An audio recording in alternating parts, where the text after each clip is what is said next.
the Timbersaw super early in team fights, because that I think he only had one reactive armor stack up that entire time. Still looks like the JT Viper's also trying to scale into the late game. Like his Orchid, Dragonlance, even went for the Spell Lifesteal as well in the talent. So, you know, if you're trying to scale, we often see that you kind of synergize it with the attack speed and 70 damage. But he's just looking to be this beefy man so he can tank up through as much damage as possible. Dust. Position to pop the smoke. They know he's there though. Just jumps down before they destroy the tree. Man, what a boundless! Holds in 3. Global Silence follow up as well, but Fly, he can stand his ground with the BKB pop. Battle Trance as well, but the damage, it's getting heavily mitigated at the moment. As Fly still trying to find the backup here. Doesn't have the assistance once again. Now with all the ultimates wasted, the Supernova, they aren't able to directly bring it down, and it's going to end up popping, stunning up the monkey, along with the lifesteal. What a placement from Kaka. Means that Magma just can't go into the team fight prowess. They're looking to escape here from the lifesteal, but caught out once again from the chains. He's unable to man fight. His emo is wicked sick. It just felt like in that team fight they didn't have any direction, you know? The Supernova was popped. It was in an okay position where it wasn't going to die, but they were in two minds as to whether to go for it. And again, the Timbersaw, I'm not feeling the impact. You know, good burst damage to be able to start out a lot of these team fights, but TZY spent most of the time on the left stairs there in the triangle camp, not doing anything. Dire's top tower is under attack. And Roshan giving up for free. Fly will take... Oh, they got the Echo Storm? Oh, BKB on cooldown for TZY. He's ultra dead as a kill into Roche and then into another kill as IG continuing to accumulate a 6,000 net worth lead. I'm just going to go back to it. I don't think this was the pick. Timbersaw was not the last pick. You know, last pick of the entire draft, you had a great setup for something that was going to be really effective in team fights. But, you know, unfortunately, just picking this into, like, they picked it into a Viper. They picked it into a Phoenix that is very capable of dealing with it. And, I don't know. It feels like IG are punishing it fairly well. Oh, is there any items that we can keep our eyes out here for Magma to kind of revert the direction that this game is going in? I mean, it's gonna... they've got two choices. You know, they can go heavy team fight and back themselves in for being able to beat out IG. And I would still say that in terms of their abilities for team fights, they're still a little bit stronger. They just haven't executed all that well. Kaka, is he gonna be in a little bit of trouble? Static Storm laid over the Phoenix, so TZY showing up with the damage here. Forcing Fly to BKB TP out. It will be a full coverage there, so he's got the escape. The only issue is now the backline once again by finding multiple heroes with this long-range stunning catch. Unfortunately, the stuns afterwards aren't flowing through to lock in Emo. Again, though, it was again, they've got strong team fight, right? Like, it cost them a Static Storm, sure, but it's well worth it. You get a BKB out of your Troll Warlord, you lose 2 heroes, and whenever you've got a Silencer lineup, those kills are worth their weight in gold. You're just bumping up the intelligence that you're stealing away, especially if you're able to get those kills onto the Troll. He's died twice so far. I don't think... maybe one of them was a result of a Silencer being nearby, but his terrible int gain is going to cause him to suffer if he ends up feeding his life away too many times. I'm still just so surprised, like, with how rough that mid lane went, the fact that Emo's ahead of the Monkey King, I think, huge props to him with how he's been able to, you know, drag back a game and in fact, not just have an okay game, have a really, really solid game. And, you know, we were questioning, at least, you know, I was especially bringing up, like, I'm worried at how they start the fights if Emo has a rougher game. But now with all this net worth lead, he's got BKB, the next itemization, might even be an Aghanims next to just further disrupt someone like a Disruptor or a Silencer, because they are heroes that, you know, really don't want to use their ultimates preemptively. TZY did a good job pushing out the top side, so we'll see if they choose to respond to it on IG. It looks like they're just grouping up around Fly as he looks to make the most use out of the last 2 minutes of this Aegis. We've got a smoke coming through. Lifestealer might be looking to get inside someone with the Infest. Okay. BK buy immediately goes out of the infest, so their team fight's ruined. Dire. I sword Kaka, what a position. Pops the smoke instantly. Static Storm now wasted. Immo popped the BKB before the global silence. They're actually able to drag back the Phoenix as well, but they haven't burst him down through the supernova. They now need a target with the Wukongs. It might give them some coverage to kill off the egg, and it will do so, but the issue is the backline's getting ripped apart, and Fly is the one doing the dirty work. He'll catch out the life stealer as well. A triple for Emo, and TZY, as the dust settles, is the sole survivor. Like you mentioned, great positioning, making sure that the Static Storm wasn't all that impactful. And yeah, I'm not sure if you caught it on camera or not, but they grouped up around the mid lane. They wanted to respond to the push into an Aegis. It's kind of ballsy, but you know, they wanted to do it anyway. They smoke without the life stealer. They back up twice to try and get him inside someone. It ends up being the Monkey King, and then he just pops the consume portion of the infest straight away, so that it's completely worthless. And then suddenly they don't have an extra, how much is it? 1200? 800 HP bonus in the middle of a team fight, which ends up costing Monkey King his life. If he lives for another 2-3 seconds and that Wukong's command is able to do its thing, then maybe they don't lose a melee race.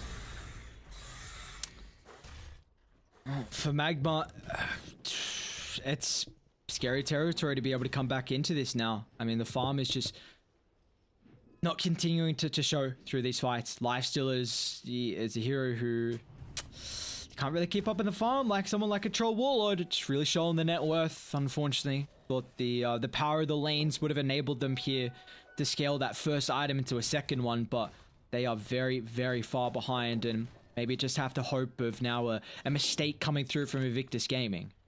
And keep in mind, this is Fly. Look at his build, right? He hasn't gone into a more farming style with, you know, an S and Y to bump up his movement speed or anything like that. He's only got the Maelstrom. He went Maelstrom, BKB, Basher. So he's all in on just doing as much damage in these team fights as possible.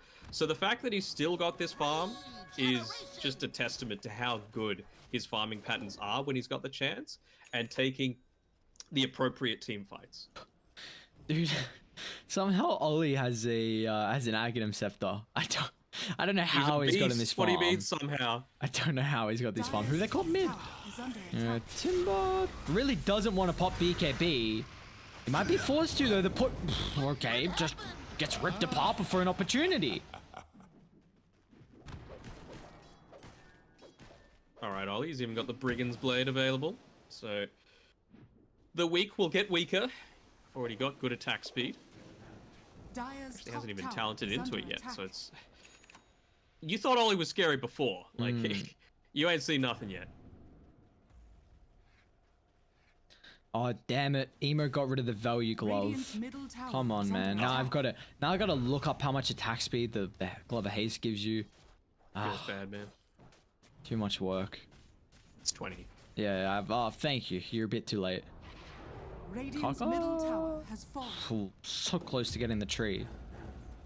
I don't know how Dusk gets this kill. Are they actually smoking to head to top? No, they're just going to do the look at all run right through the wards. They're tipping in. Lifestealer? I'm sure Bias like, save me, bring me with you. Are they going to be able to get any kind of disrupt off? No. The Basher on Fly not able to get there in time. I think he was the third TP in, so just took him a little bit long. So, I mean, that's something going Magma's way. They've taken a tier 2 top. The Observer Ward placed up there is going to stop a few more of these cheeky Dust Monkey King plays if he does attempt them in the future. So that's nice, kind of future-proofing themselves. But, well, they're making a pretty deep rotation in together. Of course, the Ember Spirit, he's trying to finish up that Aghanim Scepter. Wants to be able to quickly join in on his team. Alright, this is how I see Magma back in this game. The Aghanim's on Mion. It's going to be so huge versus the BKBs and even the yours as well for the Ember and the Troll. So if you can actually get that Static Storm down, maybe they might be able to take the fight. He's even got the +2 seconds with the duration, so... Only issue is TZY might die in a identical spot to where he fell previously. Or maybe he's just gonna kite the enemies to where the rest of his team are. Cutting back the Troll Waller. Can they burst it through the stun lock? Oh, just in the nick of time. A BKB battle trance fast enough. They're going to still try and stand their ground and man fight through the Wukongs, but Troll, now without the protection through the itemization and the abilities, he's going to end up falling. But Dust, oh, chunk down. Oli, there's the Aghanims coming to fruition. And Emo, once again, ultra kill for him. I mean, you can deal with the Troll Warlord, but you can't deal with the Ember, a rampage to close this out. It was a good rotation by IG. You know, they set up for it on Magma to the best of their ability, but Disruptor, like you mentioned, he was so desperate to be able to get into that Aghanims because of the BKB turnaround potential, because of the Orchid, because of the Yule Scepter. They needed to try and take away something, and it just meant that he wasn't there for the start of that team fight. And by the time he turned up, the fight was over. You know, as soon as the Monkey King dies, it felt like that was almost all of your damage coming through on Magma. And I just want to have a quick look in the first game. How much did Monkey end up doing? Yeah, I mean, it was the most on the team. Lifestealer, basically a complete non-factor this time around. And yeah, that TZY Timbersaw pick, I'm not sure the reasoning behind it. Like, you might have a look at his KDA and think, oh no, it wasn't a terrible game. And honestly, like, it wasn't, but it could have been so much better. Like the heroes, like Nightstalker was in the pool. You had Pangolier in the pool. These heroes that are able to get in onto the likes of an Ember Spirit or a Phoenix and actually just completely take them out of a team fight, but never ended up happening. Yeah, I think big props to how IG were able to still come back out of the lanes. It looked like Emo was going to be in quite a difficult game overall, but in the end, I mean, he went 18-3-7, just absolutely popped off after the laning stage and with what little farm he could get. And also, I mean, the supports were starting to enable him. Like, he got a couple of juicy stacks thanks to Kaka, and he was very impressed with how he was able to have a game and overall how IG were taking these fights. And well, they're not going to go down without a battle, though. We saw Magma previously. They were 3-3 in all games versus IG. Now they're going to go 3-4. So the one game loss here, it could cost them, because IG feels like they're growing in strength heading into this third game. The momentum is now on their side, and potentially Magma, with the backs up against the wall, they could be the first team now eliminated from I-League Season 2, or it could be IG. Stick around to find out.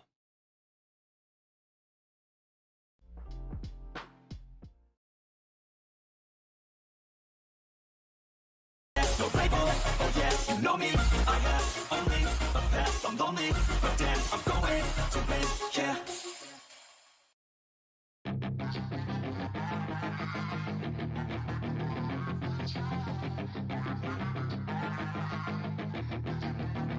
Yeah, she's got some nice long hair, and you know that she's a bad chick. All the boys stare, can't help it, it's a habit. Clothes that she wears, short skirt and a jacket. I just wanna get her all alone on a mattress. I just wanna have it, I just gotta have it. Rumors all around say her body is fantastic. All natural, not a piece of fur is plastic. Head to her toes, yeah, they say that she's a latch. Yeah, the whispers all around say she has a reputation. Don't believe it till I see it, so I want a demonstration. And I've always learned it better with a hands-on education. So I need a private session if you get what I'm saying. And they say that she's not easy, no, she's really complicated, but that only makes it better, and it's got me so fixated. And I'm not the type to wait around, I've never hesitated, but she's got me captivated, so the game, I'm gonna play it, yeah. She got a body like a cocaine, she likes to keep the party going. These rumors got me feeling lonely, I want that body, baby, show me.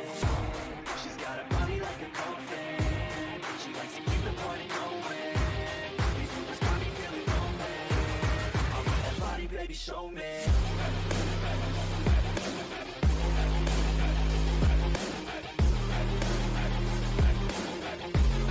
want that body, baby, show me.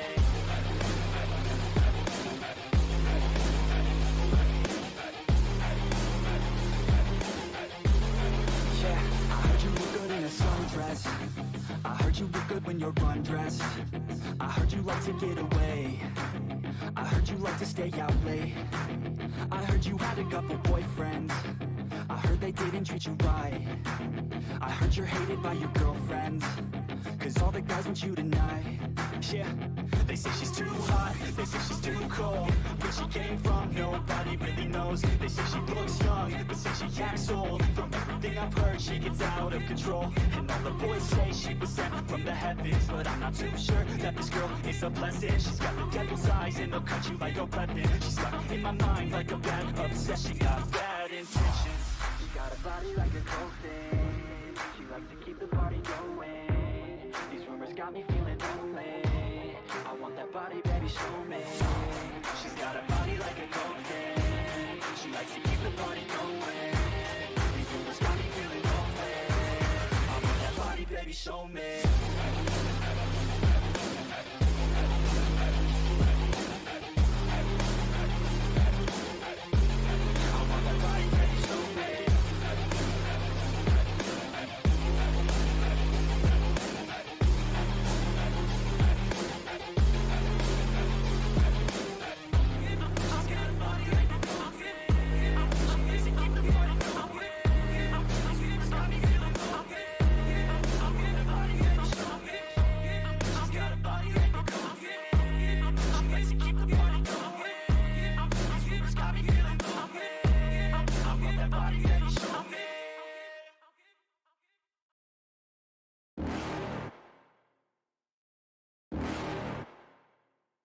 You're never gonna make it, you're not good enough. There's a million other people with the same stuff. You really think you're different, man, you must be kidding. Think you're gonna hit it, but you just don't get it. It's impossible, it's not probable, you're irresponsible. Too many obstacles, you gotta stop it though. You gotta take it slow, you can't be a pro, don't waste your time no more. Who the fuck are you to tell me what to do? I don't give a damn if you say you disapprove. I'm gonna make my move, I'm gonna make it soon. And I'll do it cause it's what I wanna fucking do. Cause all these opinions and all these positions, they come in millions. They blocking your vision, but no, you can't listen. That shit is all fiction, cause you hold the power as long as you're dreaming. There's no way that you make it. And maybe you can fake it, but you're never gonna make it. Aren't you just gonna take that? Make them take it all back. Don't tell me you believe that. Aren't you just gonna take that? Or will you fucking fight back?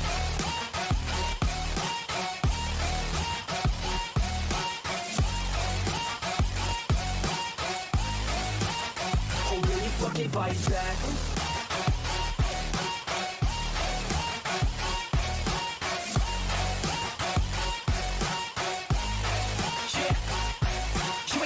You ain't never ever gonna break it. You can never beat them and they're better than you face it. Thinking that they give a damn, you're not thinking straight, kid. No, they don't give a damn, you got what I'm saying? I'm not fucking playing, I'll give it to you straight, man. There's too many others and you're not that great, man. Stop what you're saying, stop what you're making. Everybody here knows that you just faking. Nah, I don't wanna hear it anymore, I don't wanna hear it anymore. All these fucking thoughts, they are not what I need anymore. I'm about to shut the motherfucking door on all you poor ass haters with your heads in the clouds. Talking out loud so proud, you better shut your goddamn mouth before I do more speak out. It's about to head south. You're never gonna make it. There's no way that you make it. Yeah, maybe you can fake it, but you're never gonna make it. Aren't you just gonna take that? Make them take it all back. Don't tell me you believe that. Aren't you just gonna take that? Or will you fucking fight back?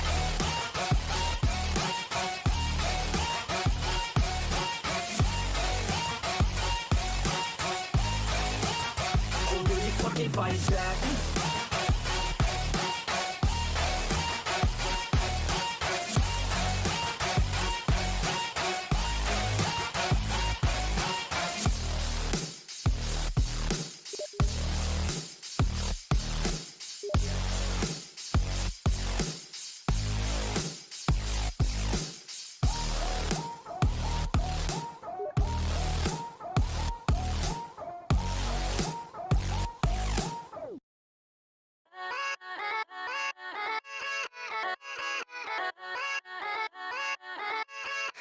Yeah, let's go. I ain't the first with the curse, with the thirst that I wanna be better, not worse, man, it hurts. I'm on this earth with my words and I put them all together, insert, cause I wanna have worth. Working hella hard till they put me in the dirt. Gonna go far, man, listen to my words. Gonna be a star, man, life's like a blur. When you're working this hard till you get what you deserve. Yeah, I ain't taking a backseat, I'm passing anybody else who is rapping. I'm nasty, ain't nobody able to catch me. They're gasping, they cannot compare, they can't match me. I'm at half speed, I got your girl and she laughing and dancing, hanging on my butt, she asking to crash with me. Smash with me, she savage, she wants cash money, and she knows that I live lavishly.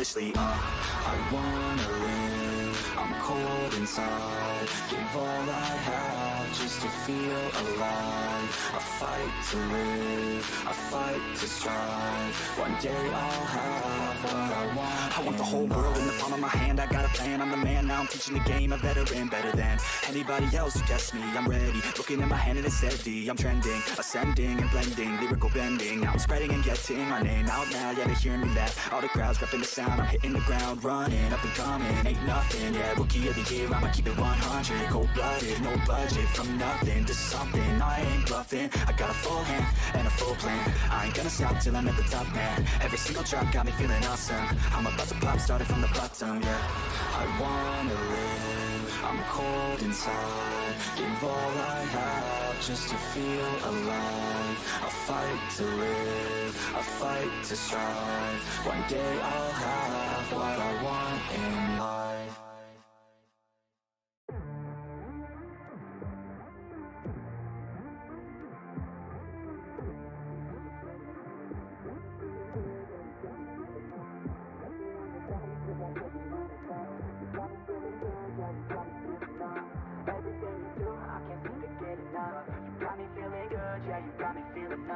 Girl, you got me shook from the way your body looks. Got me riding hooks, got me feeling like a rook. I don't do it by the book, but for you I'll take a look. Don't know what your mama took, sweet and spicy like a cook, yeah. I'll keep it real, let's make a deal. Buy you a meal if you just let me feel. Get out your heels, grab on the wheel. Back to my place at the top of the hill. Don't have regrets, I know what's next. She need a fresh, I'll be back in a sec. Look at them legs, don't make me beg. Back to the room, let me show you my bed. Touching on your body feels like taking on a drug. You got me feeling good, yeah, you got me feeling numb. Everything you do, I can't seem to get enough. You got me feeling good, yeah, you got me feeling numb. Touching on your body feels like taking on a drug. You got me feeling good, yeah, you got me feeling numb. Everything you do, I can't seem to get enough. You got me feeling good, yeah, you got me feeling numb. I could look at you all day, watch the way them hips sway. Love your body, so I pray, don't you dare take it away. Can't control what I say, lost my mind cause you're frame. Hey girl, what's your name? Lit me up just like a flame. Body in motion, I feel the commotion. Beyond you like lotion, I'm honest and broken. I flow like the ocean, I feel you were chosen to fix me. I'm broken, my heart that you stolen. Hey, stay with me, play with me, lay with me. Hate to see when you leave, chemistry feels like it's destiny. I just want you laying next to me, and I really don't want you to test me. On your body feels like taking on a drug. You got me feeling good, yeah, you got me feeling numb. Everything you do, I can't seem to get enough. You got me feeling good, yeah, you got me feeling numb. Touching on your body feels like taking on a drug. You got me feeling good, yeah, you got me feeling numb. Everything you do, I can't seem to get enough. You got me feeling good, yeah, you got me feeling numb.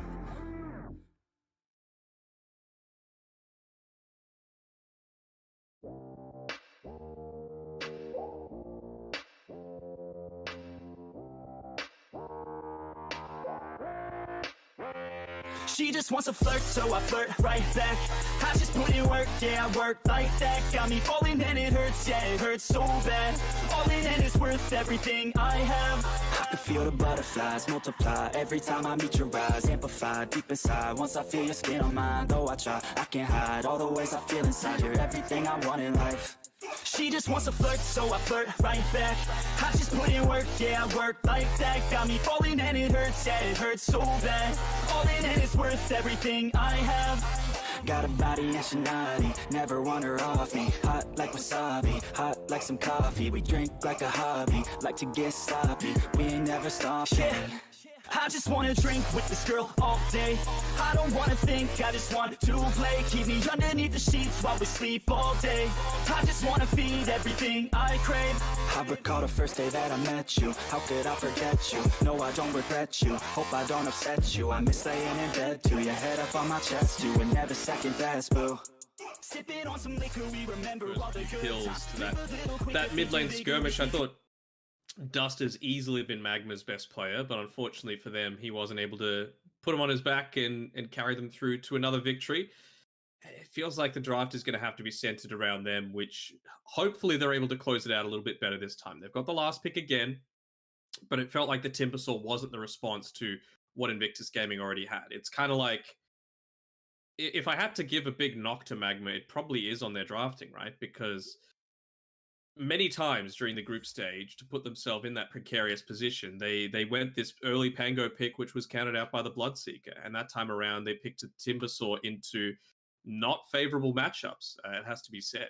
This time around, it's stable-ish. You know, they want this Enchantress to be landing into 5 the Elder seconds Titan just to be able to remaining. dispel that Astral Spirit, to make sure that the harass isn't quite so much in the laning stage. Maybe that's where they felt that they were lacking in the fact that Bai was a little bit slow on his farm. I think he was the bottom of all 6 cores. It never really felt like he had an impact. And again, when you're a lifestealer that doesn't have anything that's able to, you know, buff up your flash farm, you don't have a Magnus to give you Empower. You didn't have a Battle Fury, of course. He didn't have a Maelstrom. And then he was against a Troll Warlord that has the Whirling Dire Axes team and a Maelstrom. You're always going to fall behind. And, well, I don't think Ursa has a super high win rate either. He was picked a fair amount, but let me have a quick look actually at what Olmate's win rate is. Scratch that, 70%. I'm talking out my ass, but it 10 never really seconds feels remaining. like it to me. It always feels like it drops off fairly significantly unless 5 you have a seconds dominant early remaining. game. Yeah, I don't know about this Ursa pick. I'm a bit worried right now, honestly. This early? I mean, Enchantress Ursa is a strong lane. Very strong lane. Sure. You don't see your carry matchup. You don't see the mid laner. You don't see the off laner. And okay, so now you have to go for a win condition on Dust, which I don't Templar hate. The only Assassin. issue I hate now is the fact they probably took one of the best position to win conditions. This is yeah, this is. I mean, we're early in the draft, Radiant so I can't, team ban. get Dire too team ban. too itchy on the trigger. But this is definitely not the start that I would be hoping for a team for their draft.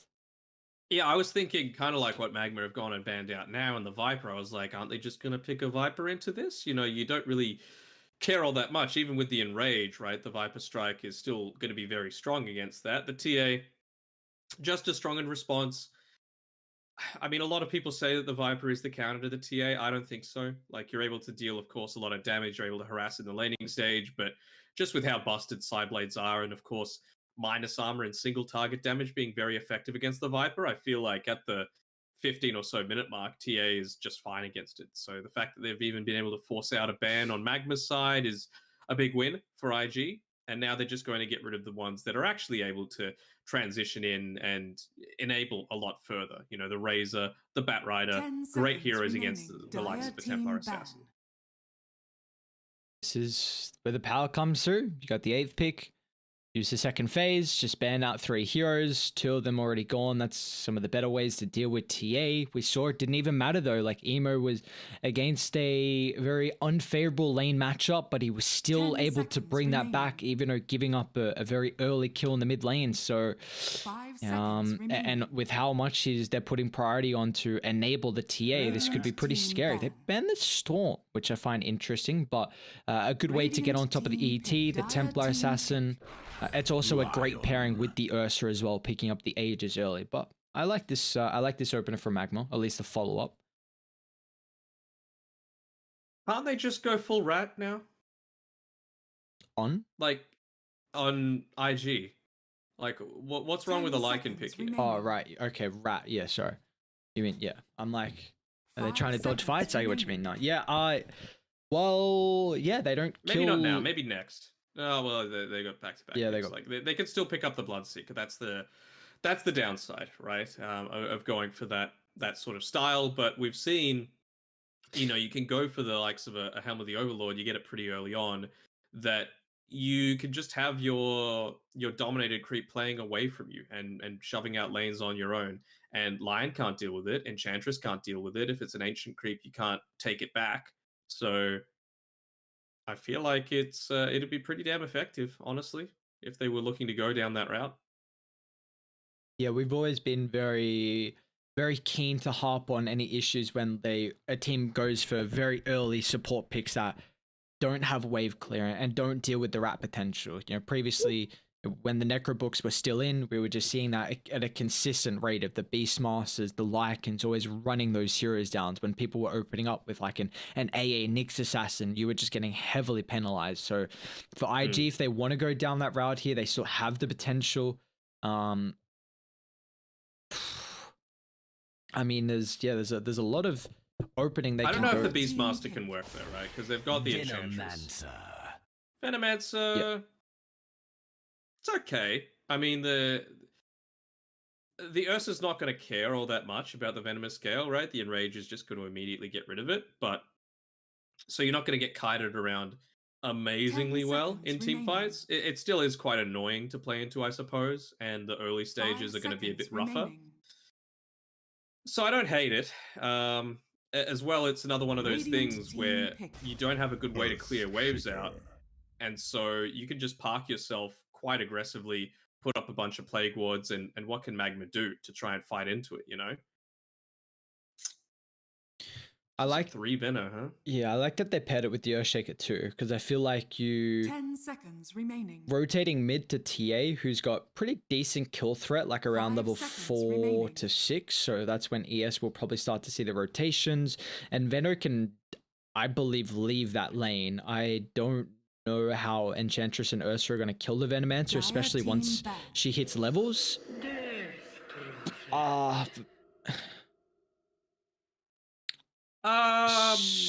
So it's a pretty okay matchup versus TA because you can deal with the refraction. My only issue is that you are very reliant on like Lion and 10 Ursa having seconds blink to kill remaining. Veno. Like you don't want heroes that just run into a Venomancer with 5 Plague Wards all seconds set up. remaining. You're never going to get on top of it fast enough. You need that instant gap close, and DP does not have that.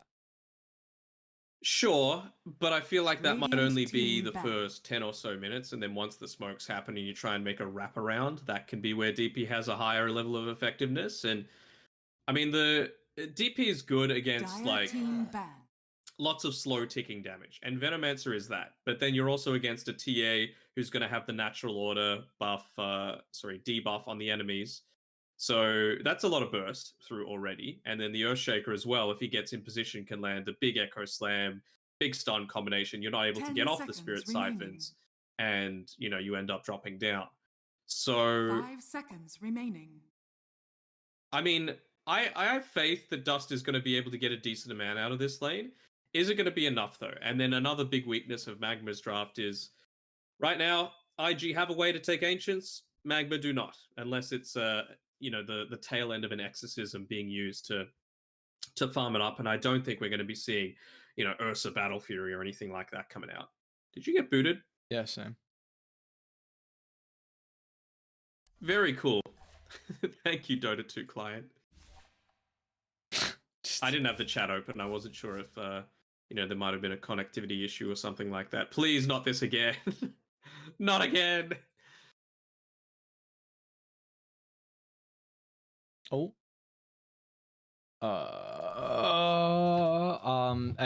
Have you got in? I haven't. Nope.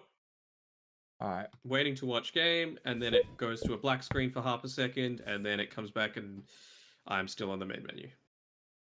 So we may have, for anyone that was here previously, we had to do a.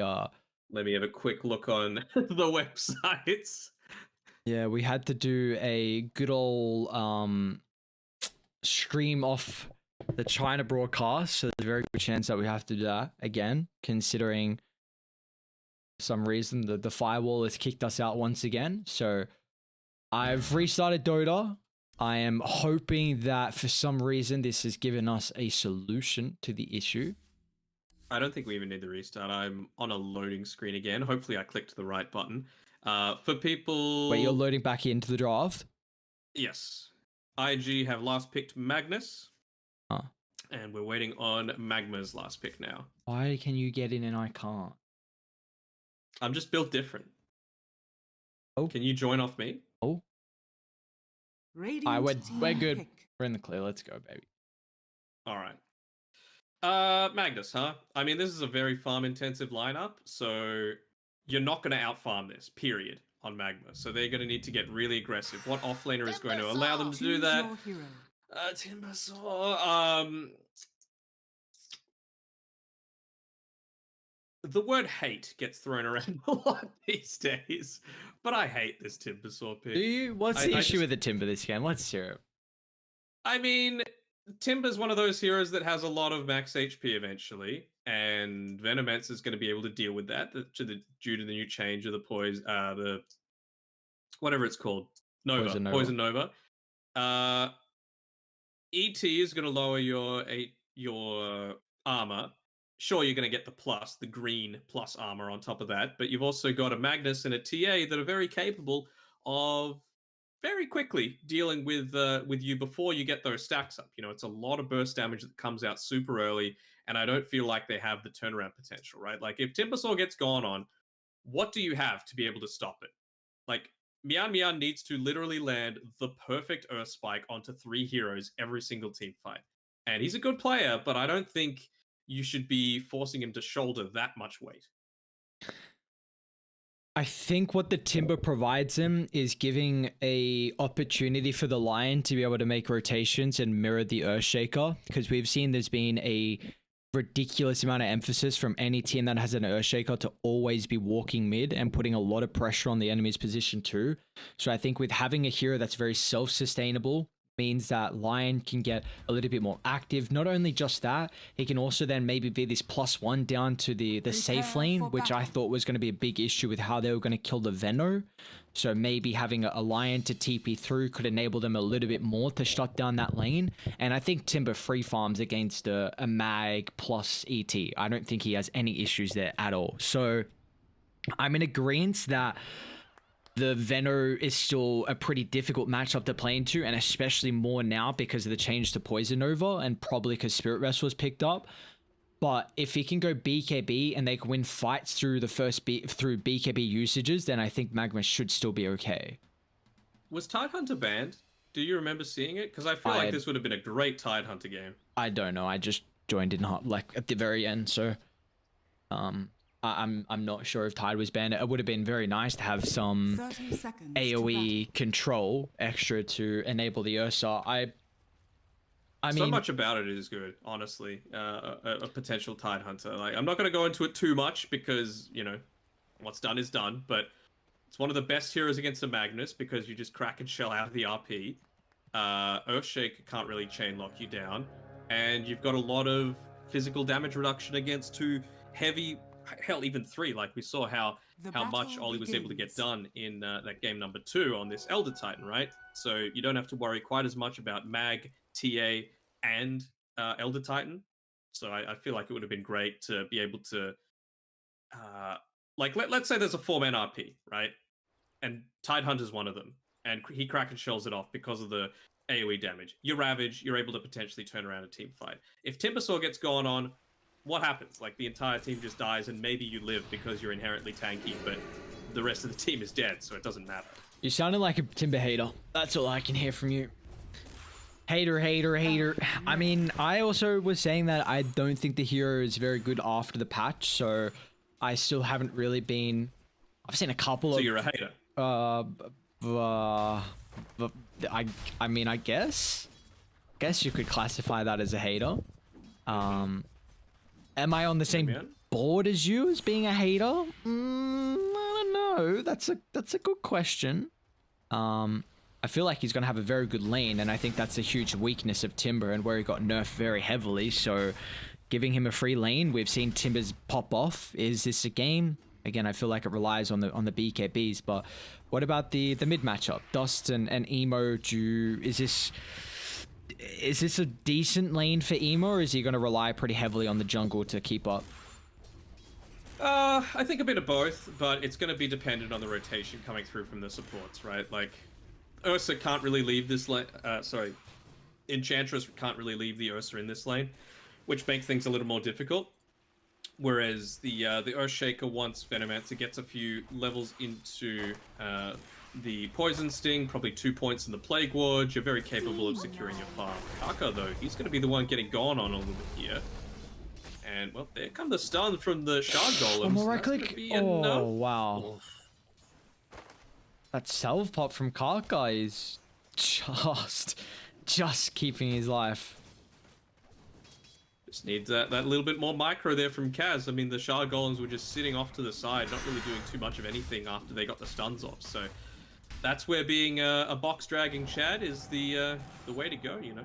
Oh, Emo taking a little bit of damage here. Dust doesn't have another siphon in this available. Bot lane, yeah, like you're saying, Kaka ends up falling. So he popped the self to keep his life, and he's still going to end up dropping as well. Kaz picking up an early kill.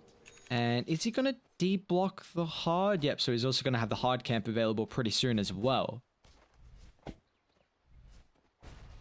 Dire's courier has been killed.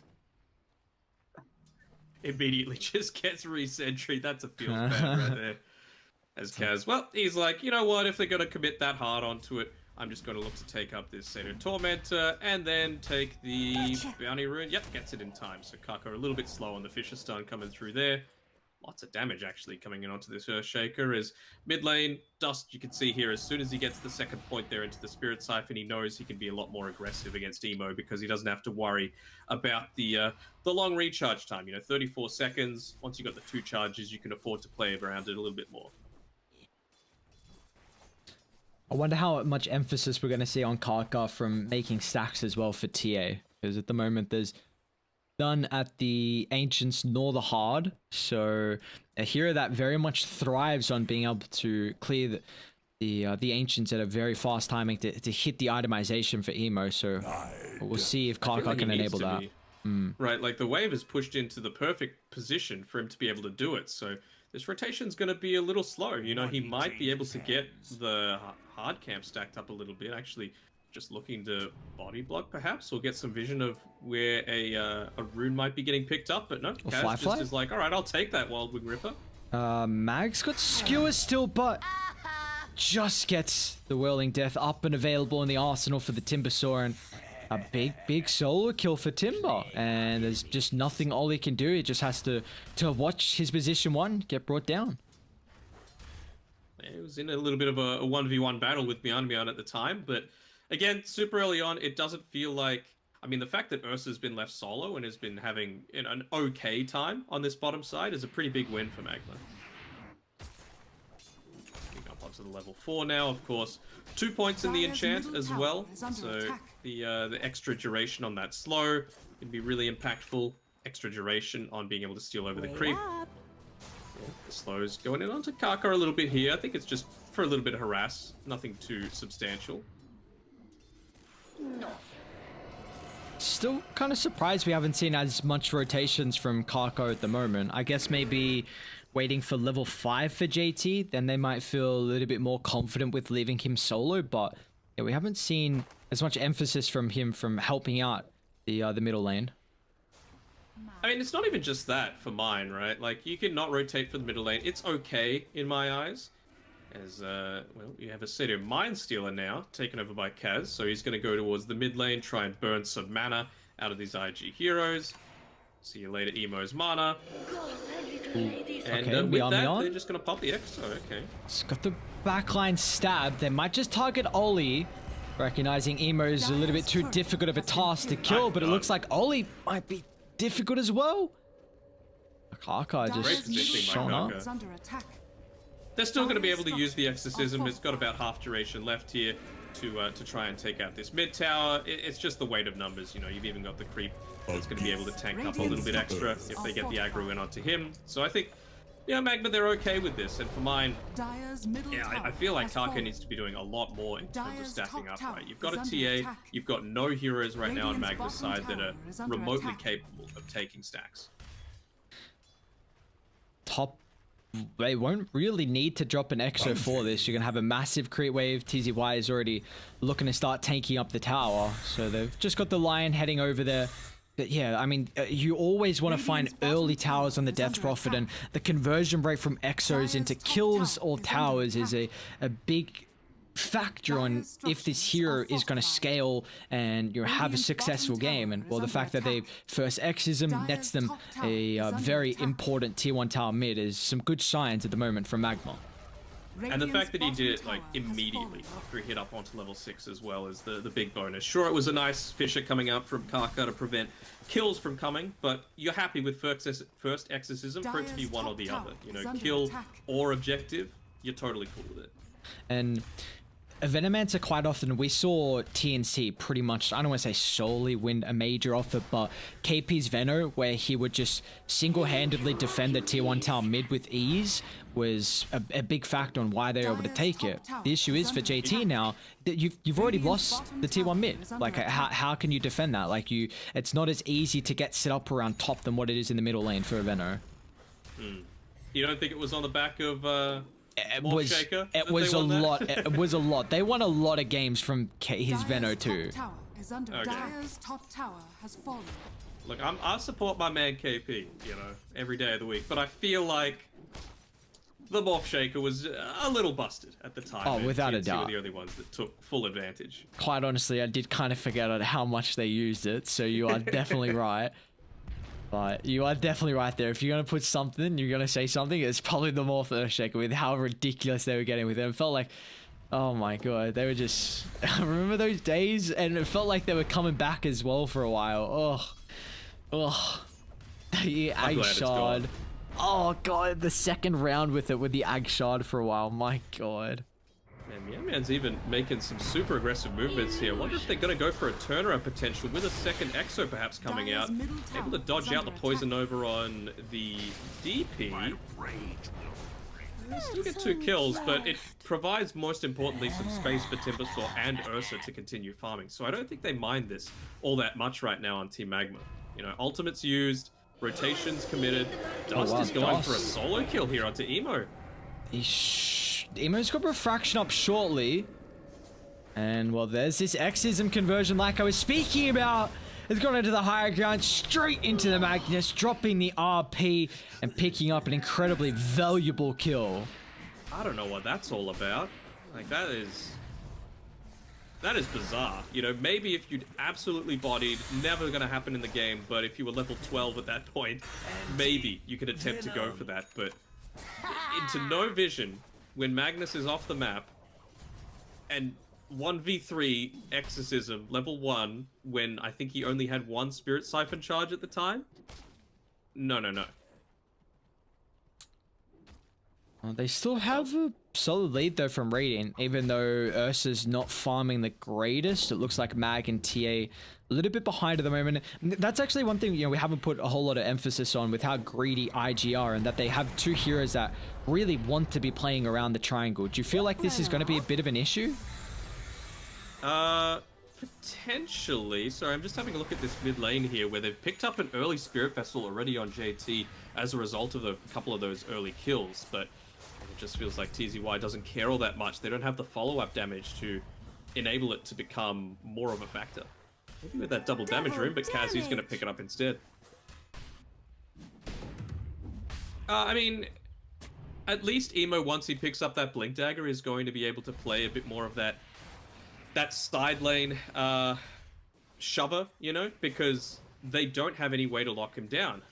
Once he's got the refraction charges up, Lion needs to be there. So as soon as Mian is showing on the map anywhere, you can very safely just go into one of the side lanes and split push. And the worst case is you get gone on, you know, they might drop a silence onto you, they might hit you a few times, but as long as you got refraction up, you can just blink away and TP, and they have no way to stop them.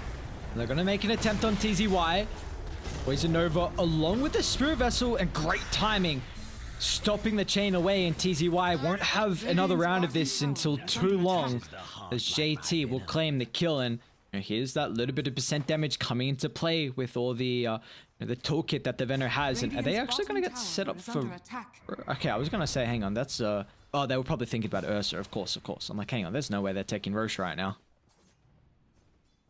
It was such a heavy commitment onto the Timbersaw, though. I went back and watched it. They had Oh, 9 Emo mid lane. buffs onto him. Smoke from both the two. They need to deal with the refraction.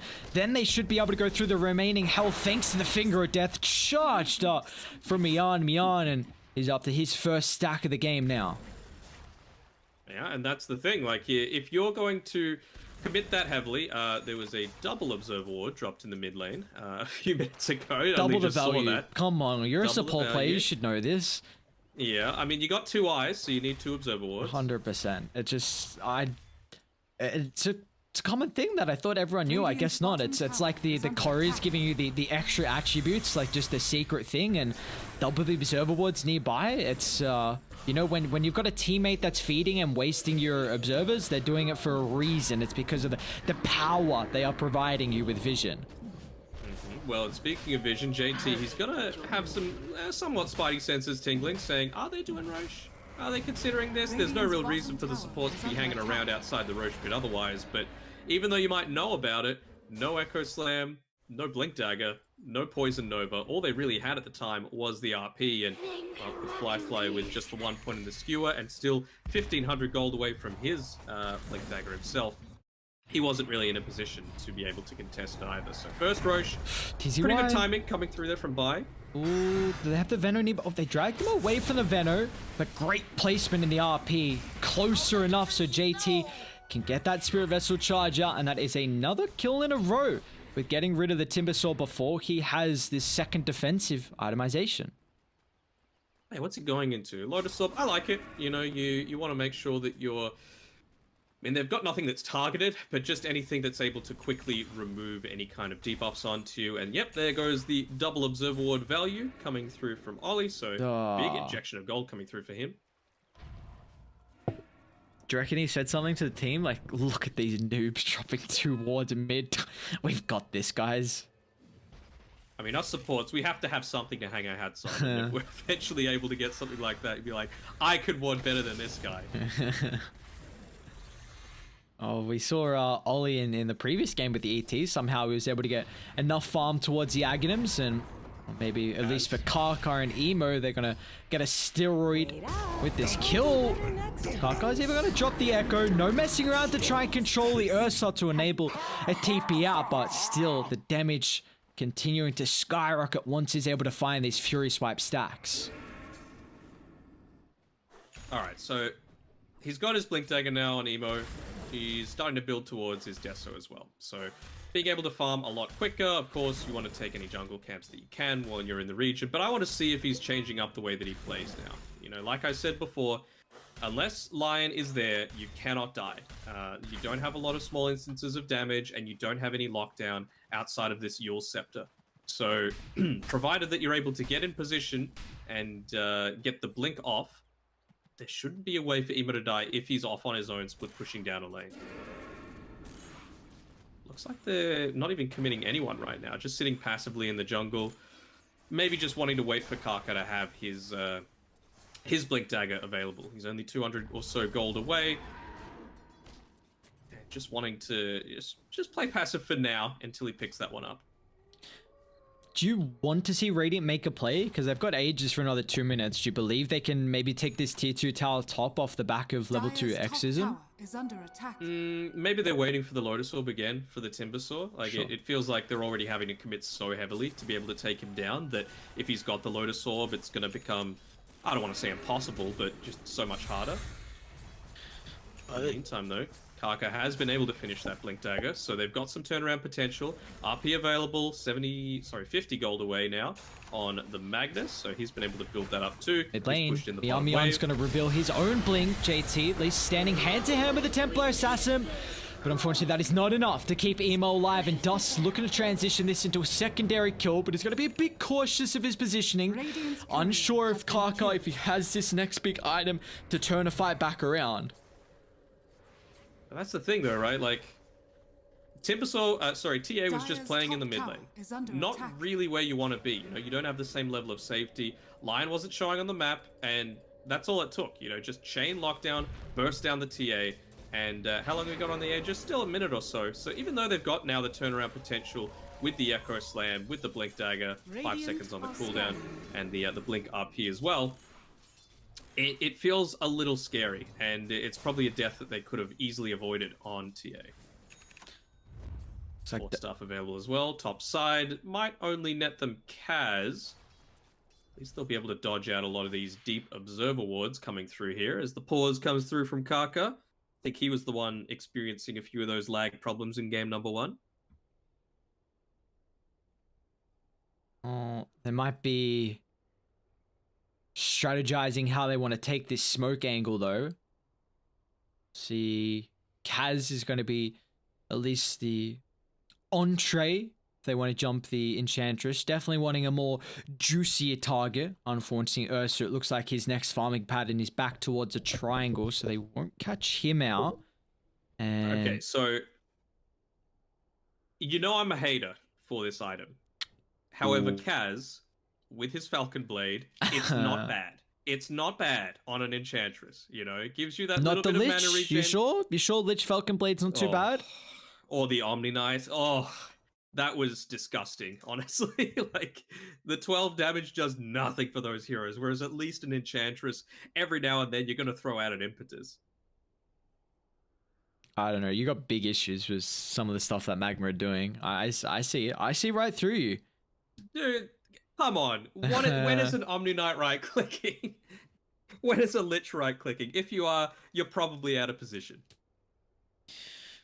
I'm in agreement as well. I feel like if someone's gonna go for it, the Enchantress Falcon Blade definitely does not seem the worst at all. If late game prowess, if Enchantress can somehow find a little bit of farm, even then, like if you're not dealt with in a team fight, it can cost your team to eat up about 2-3k damage surprisingly, and you wouldn't really expect it for someone with a position 5. But Kaz, if you can find the levels, and the impetus can definitely start to rack up here. So IG gonna have to keep tabs on that, but they also have a lot of more valuable heroes that they have to bring down as well to start. The Lion is a lot of their control. If you can burst through the Death Prophet, with this big ultimate or with the sustain, it's going to be very valuable. Yeah, for sure. And he's going into the Hood next. I'm all good with that. They've got a lot of magical damage right now, of course, with the Venomance, so you want to be able to deal with it. He's only got the 1 point in the Nature's Attendant so far, so I wonder if that's going to be what he maxes out next, so that you can have full tankiness available as he's getting gone on a little bit. Will the Falcon Blade save him? Courier has been killed. Yo! Okay. So close. I thought that the rest of... I like what they were doing to start that fight. They were jumping in Emo and then kind of baiting the TA and dangling him to see if there was any reinforcements to somewhat back up the Enchantress. Oh no, the Plague Ward! Oh! It might not cost them still. Age is going to tick out in 15 seconds. So Ursa still has this round too. There's no TPs coming at the moment. They're actually just running over. After the Enrage. And they're not going to commit on forward. And now TZY swinging on over. It's going to try and prioritize the Elder Titan, drag him away from the fight. But if they can get JT, man, what a counter initiation. RP from Fly, drag back into the Earth Splitter. The Wombo combo to bring down 2. Now TZY is a bit more of a difficult task though. See if this Spirit Vessel can come into play. Once again, he's used a Load of Soul preemptively, so he doesn't have the Purge. A big itemization to deal with the tanky Timber, and Kaka will cut off the retreat opportunity from Kaz as well. And that was with everyone rotating. They just ran to their deaths, and then on the backside, he was just dealing with Plague Wards. He was hitting a few things on the backside and not even doing anything to extend his farm. So it's going to cost them a top tower. It's going to cost them 4 deaths, and well, suddenly things are swinging a lot further in IG's favor. They get big value out of those first Blink Daggers coming out there. They didn't use Exorcism. They didn't have it available, sure. But I felt like you could have probably taken that fight a little better. Not force everyone to commit it onto an Ursa that doesn't even want to fight. Speaking of him as well, he's got his own Blink Dagger. This is a very awkward smoke. You see, he's like, do I go with the Lion? Do I go back to the Courier? What do I do? I'm just going to place a ward down in the lane. They thought someone was just going to instantly TP to the opposite side of the map and clear up bot. Emo might still head over there after the Ancients. Let's see if they stick around long enough. Oh, he's coming. It's such a juicy wave on the bot side, yeah. Any core worth their salt isn't going to just let this go. And you can see pre-casting the overpower Emo, as well. They want to catch out Emo. Oh, Emo. Ah. It's there. It's like... You see things like a Venus flytrap and you're like, how could people fall for this? Well, that was the Venus flytrap. It kills traded across the map. Looks like objectives soon to be traded as well. Bottom's not as important for IG. It's mainly just like a TP location to get towards bottom, maybe make a play in. They're looking to take the tower, then instantly answer the mid defense, and they'll get there fast enough to hold the tower. TZY, Shockwave just actually kind of messing up the skill from Fly. A little bit of, I don't want to say miss macro coming out there from JT, but the Plague Wards were hitting TZY for a big amount of time, just stacking up those charges. They could look to make an aggressive play onto him, but again, reactive armor, so much regen right now, so much armor that you couldn't really deal with it. They still end up taking the tower, so it's a win for IG. They might look to back up, smoke a little bit. That DD on the bottom side is definitely going to help. has all of the ultimates available. They're not behind TZY. He's in trouble. Close, though. Oh, they can push him further away. DD revealed as well, and TZY still... They didn't want to commit the Echo Slam there. It might cost them, or maybe they're just baiting! Because Kaka finds 3, will rip apart both the Lion and the Timbersaw, and they forced the Ursa to reveal his hand. He jumped in to try and protect them, but he wasn't fast Radiant's middle enough. tower is under attack. It just feels like they're dripping in one at a time, and unfortunately, this isn't the Magma that we saw in such dominant fashion in game number 1. They're not playing together, they're not respecting the ultimates available. The double damage, of course, helps on Radiant's middle Evo, tower but, has fallen. I mean, it's going to cost them. Already using the glyph means that with the Siege Creep as well, still alive, they're going to continue to push here into this top side, and with the Plague Wards as well, so much harder to contest into this. How long till Radiant's EXO? middle 35 tower has seconds, so looks like they're just happy with the tier 3 tower and to reset here from Invictus Gaming. Been able to accumulate a 3,000 net worth lead. They've still got some bounties to go back and munch up on as well and head towards these next set of items. Oh, Emo? Well, you're baiting yourself, brother. You've only got Ollie to back you up, and oh, he was going for the Q play. Just it might get me army on. Oh my god, so close. You know, sometimes you gotta lose big to win big, you know? Sure. He's wanting to feed them through a little bit of kills so that when he does eventually turn around and carry the game, there's that juicy streak gold to get. And immediately smoke coming up as well. The kill squad of Mian Mian and Bai coming out here, looking to attempt to kill. They still do have that observer ward that's about to expire, so they know the general location of IG, but look at them. They're just all thumped together. They've got a pretty good understanding. Oh, nice. Fissure again, man. Kaka. And now they can go on 3. Man, the supports from IG these past couple of minutes are playing exceptionally well. And has enabled IG to bring themselves in a firm control of this game 3. Gonna still try and push on forward for more. Firefly popping the BKB. It's gonna enable him to rip apart the Ursa. Do they still want to stick around though? A heavy commitment in the Exorcism, as they might just try and chase through Kaka, who's doing a good job to kite through the initial damage. Even Miamian's looking to buy back as well, just in case a further fight breaks out, but it'll only be a couple of kills in round 1. Should have Radiant's pig-polled, bottom you know, tower could have got away if he pig-polled. It's actually, excuse you, it's Pog Pole as well. Show some respect. Radiant's bottom tower is I under refuse. attack. I played with a Slark yesterday. Oh no. Oh my god, twice he was getting gone on in the middle of a fight when he had his ultimate available to use, and he just pig-poles and makes himself completely useless for 4 seconds. Gets gone on, dies. It happened like twice in the laning stage and once later on. It's like, come on, man. So now I have an eternal hatred for the item. That's the difficulty of 1k pubs you're in, I understand. 1k immortal pubs, I agree. Pressure's up. I should be able to get set up very well with these Plague Wards, just control the vicinity and make it so difficult for Magma. And you're starting to see that Dire, they have multiple ways to start these fights. The Mag, the Earthshaker, even Emo can kind of jump in, maybe try and burst down a Lion or Enchantress, and then you've got some backup. You have the counter initiation, so you can kind of dangle your life a little bit. I don't know what Maizale means, but I'm assuming it's some kind of lag again. It's so weird, right? Like there's the Romanized version with like, you know, English characters, and then there's of course the Mandarin that gets used, which ironically enough, like the one that looks more understandable for English speaking audiences, where we understand what an M and an A and an I is.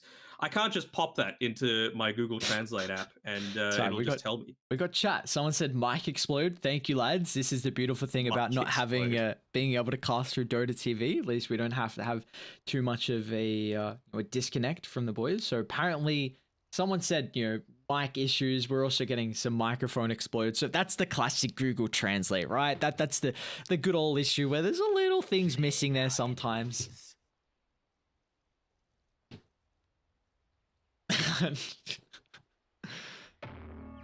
All right, well, Dust is still not level 18. That's one of the biggest timings in the game for the Death Prophet. Level 3 in Exism.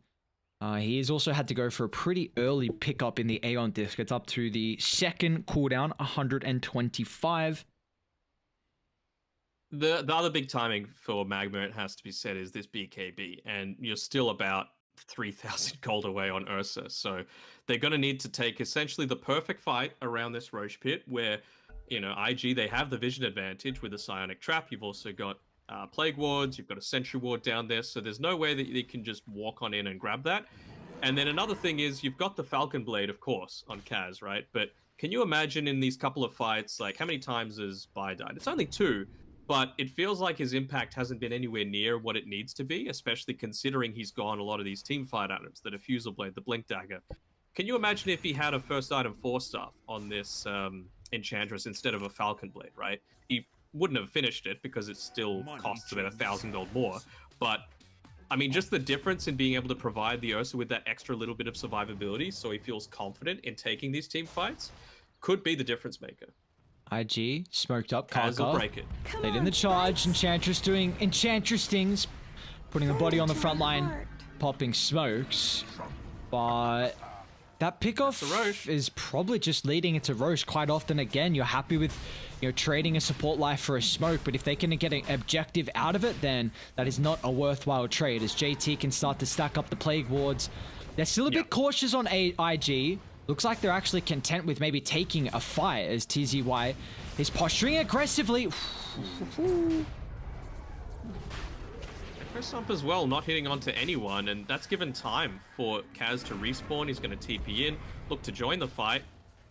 Might still be a little bit late, and still not quite that level 18. I'm liking these Plague Wars positionings, though, coming out from JT.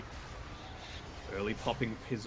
He's only got 1 Spirit Vessel charge left now. It did force the Yule Scepter out, maybe wanting to pop that Aeon Disc. Aeon Disc, there we go. Pop to the moment here from Dust. Nice 3-man silence as well.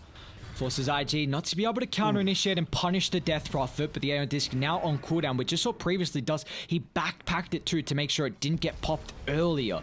But now that is a big usage wasted, as pretty much he doesn't have this item here defensively to keep him alive through this potential fight. That's about to break out as Firefly once again starting it. They've got the follow-up. Kaka instantly jumping in with the Echo Snap, but maybe Magma can turn it now, knowing the ultimate's on cooldown. The Ripper Path of Venomancer is able to get the ultimate off before he dies. Exo charged up as well. They're trying to target down Emo's Templar Assassin, still without a BKB, so Emo will fall. He gets a triple kill before the death, but is it gonna matter? Here is Firefly as well, the next target on the agenda.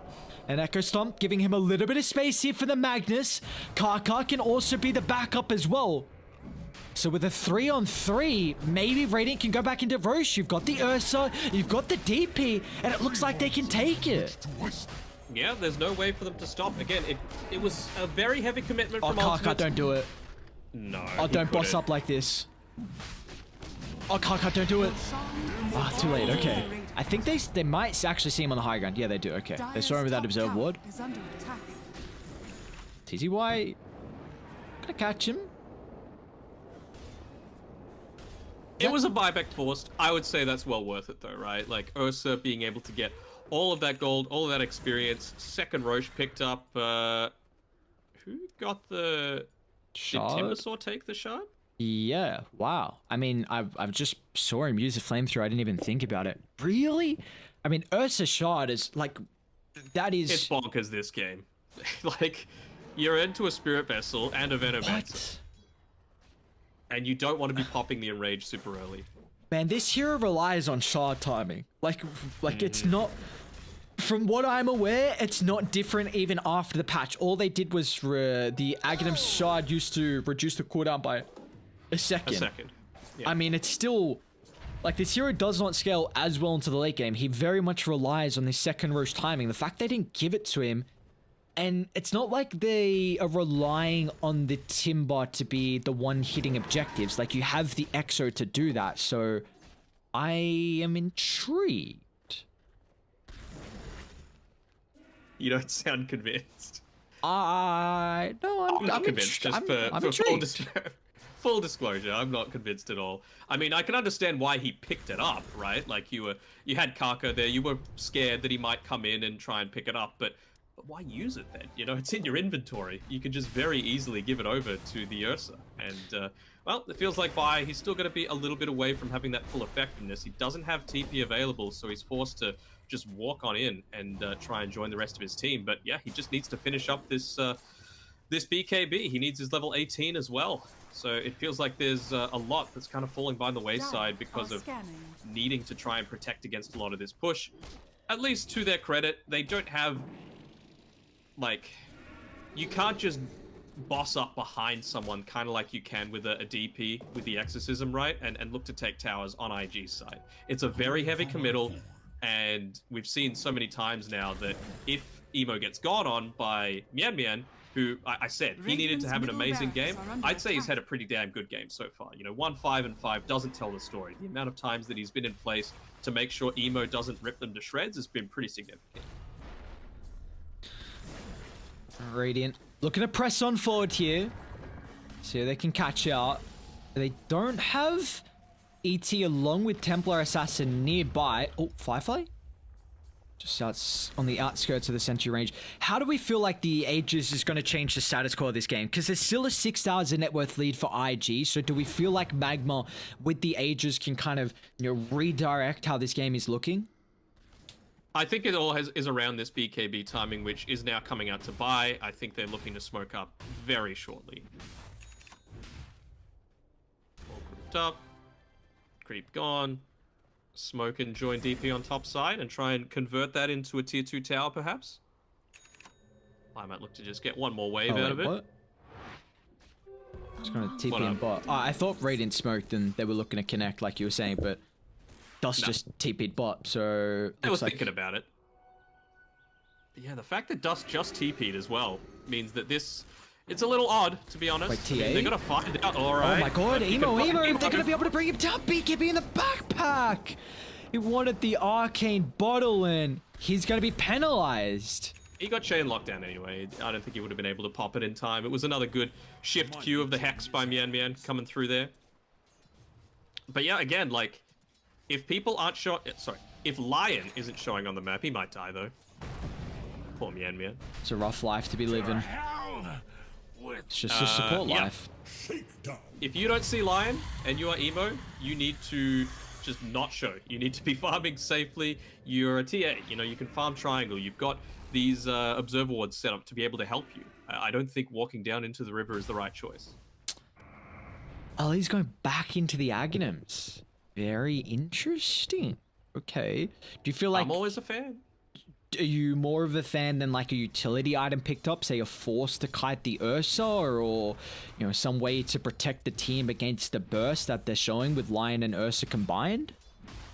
Honestly, I feel like just being there and being a legitimate like 4th core threat is a deterrent, you know? Like, he's been given over the Quicksilver Amulet. He's got level 15 now, so he's got the extra Astral Spirit damage. He's got the attack speed from Echo Stomp. Like, he is a legitimate beast in a lot of these team fights, and it wouldn't surprise me to see Ollie, like, be dealing out the majority of the damage in these next few team fights.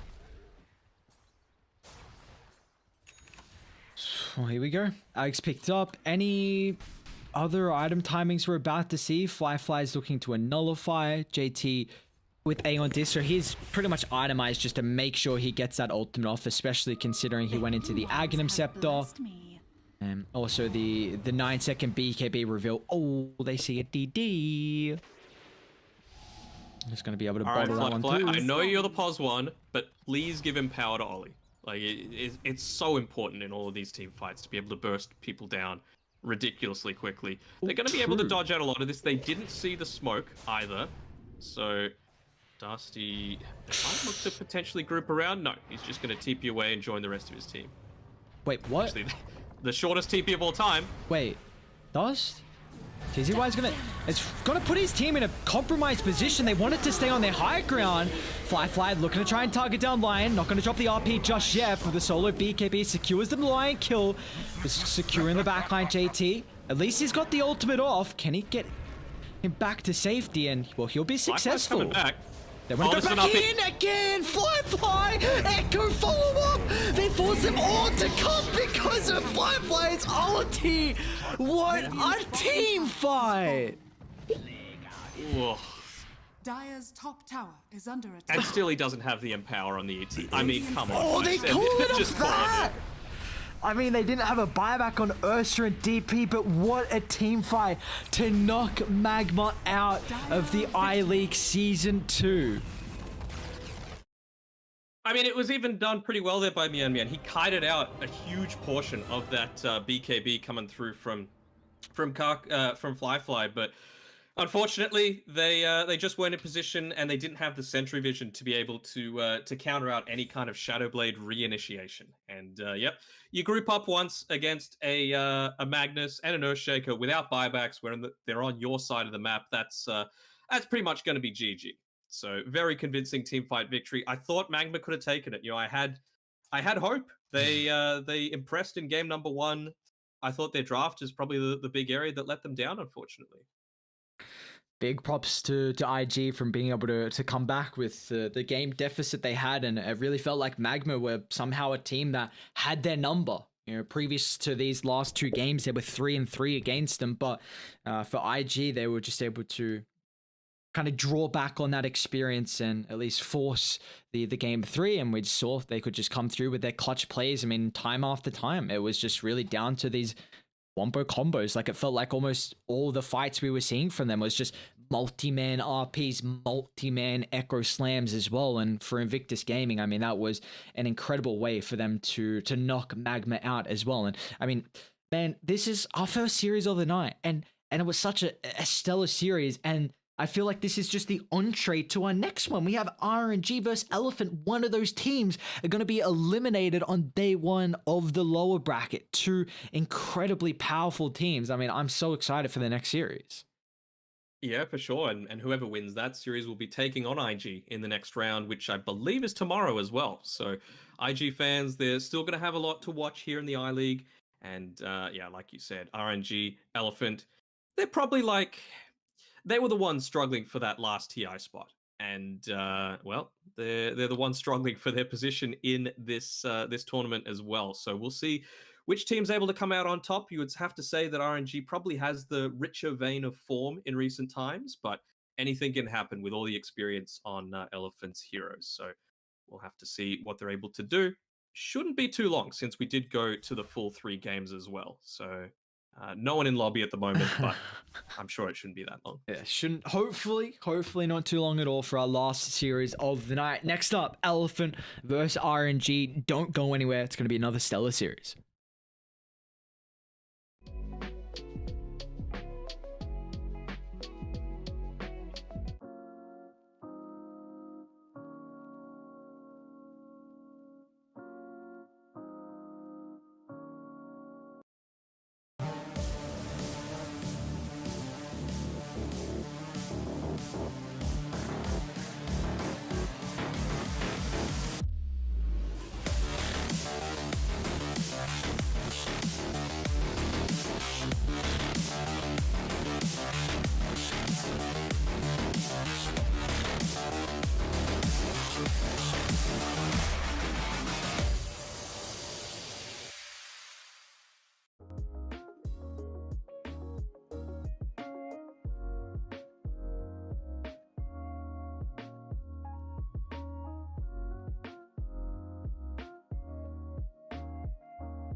It's too late now, I remember everything,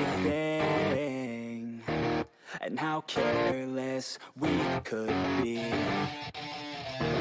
And how careless we could be. And how careless we could be.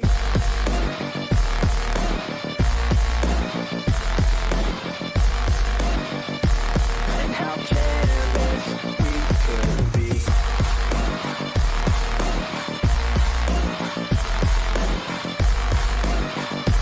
And how careless we could be.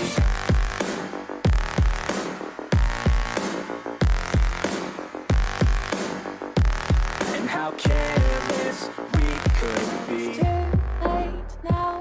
I remember you and me. And how careless we could be.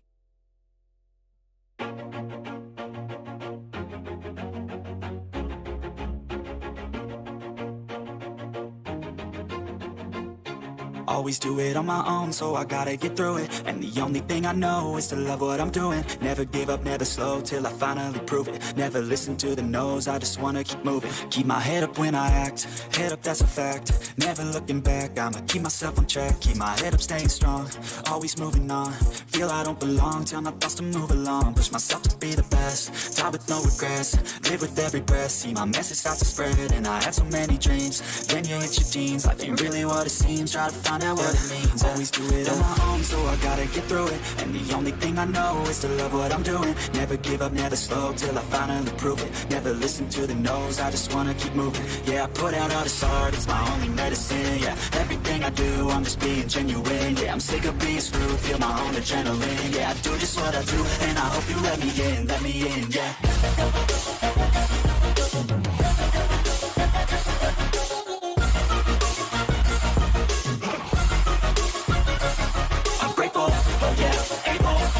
I'm stable, oh yeah, no label, oh yeah, you know me.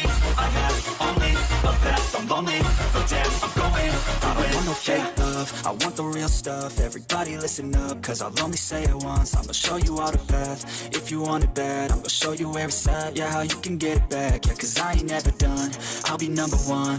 Working hella hard until I get just what I want, yeah. Rises like the sun, yeah, fatal like a gun. Shooters gonna shoot and I'm gonna shoot until I fall, yeah. Always do it on my own, so I gotta get through it. And the only thing I know is to love what I'm doing. Never give up, never slow, till I finally prove it. Never listen to the no's, I just wanna keep moving. Yeah, I put out all this art, it's my only medicine. Yeah, everything I do, I'm just being genuine. Yeah, I'm sick of being screwed, feel my own adrenaline. Yeah, I do just what I do, and I hope you let me in, yeah.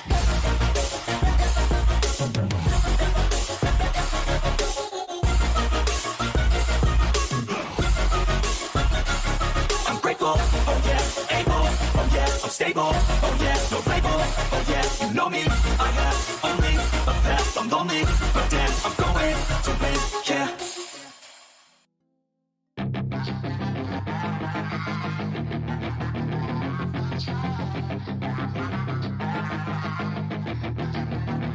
Yeah, she's got some nice long hair, and you know that she's a bad chick. All the boys stare, can't help it, it's a habit. Clothes that she wears, short skirt and a jacket. I just wanna get her all alone on a mattress. I just wanna have it, I just gotta have it. Rumors all around say her body is fantastic. All natural, not a piece of fur is plastic. Head to her toes, yeah, they say that she's a latch. Yeah, the whispers all around say she has a reputation. Don't believe it till I see it, so I want a demonstration. And I've always learned it better with a hands-on education. So I need a private session if you get what I'm saying. And they say that she's not easy, no, she's really complicated, but that only makes it better, and it's got me so fixated. And I'm not the type to wait around, I've never hesitated, but she's got me captivated, so the game, I'm gonna play it, yeah. She got a body like a coke thing, she likes to keep the party going. These rumors got me feeling lonely, I want that body, baby, show me.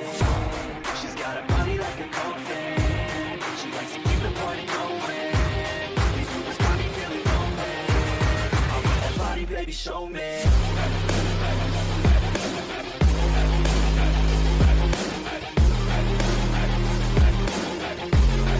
want that body, baby, show me.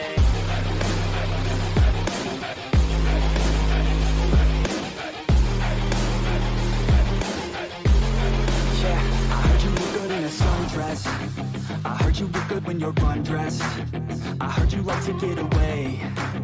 I heard you like to stay out late. I heard you had a couple boyfriends. I heard they didn't treat you right. I heard you're hated by your girlfriends, cause all the guys want you tonight. Yeah, they say she's too hot, they say she's too cold. Where she came from, nobody really knows. They say she looks young, but say she acts old. From everything I've heard, she gets out of control. And all the boys say she was sent from the heavens, but I'm not too sure that this girl is a blessing. She's got the devil's eyes and they'll cut you like a weapon. She's stuck in my mind like a bad obsession. Got bad intentions. She got a body like a cold thing. She likes to keep the party going. These rumors got me feeling lonely. I want that body, baby, show me. She's got a body like a cold thing. She likes to keep the party going. These rumors got me feeling lonely. I want that body, baby, show me.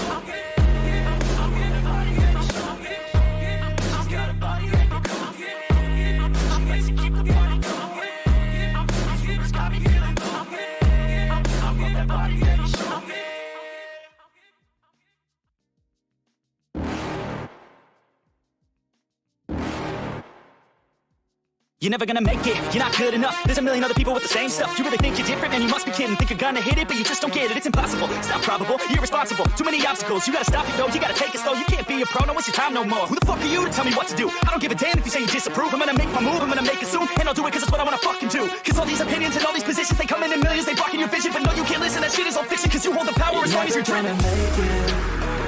There's no way that you make it. And maybe you can fake it, but you're never gonna make it.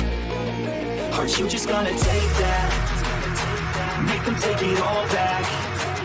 Don't tell me you believe that. Aren't you just gonna take that? Or will you fucking fight back?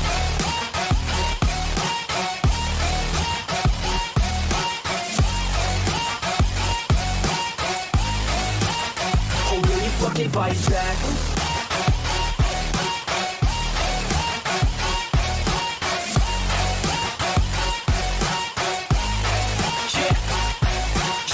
You ain't never ever gonna break it. You can never beat them and they're better than you face it. Thinking that they give a damn, you're not thinking straight, kid. No, they don't give a damn, you got what I'm saying? I'm not fucking playing, I'll give it to you straight, man. There's too many others and you're not that great, man. Stop what you're saying, stop what you're making. Everybody here knows that you just faking. Nah, I don't wanna hear it anymore, I don't wanna hear it anymore. All these fucking thoughts, they are not what I need anymore. I'm about to shut the motherfucking door on all you poor ass haters with your heads in the clouds. Talking out loud so proud, you better shut your goddamn mouth before I do more speak out. It's about to head south. You're never gonna make it.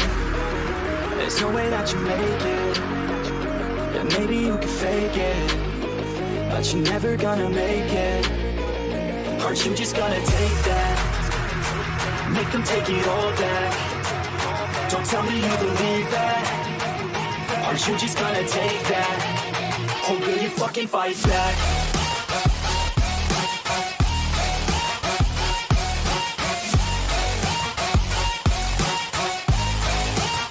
Or will you fucking fight back?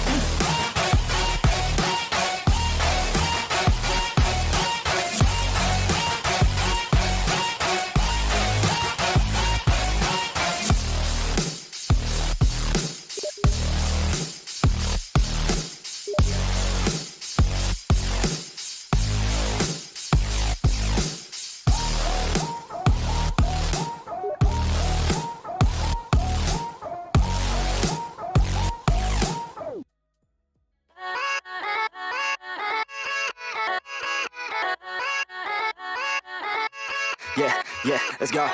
I ain't the first with the curse, with the thirst that I wanna be better, not worse, man, it hurts. I'm on this earth with my words and I put them all together, insert, cause I wanna have worth. Working hella hard till they put me in the dirt. Gonna go far, man, listen to my words. Gonna be a star, man, life's like a blur. When you're working this hard till you get what you deserve. Yeah, I ain't taking a backseat, I'm passing anybody else who is rapping. I'm nasty, ain't nobody able to catch me. They gasping, they cannot compare, they can't match me. I'm at half speed, I got your girl and she laughing and dancing, hanging on my butt, she asking to crash with me. Smash with me, she savage, she wants cash money, and she knows that I live lavishly. I wanna live, I'm cold inside. Give all I have just to feel alive. I fight to live, I fight to strive. One day I'll have what I want. I want the whole world in the palm of my hand. I got a plan, I'm the man. Now I'm teaching the game, a veteran, better than anybody else who tests me. I'm ready, looking at my hand and it's steady. I'm trending, ascending and blending, lyrical bending. Now I'm spreading and getting my name out now. Yeah, they hearing me laugh. All the crowds repping the sound. I'm hitting the ground, running, up and coming. Ain't nothing, yeah, rookie of the year. I'ma keep it 100, cold-blooded, no budget. From nothing to something, I ain't bluffing. I got a full hand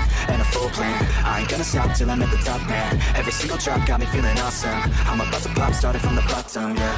I wanna live, I'm cold inside. Give all I have just to feel alive. I fight to live, I fight to strive. One day I'll have what I want in life.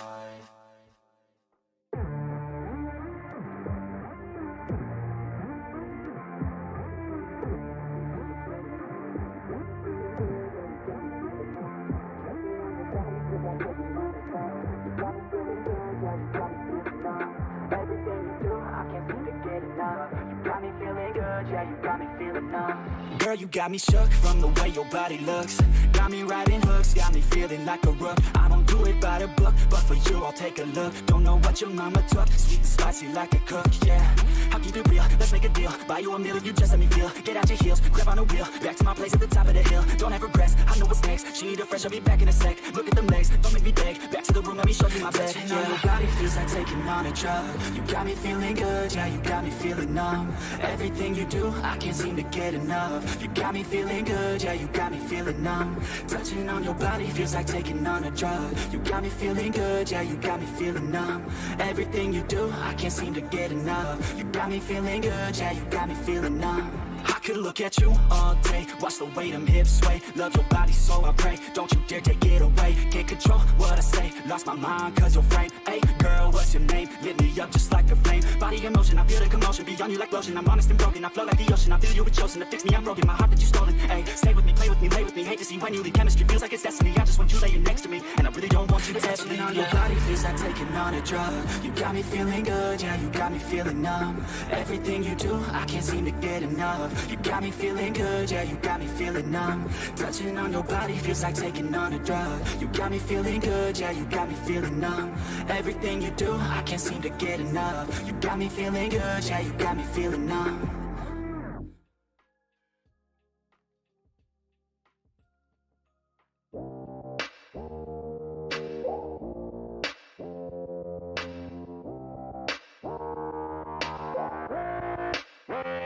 She just wants to flirt, so I flirt right back. I just put in work, yeah, I work like that. Got me falling and it hurts, yeah, it hurts so bad. All in and it's worth everything I have. I can feel the butterflies multiply every time I meet your eyes. Amplify deep inside, once I feel your skin on mine. Though I try, I can't hide all the ways I feel inside. You're everything I want in life. She just wants to flirt, so I flirt right back. I just put in work, yeah, I work like that. Got me falling and it hurts, yeah, it hurts so bad. All in and it's worth everything I have. Got a body and personality, never want her off me. Hot like wasabi, hot like some coffee. We drink like a hobby, like to get sloppy. We ain't never stopping. Yeah. I just wanna drink with this girl all day. I don't wanna think, I just want to play. Keep me underneath the sheets while we sleep all day. I just wanna feed everything I crave. I recall the first day that I met you. How could I forget you? No, I don't regret you. Hope I don't upset you. I miss laying in bed too. Your head up on my chest, you were never second best, boo. Sipping on some liquor, we remember all the good times. Live a little quicker, thinking bigger, wish we could climb. Look up in the mirror, seeing clear for our first time. Just a couple sinners, man, I wish I could reverse time. Yeah, we fake it till we make it, or we break it, often hated. Getting faded, getting naked, every time I feel impatient. And sometimes I can't escape it, I just wanna feel you shaping. Like my dreams, I can't sit back, I have to chase them. She just wants to flirt, so I flirt right back. I just put in work, yeah, I work like that. Got me falling and it hurts, yeah, it hurts so bad. All in and it's worth everything I have. She just wants to flirt, so I flirt right back. I just put in work, yeah, I work like that. Got me falling and it hurts, yeah, it hurts so bad. All in and it's worth everything I have.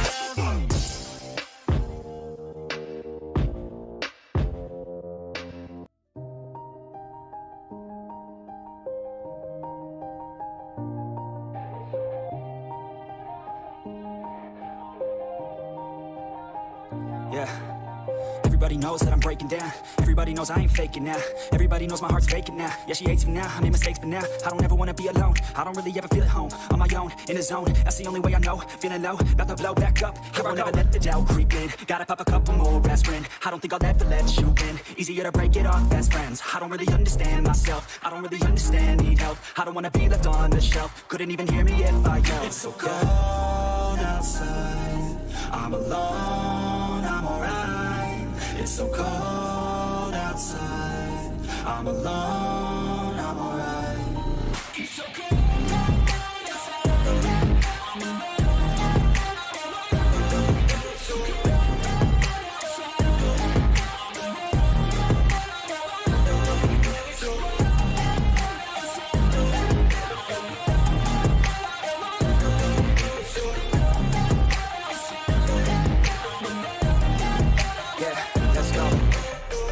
Break down, always feel like I could break now, but I never let it take me to that place now. I won't never let my thoughts get away now. I got better things to do, picking fate now. I just wanna be the best, call me great now. I don't know if I'm okay or insane now. I remember better days on the playground, hoping I can find my way. Even when I'm feeling down, I fight. Even when I don't know what is right, I'ma pick a side and I'ma take pride. I will decide my fate and I will never let them tell me who I am. If you try to shake me, I'll be damned. Planet on the ground is where I stand. Never give up, that was always the plan. It's so cold outside, I'm alone, I'm alright.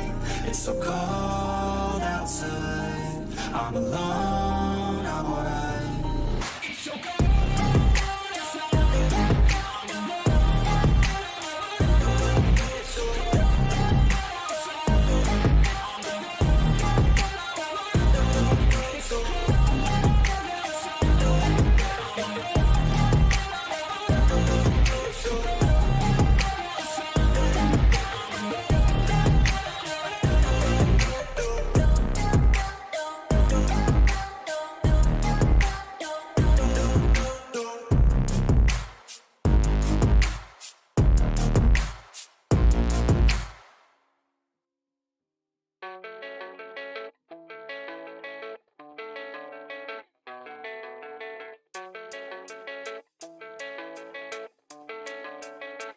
Yeah, I don't believe in destiny, I just do what's best for me. Don't listen to my enemies, they're just full of jealousy. Yeah, this legacy, you gon' see what's left of me. You gon' see success in me, you ain't seen the rest of me. I just wanna be the best at what I know, better than the rest, just watch me grow. Put me to the test and watch me go. This is my quest, I'ma make it known. They call me obsessive, oh I know. Call me selective with my notes, call me aggressive with my flow. Call me offensive even though no, it ain't gonna lie, life's tough. Trying to get by, life's rough. Try to do it right, it's not enough. Even though you try, you still mess up. But I'm still gonna fight for what I love. Still gonna die for what I love. Still gonna try, I won't give up. Still gonna fight until I've won. They say I'm way too obsessed and I've got nothing left. And I'm not quite there yet, but those words they'll regret. Cause I've got something left and I'm not giving in. I will not let them win, I won't stop till the end, no.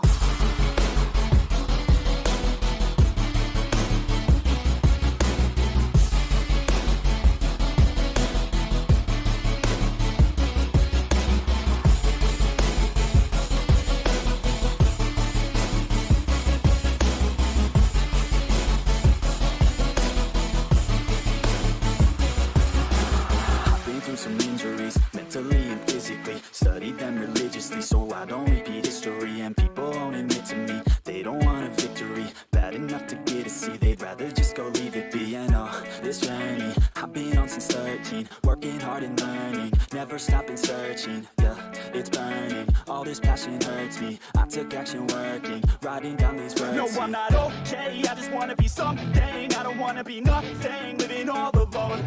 No, I'm not alright, I'm just barely getting by. But I'll tell you I'm just fine, so you leave me alone.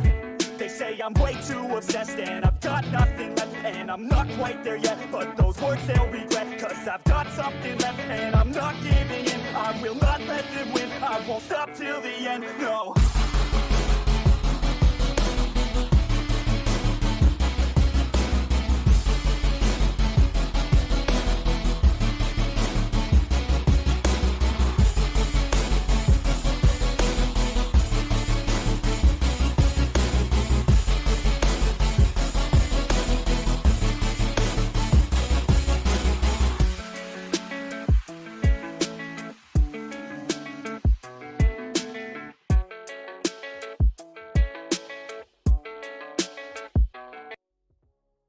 it's too late now. I remember you and me, and how careless we could be.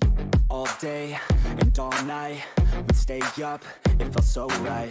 We were so young, we were so dumb. We would get drunk and then hook up. We were okay, we were alright, staying awake till the sunrise. We were in love, couldn't stop us, like a good drug, never run. We hook up in my car, driving so far, play your guitar, you'd show me your art. Let down our guards, think with our hearts, stare at the stars, we were never apart. Drinking too young, way too much fun, out in the sun, no pain when it's gone. Took you to prom, dance to our song, dance all night long till the lights come on. It's too late now.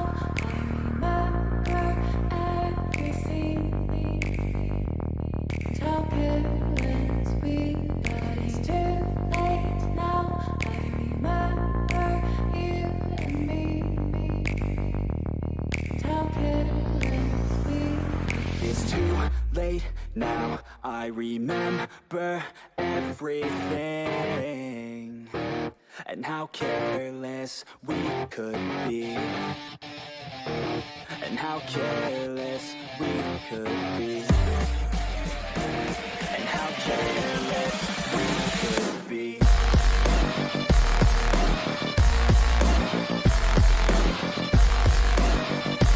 And how careless we could be.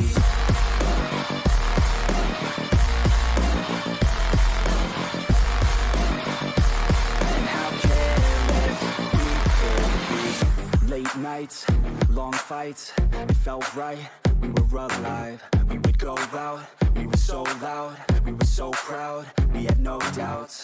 Weekends and weekdays, we'd spend our own way. We were careless, we were fearless, we were reckless, time was precious. We loved to waste time, whiskey and wine, drinking all night, asleep by your side. Finally alive, we would just drive, never arrive. Our journey was live, staying out late, testing our fate, running away. We live for today, young and so bold, never get old. Screw what we're told, we can't be controlled. It's too late now. I remember everything, and how careless we got. It's too late now. I remember you and me, and how careless we. It's too late now, I remember everything, and how careless we could be, and how careless we could be, and how careless we could be.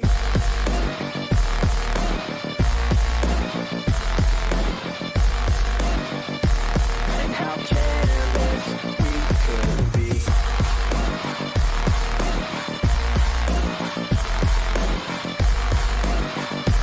And how careless we could be.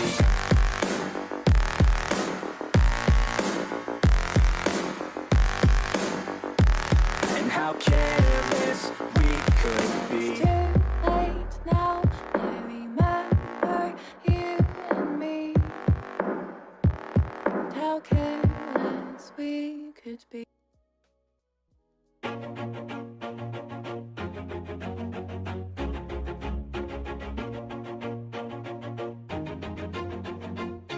Always do it on my own, so I gotta get through it. And the only thing I know is to love what I'm doing. Never give up, never slow, till I finally prove it. Never listen to the no's, I just wanna keep moving. Keep my head up when I act, head up, that's a fact. Never looking back, I'ma keep myself on track. Keep my head up, staying strong, always moving on. Feel I don't belong, tell my thoughts to move along. Push myself to be the best, die with no regrets.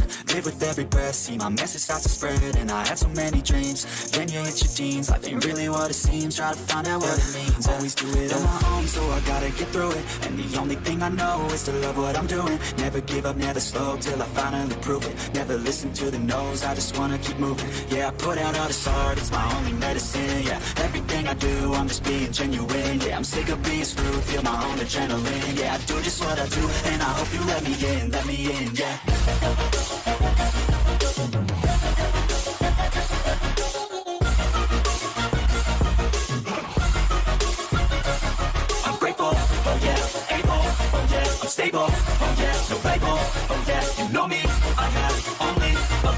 lonely, but damn, I'm going. I don't want no fake love, I want the real stuff. Everybody listen up, cause I'll only say it once. I'ma show you all the path, if you want it bad. I'm gonna show you where it's at, yeah, how you can get it back. Yeah, cause I ain't never done, I'll be number one. Working hella hard until I get just what I want, yeah. Rises like the sun, yeah, fatal like a gun. Shooters gonna shoot and I'm gonna shoot until I fall, yeah. Always do it on my own, so I gotta get through it. And the only thing I know is to love what I'm doing. Never give up, never slow, till I finally prove it. Never listen to the no's, I just wanna keep moving. Yeah, I put out all this art, it's my only medicine, yeah. Everything I do, I'm just being genuine, yeah. I'm sick of being screwed, feel my own adrenaline, yeah. I do just what I do, and I hope you let me in, yeah.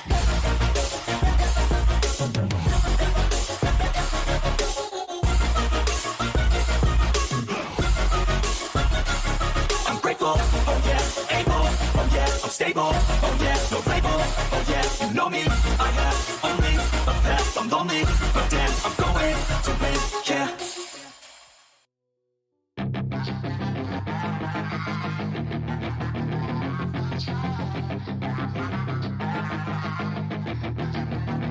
Yeah, she's got some nice long hair, and you know that she's a bad chick. All the boys stare, can't help it, it's a habit. Clothes that she wears, short skirt and a jacket. I just wanna get her all alone on a mattress. I just wanna have it, I just gotta have it. Rumors all around say her body is fantastic. All natural, not a piece of fur is plastic. Head to her toes, yeah, they say that she's a latch. Yeah, the whispers all around say she has a reputation. Don't believe it till I see it, so I want a demonstration. And I've always learned it better with a hands-on education. So I need a private session, if you get what I'm saying. And they say that she's not easy, no, she's really complicated, but that only makes it better, and it's got me so fixated. And I'm not the type to wait around, I've never hesitated, but she's got me captivated, so the game, I'm gonna play it, yeah. She got a body like a coke thing, she likes to keep the party going. These rumors got me feeling lonely, I want that body, baby, show me.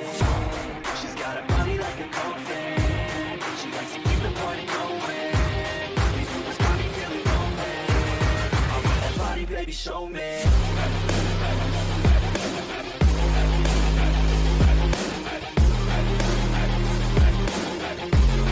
want that body, baby, show me.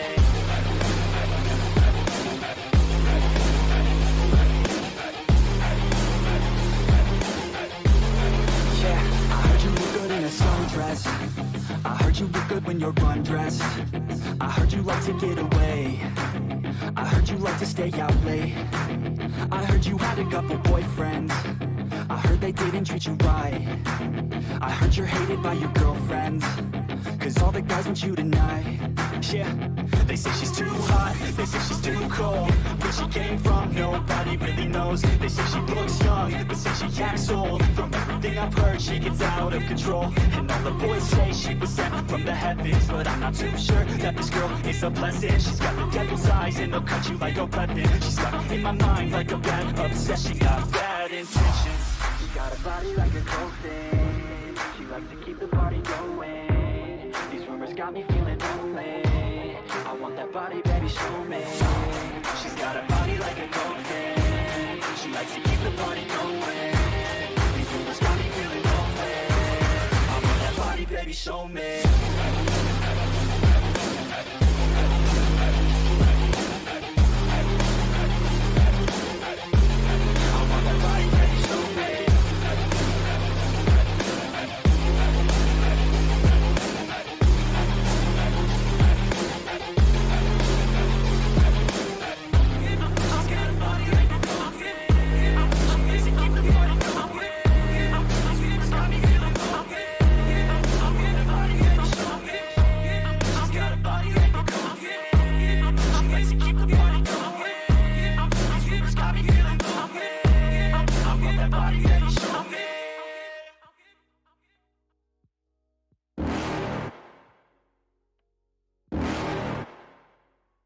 You're never gonna make it, you're not good enough. There's a million other people with the same stuff. You really think you're different, man, you must be kidding. Think you're gonna hit it, but you just don't get it. It's impossible, it's not probable, you're irresponsible. Too many obstacles, you gotta stop it though. You gotta take it slow, you can't be a pro, no waste your time no more. Who the fuck are you to tell me what to do? I don't give a damn if you say you disapprove. I'm gonna make my move, I'm gonna make it soon. And I'll do it cause it's what I wanna fucking do. Cause all these opinions and all these positions, they come in millions. They blocking your vision, but no, you can't listen. That shit is all fiction, cause you hold the power as long as you're dreaming. There's no way that you make it, and maybe you can fake it, but but you're never gonna make it. Aren't you just gonna take that? Make them take it all back. Don't tell me you believe that. Aren't you just gonna take that? Or will you fucking fight back?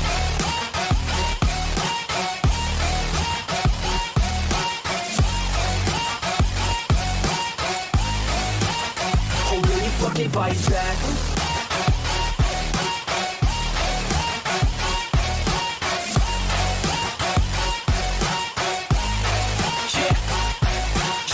You ain't never ever gonna break it. You can never beat them and they're better than you face it. Thinking that they give a damn, you're not thinking straight, kid. No, they don't give a damn, you got what I'm saying? I'm not fucking playing. I'll give it to you straight, man. There's too many others and you're not that great, man. Stop what you're saying, stop what you're making. Everybody here knows that you just faking. Nah, I don't wanna hear it anymore. I don't wanna hear it anymore. All these fucking thoughts, they are not what I need anymore. I'm about to shut the motherfucking door on all you poor ass haters with your heads in the clouds. Talking out loud so proud. You better shut your goddamn mouth before I do more speak out. It's about to head south. You're never gonna make it. There's no way that you make it. Yeah, maybe you can fake it, but you're never gonna make it. Aren't you just gonna take that? Make them take it all back. Don't tell me you believe that. Aren't you just gonna take that? Or will you fucking fight back?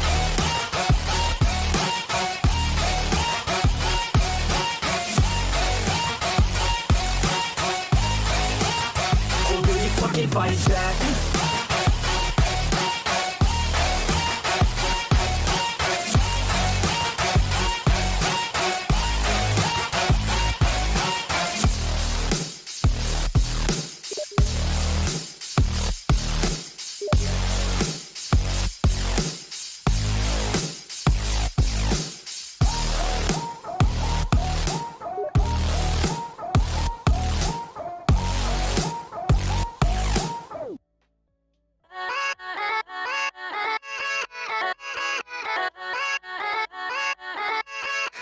Yeah, let's go.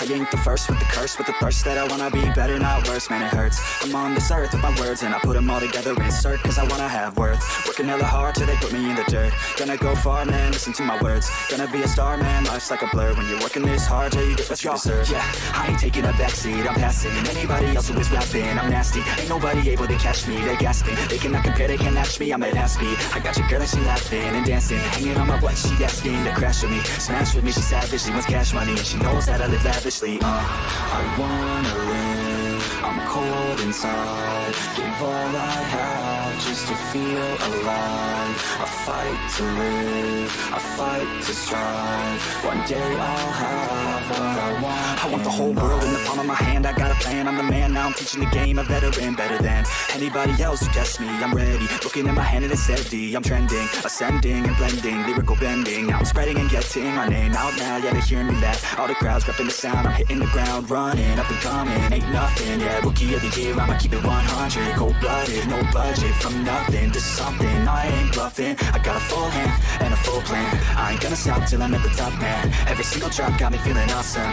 I'm about to pop, started from the bottom, yeah. I wanna live, I'm cold inside. Give all I have just to feel alive. I fight to live, I fight to strive. One day I'll have what I want in life.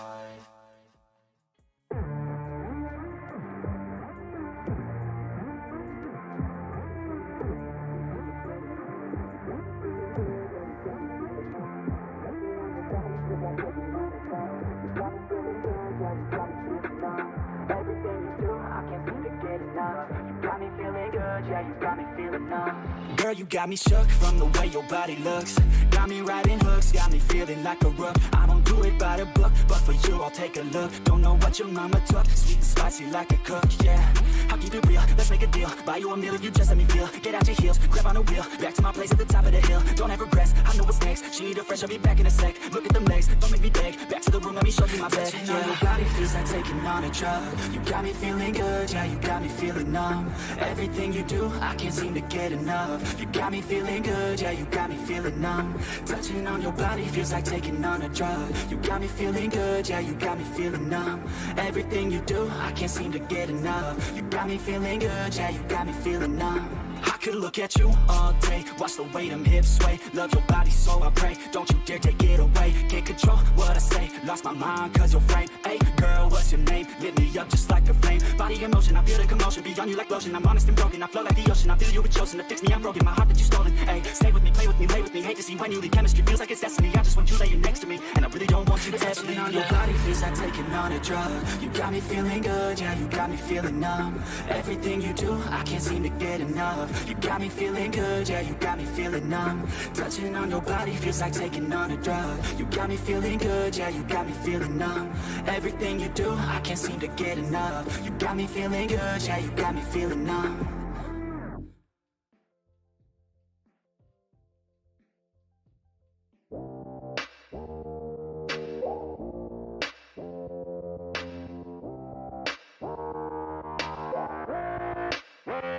She just wants to flirt, so I flirt right back.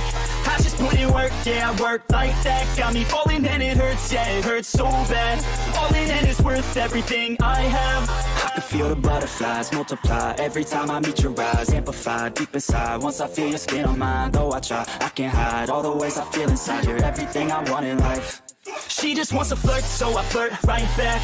I just put in work, yeah, I work like that. Got me falling and it hurts, yeah, it hurts so bad. All in and it's worth everything I have. Got a body and she naughty, never want her off me. Hot like wasabi, hot like some coffee. We drink like a hobby, like to get sloppy. We ain't never stopping. Yeah. I just wanna drink with this girl all day. I don't wanna think, I just want to play. Keep me underneath the sheets while we sleep all day. I just wanna feed everything I crave. I recall the first day that I met you. How could I forget you? No, I don't regret you. Hope I don't upset you. I miss laying in bed too. Your head up on my chest, you were never second best, boo. Sipping on some liquor, we remember all the good times. Live a little quicker, thinking bigger, wish we could climb. Look up in the mirror, seeing clear for our first time. Just a couple sinners, man, I wish I could reverse time. Yeah, we fake it till we make it, or we break it, often hate it. Getting faded, getting naked, every time I feel impatient. And sometimes I can't escape it, I just wanna feel you shaping. Like my dreams, I can't sit back, I have to chase them. She just wants to flirt, so I flirt right back. I just put in work, yeah, I work like that. Got me falling and it hurts, yeah, it hurts so bad. All in and it's worth everything I have. She just wants to flirt, so I flirt right back. I just put in work, yeah, I work like that. Got me falling and it hurts, yeah, it hurts so bad. All in and it's worth everything I have.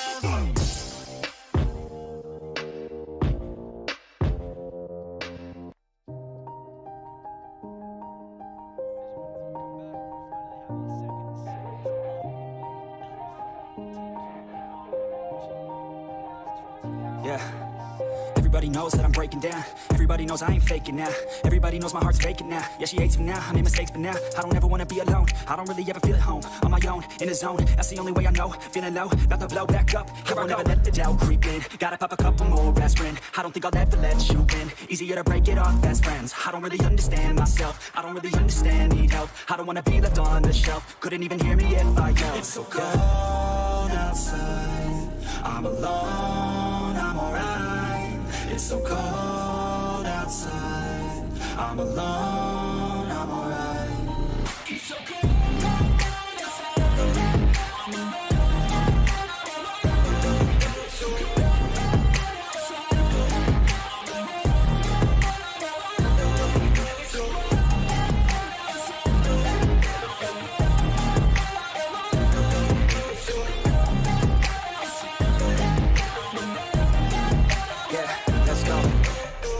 Break down, always feel like I could break now, but I never let it take me to that place now. I won't never let my thoughts get away now. I got better things to do, picking fate now. I just wanna be the best, call me great now. I don't know if I'm okay or insane now. I remember better days on the playground, hoping I can find my way to even when I'm feeling down. I fight, even when I don't know what is right. I'ma pick a side and I'ma take pride. I will decide my fate and I will never let them tell me who I am. If you try to shake me, I'll be damned. Planet on the ground is where I stand. Never give up, that was always the plan. It's so cold outside, I'm alone, I'm alright. It's so cold outside, I'm alone, I'm alright. It's so cold.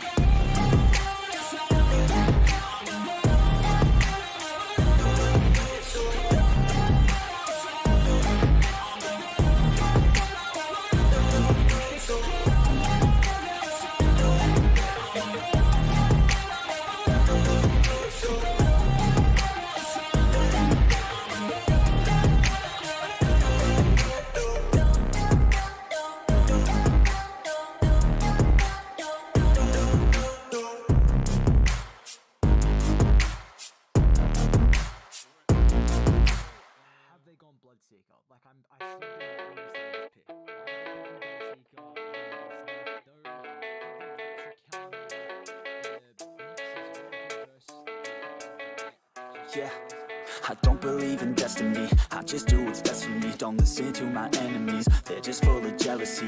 Yeah, this legacy, you gon' see what's left of me. You gon' see success in me, you ain't seen the rest of me. I just wanna be the best at what I know, better than the rest, just watch me grow. Put me to the test and watch me go. This is my quest, I'ma make it known. They call me obsessive, oh I know. Call me selective with my notes, call me aggressive with my flow. Call me offensive even though no, it ain't gonna lie, life's tough. Try to get by, life's rough. Try to do it right, it's not enough. Even though you try, you still mess up. But I'm still gonna fight for what I love, still gonna die for what I love. Still gonna try, I won't give up. Still gonna fight until I've won. They say I'm way too obsessed and I've got nothing left. And I'm not quite there yet, but those words they'll regret. Cause I've got something left and I'm not giving in. I will not let them win, I won't stop till the end, no.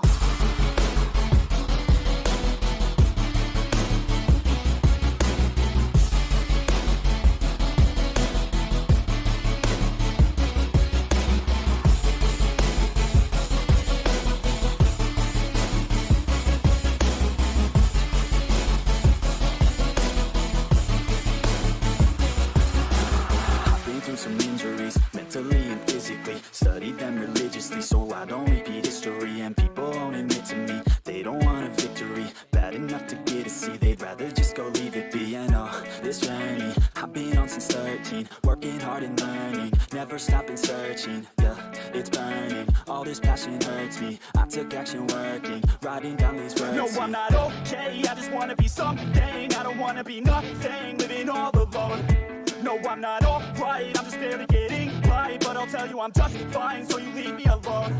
They say I'm way too obsessed and I've got nothing left. And I'm not quite there yet, but those words they'll regret. Cause I've got something left and I'm not giving in. I will not let them win, I won't stop till the end, no.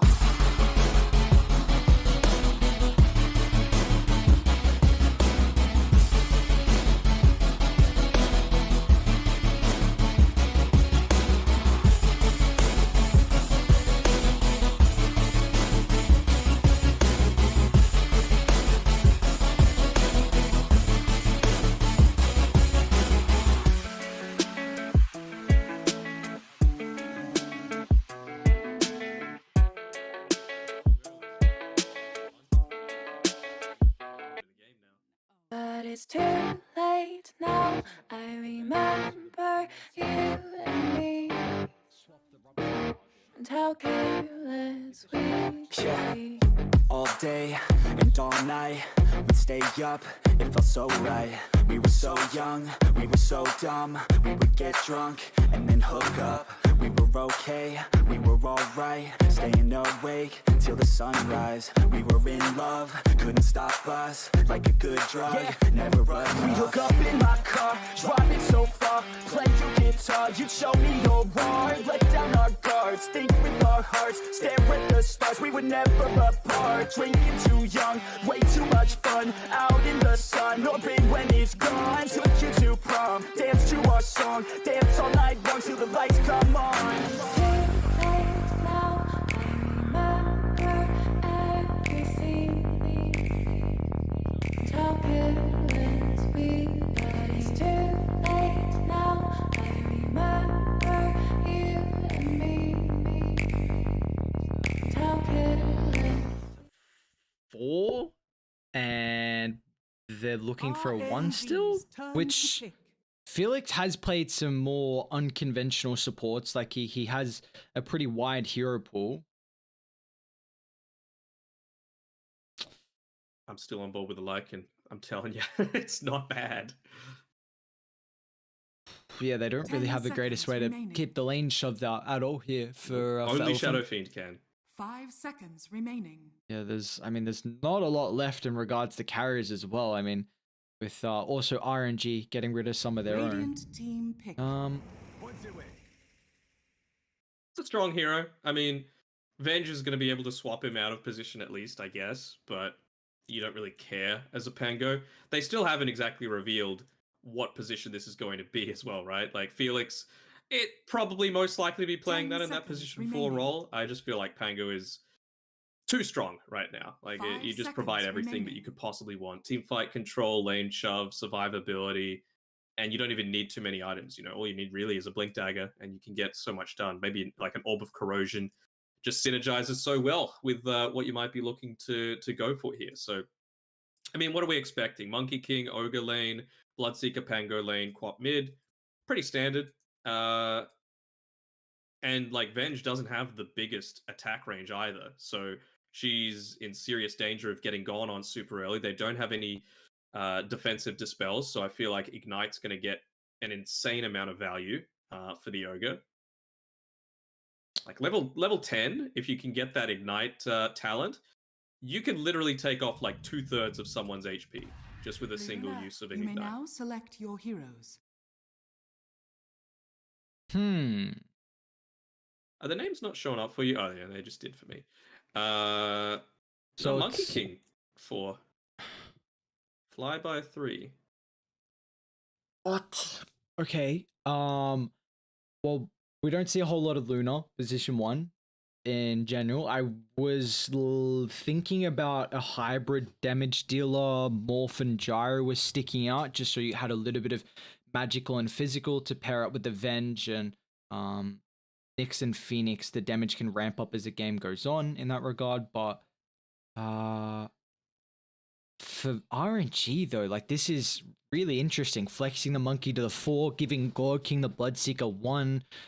Do you feel like Bloodseeker is that strong at the moment? Like, we've been arguing that, yeah, it's pretty good versus the Pangolier, but as a position 1, it doesn't feel like it's this be-all, end-all. Not this game. Like, my big concern is how are you going to scale on the same extent as a Luna does? And it's like Elephant's teamfight is decent.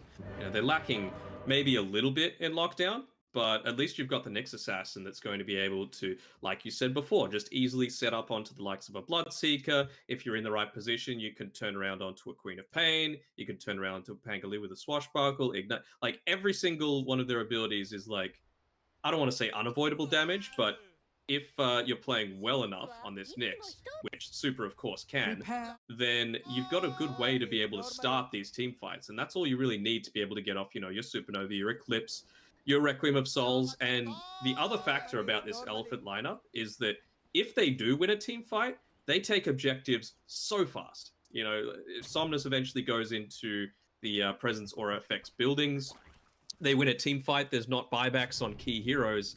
You've got the Venge, who's already got the Vengeance Aura to buff up that base damage. You've got a Luna with a Luna Blessing to buff up the damage even further, and then they could just very easily take out multiple towers in about 30 seconds time. So do you then feel like Elephant's lineup is just a little bit easier to execute compared to RNG's? I wouldn't say it's easier to execute. Like, a Pangolier still makes this fight quite nice, right? Like, you can be in on the front lines, you can be disrupting a Luna who doesn't have the greatest attack range, so she's not really in a position to be just right-clicking a Pango when he's rolling through. And I mean, a Shadow Fiend does need to channel up his Requiem, right? So as long as you can get onto him, you're preventing a lot of what he wants to do. My concern is that they're trying to perhaps be a little bit too clever. Like, what was wrong with putting Monkey King in the position 1 role against a Venge? I feel like the Venge just doesn't have a lane in that scenario, especially when paired together with an Ogre, because you've got the extra level of lockdown, right? Like, sure, you've got the slow with the Ignite, and you can pair that together with the Blood, right? And it could be fine. But given how much they buffed up the Boundless Strike, now having 1 second stun just at level 1, it seems like that's so much more potent, especially considering he's still gone for this Orb of Venom build as this position 4. To battle. I also agree with the fact that the Monkey King's probably like top 5 carries, I think, in this patch. Like, we've just seen some incredible performances from China in particular with how they've been able to play with the Monkey King. So trying to flex the Bloodseeker, feels like there's going to be a lot of emphasis on bringing the heroes down in the lane really low, so Bloodseeker can, you know, utilize that thirst and be a little bit more of like a lame dominator in a way. But we'll see if this will come into fruition. I mean, it's going to be a double range for Elephant with Yang and FY, and I feel like you would really like to have the Venge protected with a beefy position 4. Like, yesterday I saw the Venge Stream Protector in the QH, and that looked incredibly strong. So we'll see if there's any difference. My big worry about Venge is that you can very easily turn into position 4 if you don't have a good laning stage, because you don't really have the greatest way to keep up in farm. So I think this lane has to go really well for Elephant. Yeah, the lane needs to go well. You can't flash farm. You don't have a native way to do it, and you want to rush that Ags as soon as possible. And like, the build up into that is kind of awkward. You know, you need to win team fight after team fight. I feel like, I mean, FY is going to be the one stacking, of course, for a Shadow Fiend as well as a Luna.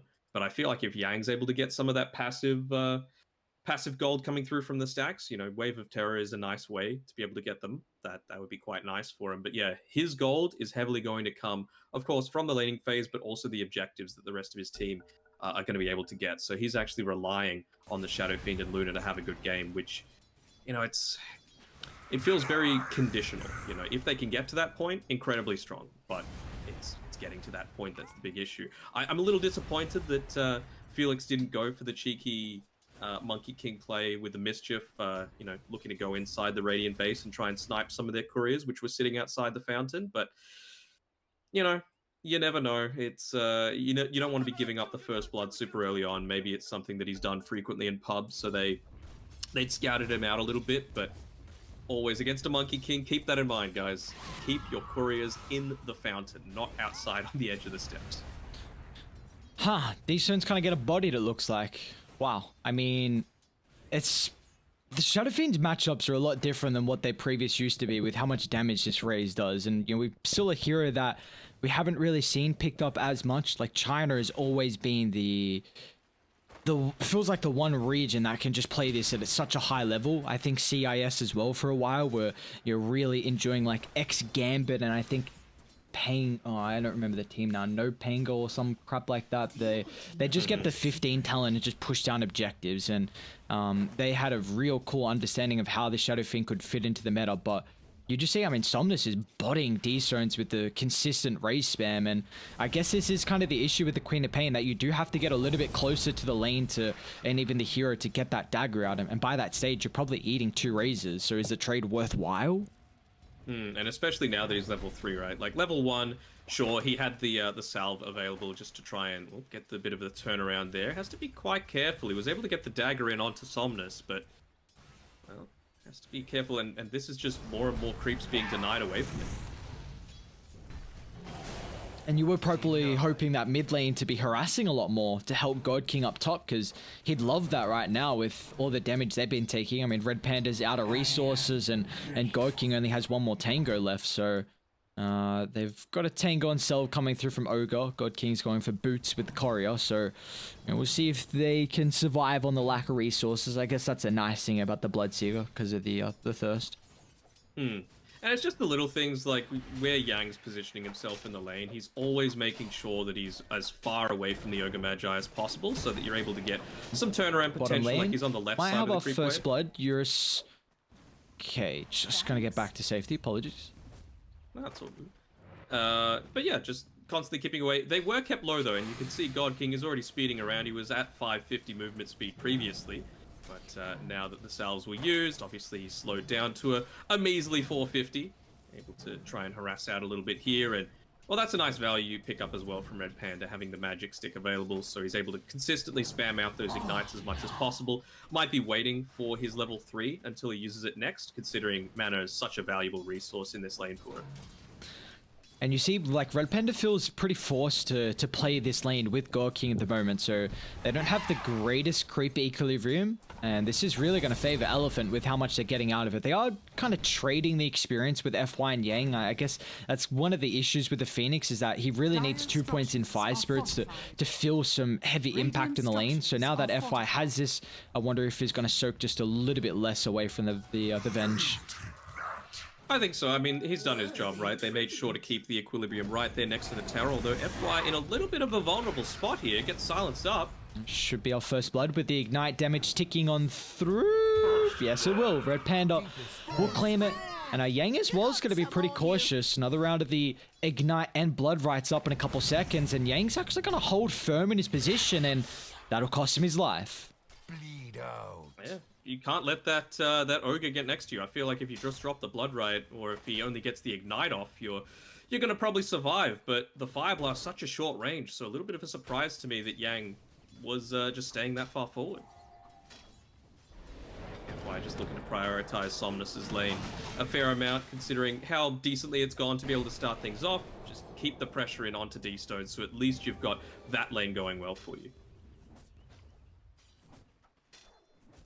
Offside looking like Flyby. He's taken up a small camp here, looking to perhaps body block it up as well after the fact. Sitting top on the net worth there. It's not going to get the maximum value. Actually, doesn't even get the body block off. You never want to use that healing salve when you've got that Vul debuff on you. It significantly reduces the impact of it. And I see way too many people do it.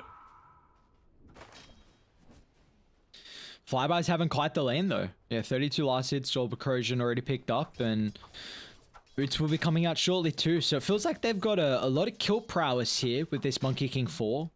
The Felix. Red Panda getting turned around on a little bit here. Actually, the stun underneath the Blood Riot, and that's 2 points in the Ignite. Are they going to be able to pick off Yang? I feel like they might. Put another round of the missile actually, and damage is surprisingly high once you start stacking up the levels. So God King, Strength Treads, whoo, saving lives. Strength Treads, Tango given over and runs under the tower as well for that tiny bit of extra regen. Yours? Oh my God, he's so weak. Radiant's courier has Oh, been not the killed. courier. Not the courier. They get a kill on top side. Poor old Red Panda. He's just, He was out of mana anyway. Yeah. He wanted the trip back. probably bring another salve potentially for the Bloodseeker as well. Maybe any items he's got. Looks like he's already got his items. Treads completed, just straight into the Maelstrom Rush. And now for mid lane, we've seen a lot of contention in the sides. How's this continuing to develop here? There's 22 and 7 for the Queen of Pain, 34 and 13. So honestly, Shadow Fiend's having a much better time than I was expecting. I really felt like the Queen of Pain was the better way to deal with Shadow Fiend when he was going for this heavy Necromastery build, but now you can just, seems to be like you can out-harass very easily with Raze, so I'm just doing very well. Looking to harass out Somnus a little bit here. Felix is able to get off the D-Ward there of the Observer and the Sentry, so Somnus has to be a little careful. He doesn't have Requiem. You know what he does have? FY to back him up. That and Raindrops, saving lives too, Somnus. Very nice early pickup in the itemization. We always like to point out the value that people can get in the Raindrop, and you're helping out. It's so good, man. Yeah. It's so good. It doesn't even need the mana regen to be that good, honestly. D-Strength has got ulti. So maybe this level 6 can come into play. They're going to turn it, try and kill off the Queen of Pain before she can get the massive pure damage that bursts through Somnus. And unfortunately for Yang, it's a little bit too late for the party, and they will not be able to find a retribution kill. Yeah, and the fact that they weren't able to get any kills at all means that FY is back at 0 earn charges. He got it super early, just completely rushing it. A lot of the times you see the Phoenix like to go, you know, into the Tranquil Boots or something like that just to enable him to stay in lane. He's actually getting rolled in on here by Flyby. Heavy rotation. And what a use of the rolling thunder! Perfect bounce backs from Flyby. Great use of this early ultimate and finding his counterpart in the position 3 killed off. And meanwhile, God King, he's just freely pushing out a top. He's top of the net worth, doing a little bit of chip damage into this tower. Not really any stacks being prioritized for RNG. Makes sense, you know, they don't have the greatest stack-taking lineup for sure. Looking to make a bit of an aggressive mood here, but Super could look to go for the turnaround. I wonder if they're going to give mid over to the Phoenix or the Nyx, because one of these heroes is going to need, well, I guess it's FY now with him tipping over. This is going to give him some nice solo experience as well, getting closer and closer towards the level 6, which is very valuable for Elephant, because they don't really have the playmakers. It's going to be pretty reliant on the Nyx Vendetta to scout and set up these pickoffs, and then for the team fight, that's where you want the Supernova to come into play. And the earn charges as well. Like, he just picked up another one from being able to kill that. Down bot, Flyby. Can he get the ultimate off to stop the magic damage? The beam will cancel, and here comes the rotations. God King, the artillery with the rupture will lock in Eurus, and our God King moving at a speed that Elephant are unable to deal with. He'll pick up a double kill. The first movement speed's about to expire though, and he might be penalized here as there's no escape. A swap back into his demise as Yang will secure the double. And it's just back and forth here. Very aggressive Dire's from, top tower you is know, under Chinese Dota standards. Radiant's I middle feel like tower Yang is is doing under a attack. pretty good job, although he's getting gone on a little bit here. He'll end up paying with his life. More commitments coming through, it feels like. They have the don't egg. Have the Eclipse Yeah, available. they're just gonna drop it. No messing around, just in case a bigger team fight breaks out here as FY popping the supernova early on cooldown, but you know, Eurus come back to the lane. We'll clean off Red Panda. They might also catch out Felix as well with his consistent chip damage, and there is no way for him to get the tree. Dire's middle tower is under attack. You can see there he even had to cancel the Boundless Strike, having the risk of the Nyx Assassin popping the Carapace way too much. Still ends up dying. And, well, it's still the Nyx Assassin that feeds his gets the kill bounty anyway, so things going well overall for Elephant so far. I feel like you're pretty happy with the status quo that's gone on so far. You mean the mid lane went well. Sure, there was some support coming through. Luna had a rough-ish start to the laning stage, but she's come right on back. She's sitting second. She's only now put the points into the Moonglaive, so she's not quite as easily going to be able to take these stacks, but I just like how Elephant have gone about these timings. You know, it's only at this point now that they're starting to build up the stacks Radiant's because they middle put so tower much is under priority attack. into making sure the laning stage went well. Somnus has haste. They need to make sure they lead him with the Rupture, otherwise he's just going to be gone. So a 3-hero rotation force to try and kill off Somnus, and they might be penalized. Well aware of Super's positioning, but great timing the Spike Carapace. There's the Rupture out. Maybe they can collapse on the Shadow Fiend. Dire's top tower is This under Rolling Thunder is attack. going to force him to compromise his positioning, and yeah, Somnus doesn't look like there's any escape as the haste will expire. Even D-Stone's making sure they secure the kill, but meanwhile Felix Tower is under attack. is split away for the team, so they will get the secondary support kill. It might also be transition into the Pangolier. Eurus as well will drop the Eclipse, make sure they have all the damage in the tank to clean off the Pango. Yeah, and just more and more farm being pumped into this Luna. Something that I'm honestly a little surprised about is the fact that FY, look at his build. He's got no points in Sunray, and it's level 7. So just wanting to prioritize a lot of that attack speed slow, realizing how important it is to be able to take care of this Monkey King in the laning stage, just to deal a lot of the burst damage to prevent them getting a little bit more aggressive onto you. And Radiant's with bottom the Sunray, I tower is mentioned under attack. how effective you can be as a Pangolier, as a Monkey King, hell, even the Bloodseeker could just stop you very easily. Dire's So top just wanting to tower secure is the under early game attack. and realizing that, you can trust Radiant the are fact that scanning. Luna's going to be able to bring you into the later stages of the game, and that's when you can start to level it up. Yeah, I feel like Elephant, once this game Structures are heads fortified. later and later, they're going to be heavily Radiant's favored. bottom I mean, you've got tower is two under attack. heavily physical top damage tower dealing is heroes, under which will attack. very much utilize the Vengeance Aura. They don't have the greatest way to kill off the Radiant's bottom tower is Supernova, Dire's top tower is and falling. just feels like Dire, like a Bloodseeker's not going to scale as well. It's definitely like a mid-game orientated hero where you can kind of snowball your early itemization, with that second item BKB timing. Yeah, Yang will have his Ags as well, which Dire's it's top essentially tower like is a under Wraith King attack. ulti. You've got 2 Radiant's lives, bottom and tower there's nothing is that you under attack. need to do about it. Like, you can't even break doesn't disable it. You're always going to be able to get it off. Man, Super, every time he's playing this Nyx Assassin, he just does way too much on it. Just pop the smoke, and the instant numbers are there to back him up as well. He's always in the right place at the right time. It will be killed off Indeed, this the time. Flyby. Flyby actually doesn't have somewhere to bounce back on, but they can claim the kill with D-Stones nonetheless. They're going to try and target down Yang now. Maybe the Supernova will actually force them to reset their positioning, but a Supernova from afar will still claim the kill. Even Eurus looking to get involved as well.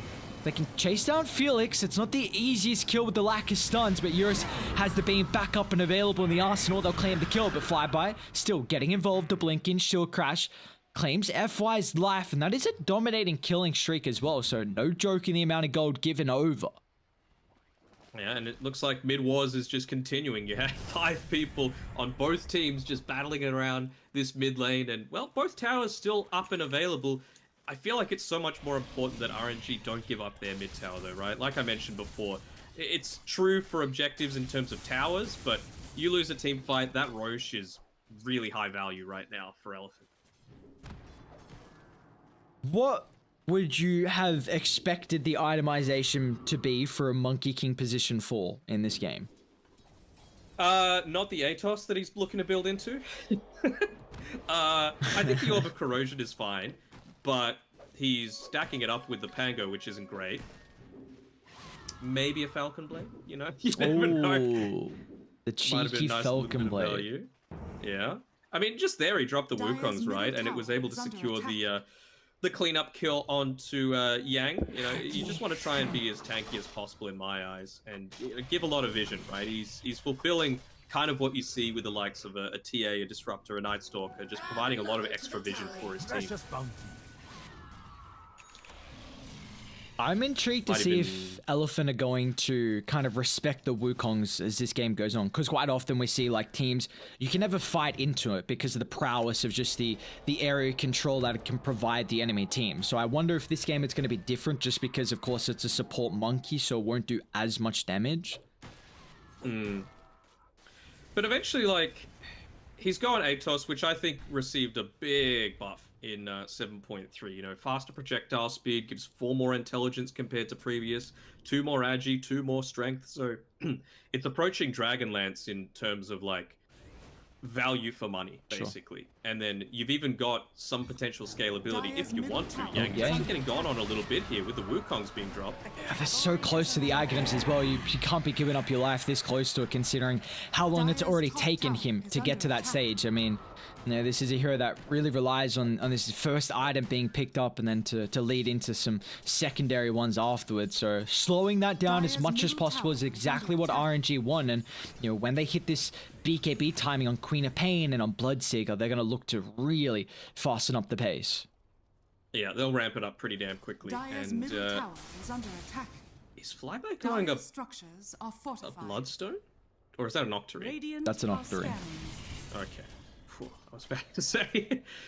But, yeah, on the Monkey King, eventually you are going to be able to, if you want to scale, like become a 4th core, go into something like a Gleipnir, you know? The Atos does eventually scale into that. You're going to be able to give a little bit of extra lockdown once those BKBs start to get lower.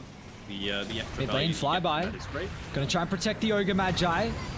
Moving forward with the Rolling Thunder. It's not the greatest placement in the Supernova. I guess it just stops any more extra follow-up with Flyby's ultimate. So, couple of traded abilities here. And even D-Stone's just cleaning Super. So, in the end, it's just a 1-for-1 with the position 5s falling. It was a Supernova popped, then again it was a Sonic Wave used as well, so... Dire's middle I tower feel like, again, it's has just a been very denied. even trade. The big win, though, for Elephant, like I was mentioning before, is the fact that they were able to take out that tier 1 tower. So they've got a lot more control, excuse me, around this this mid lane now. Eurus can feel somewhat safer to farm around his Tricamp area. And then again, if another big Team 5 victory goes their way, and you've got the Eurus for it, as we're going to make a bit of a play here onto God King, as Yang... He's still just so close. Like, how do you start this fight? You're teetering forward on the Vengeful Spirit, but still fighting before the Aghanim with the BKB. Instantly answered from both the cores here, but God King a little bit more cautious on pushing on forward without recognizing what's on the backline. So instead, he'll just turn to deal with the pesky bug and kill off Super. It's only FY? 100 gold away, man. Oh. Like, why are you taking that fight? Why are you getting that aggressive when you can just Radiant's literally bottom farm lane up? is And under even if you attack. get picked off like that, you've got the second life. You can potentially have that turnaround potential. It's one of those things where I feel like Elephant, they just get a little too confident with their teamfight ability. Like, of course, they're great players and they can execute at such a high level, but Somnus? Requiem, Somnus? not even going to be charged up. They can chain control him. BKB still on cooldown, and Somnus, he's going to get penalized, condemned for his positioning. Eurus has to force not the greatest usage of the BKB. I mean, this is his first duration of it, so... Elephant are really giving RNG a big opportunity to put their stamp in the mid game. Blessings upon a it just feels like completely unnecessary, you know? Like, avenge death that shouldn't have happened. Finally, he's picked up his Aghanim Interceptor, which of course, fantastic. But I mean, he just TP'd right onto someone that was standing there. Like, he saw him. He had complete vision that he was just standing there waiting for the TP to complete. Doesn't have BKB, finishes the TP anyway. And then, again, forcing the first BKB out of the Luna as well, just to get a Pango in return. Like, it's a pos 3 for a pos 2. It's not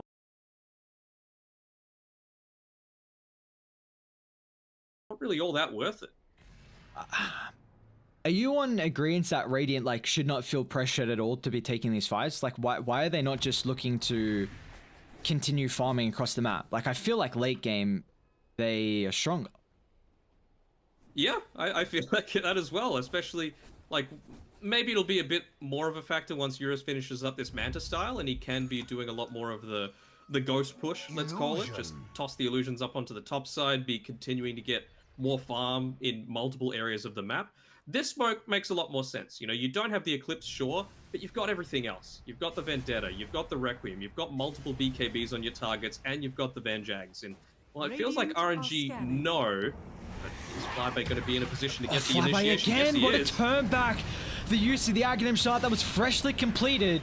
If they target down Yang, it's not the biggest issue because he has this Aghanim, so he'll still have some impact in the team fight, but they don't get the swap back into the Supernova.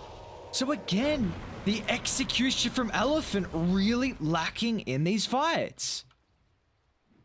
And a team like RNG, they're going to punish you. You know, they're still looking to just go into Roche. I don't know about this. You know, you use the Supernova, you don't have Venge. Eclipse is going to be up in 10 seconds, I suppose, but it's a ballsy attempt. You got to risk it for the biscuit, though. Alright, you got both BKB on Luna, Shadow Fiend. Dire, they're coming over, 5 on 4.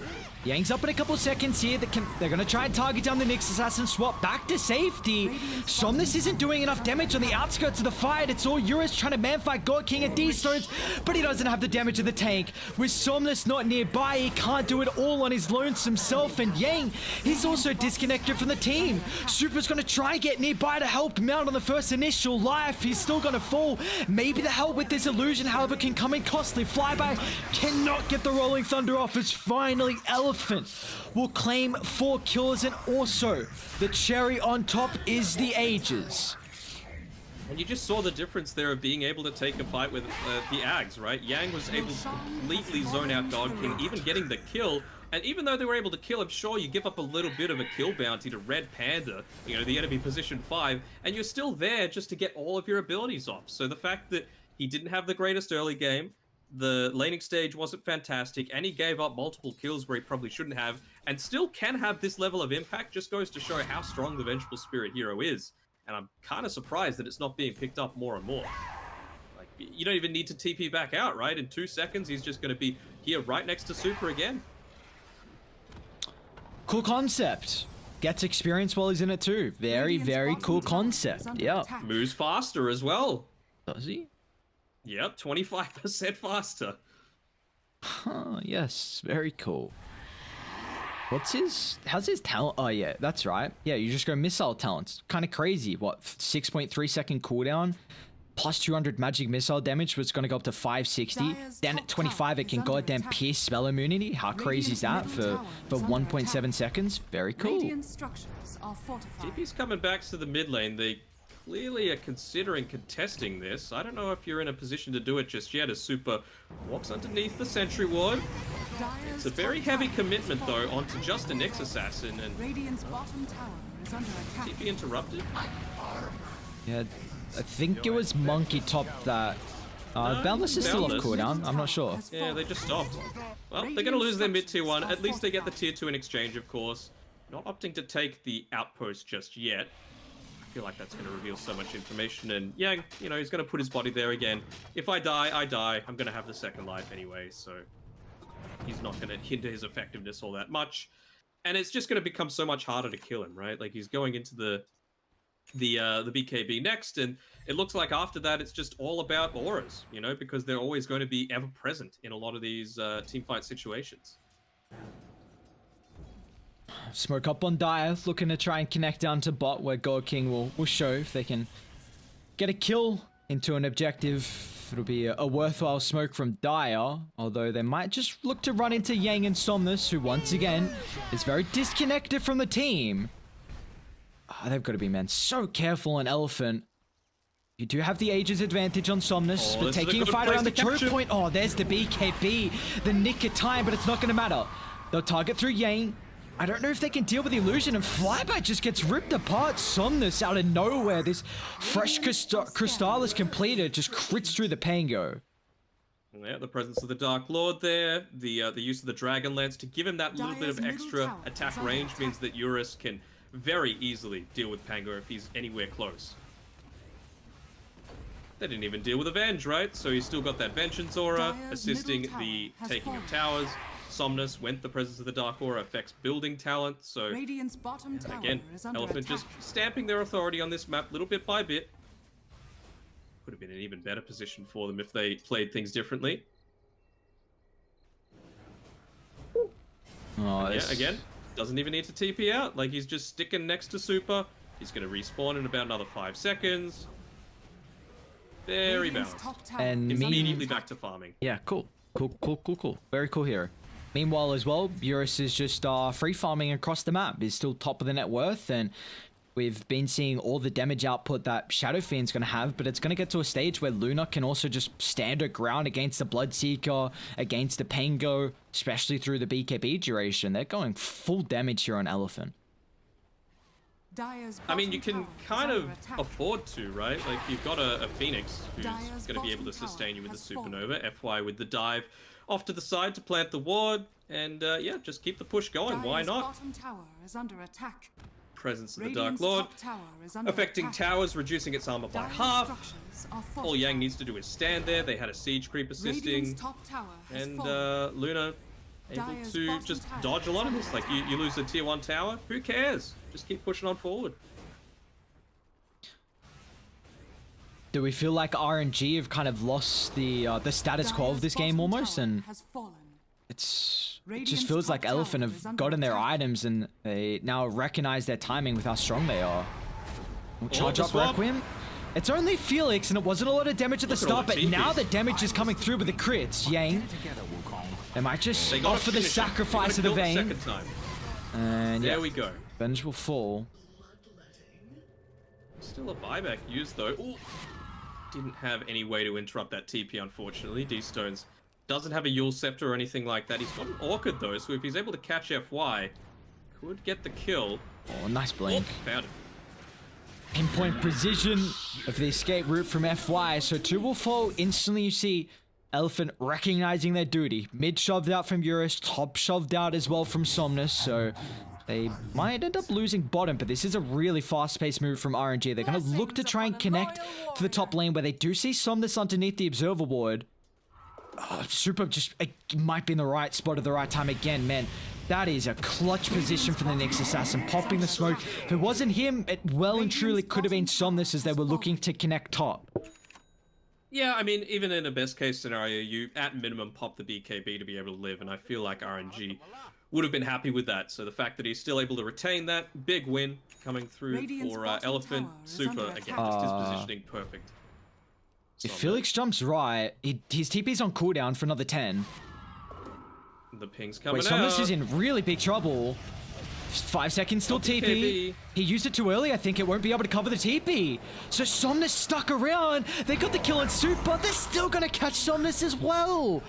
Oh, that's not good. I was singing props to Super, and then you stay there. Oh. I mean, you could lead a horse to water, but you can't make it drink, right? And I'm sure Super was just saying, I did my job, guys. Congratulations, you survived. And then Somnus is just like, you know what? I am going to farm. I am going to go on the enemy side of the map when I have no vision and just think that I'm going to be able to survive. Radiant's top tower. Maybe now he'll be able to make a bit more of that play, right? Because he's got the Silver Edge. It's got a lower cooldown compared to the Shadow Blade. So the relative uptime of your invisibility is a lot higher. So until those gems start to get picked up. But, I mean, Felix Shabbat, you just give so much information, right? Like, sure, it's nice if you're able to get to level 10 and have the extra Tree Dance Vision AoE, but even just being able to dance around in the trees with the extra cast range, you're basically a moving ward that can never get dewarded unless you die. And like I said before, the Atos gives a ton of extra strength now. You've got the Pupil's Gift for the 14 stats, so he's just trying to be as tanky as possible. And yep, kind of like what I was thinking, he's gone into the Gleipnir, so he's going to have that extra scaling potential as well. I'm really excited to see how God King can fare late game, because I think the Aghanim shot is absolutely stupid with 2% damage, and I believe it's pure as well, and max health as too. So that scales really, really well into the late game. Can he match versus Shadow Fiend, versus Luna? They're going to jump in, Slick, going to get the BKB of the chain lockdown. Oh, what a swap. Yang putting his body on the line. Get down, Mr. President. I'll keep you alive. And that he does from Yang. They're going to be cautious of how long they stick around because they're going to pounce in full. A supernova in the middle of the fight. God King, he recognizes he can't take the fight. The swap back in range. They just get the stun. What a swap from Yang. He started the fight to protect Somnus, and he'll end it with swapping in the Bloodseeker. Venge is very balanced. Didn't even have to pop the BKB, I don't believe, for all of that.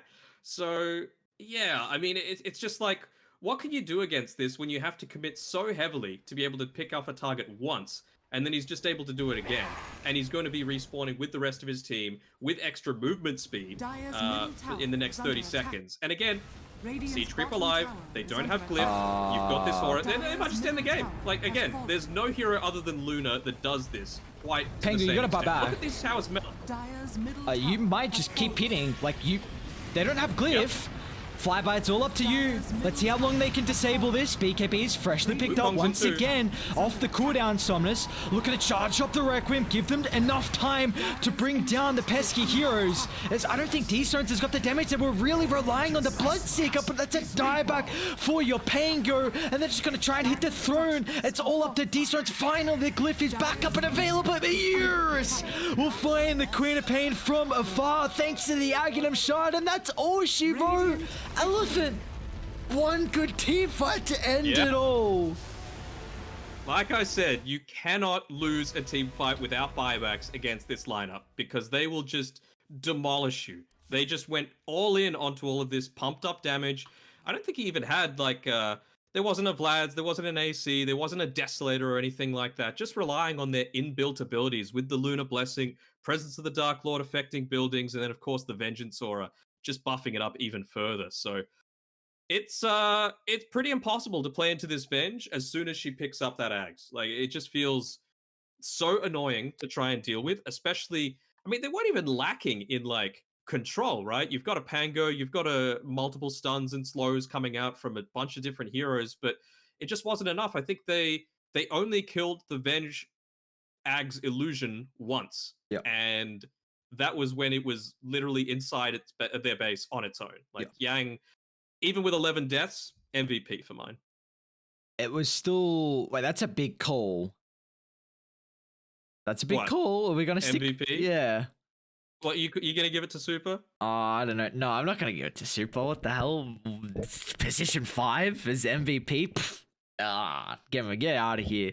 I think honestly, I'll say that. I don't know who I'd honestly. I don't know who I'd give it to. Honestly, I think Elephant though. This seems still there's a big issue with Venge. Like, getting that Aghanims is the issue. We saw how long it took Yang, and for RNG, they just weren't able to accumulate enough of a net worth lead to penalize that kind of long timing that was coming through from the Venge. But we saw how much work it was able to do in multiple fights, the saving factor, just the consistent nuisance of this missile, and also the minus armor. Like, you had so many ways to buff up your heroes, like the aura from Venge, the wave of terror, the shadow fiend as well, even Luna's aura. Like, there's just multiple ways to accumulate such a ridiculous amount of damage, and it showed in the end. Like, they could just stand their ground and win these man fights too often. And for RNG, I mean, it was a hell of a game from Flyby. We saw how he was able to play the pain clear. KDA doesn't look the greatest, but with his initiations and how he was able to kind of turn the fights with that Rolling Thunder use was, really, really solid. But unfortunately, I mean, Elephant, they just got to the stage where you couldn't man fight. And again, it's like we always see, you win one fight with Luna, you walk it down, and you're able to end the game just like that. Yeah. I mean, it was something that I was always kind of mindful of, right? I was thinking, how many times have you been in a pub against a Luna, right? And then you just lose a single team fight and then lose the game because of exactly that situation where you just your base just melts and you've got everything else to buff up that kind of capability. It's crazy that it's possible, but Elephant, they executed it to its full potential. Oh, they very much did now. And with the game advantage, I mean, who knows what can happen in the second game? Maybe RNG, can bring it back and somehow force this game 3. Considering RNG, they also 2-0'd Elephant in the group. So we saw earlier that IG were able to kind of get a little bit of revenge, considering they lost in the groups versus Magma and knock them out. Maybe RNG can do the same thing. Maybe they can come back, stem the momentum that Elephant have at the moment and force this game 3, and then it's anyone's ball game at that stage. But at the moment, Elephant, a game advantage heading into our second game. Who's going to be the second team eliminated from the Imba TV I-League Season 2? We'll find out next.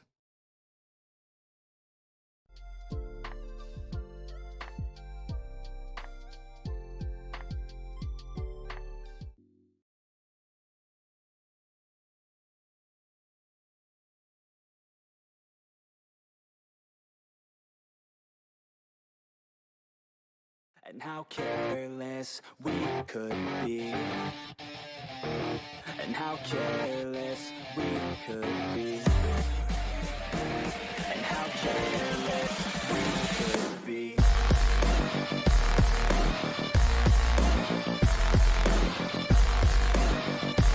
And how careless we could be.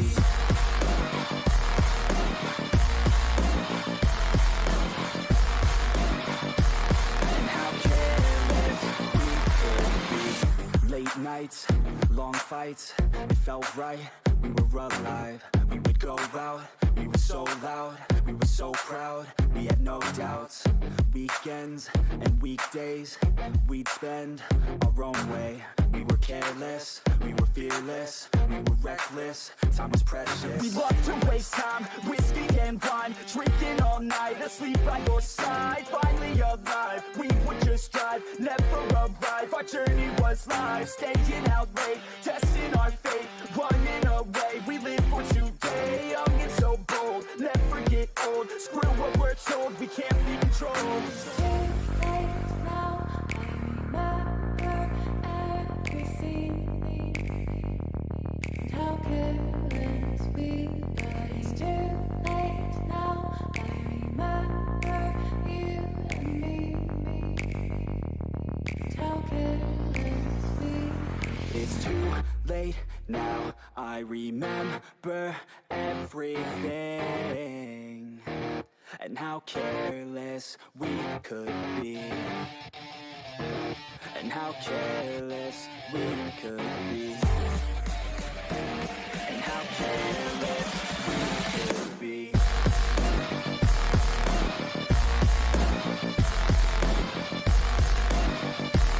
And how careless we could be.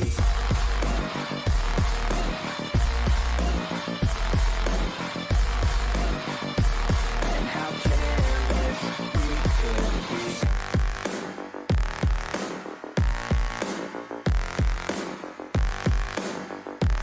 And how careless we could be. It's too late now, I remember you and me. And how careless we could be.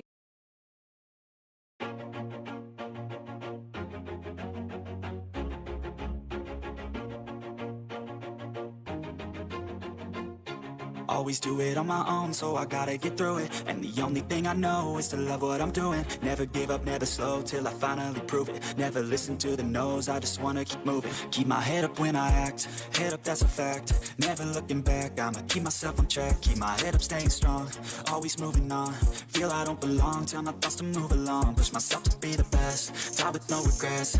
Live with every breath, see my message start to spread. And I had so many dreams, then you hit your teens. Life ain't really what it seems, try to find out what it means. Always do it on my own, so I gotta get through it. And the only thing I know is to love what I'm doing. Never give up, never slow, till I finally prove it. Never listen to the no's, I just wanna keep moving. Yeah, I put out all this art, it's my only medicine. Yeah, everything I do, I'm just being genuine. Yeah, I'm sick of being screwed, feel my own adrenaline. Yeah, I do just what I do, and I hope you let me in, yeah.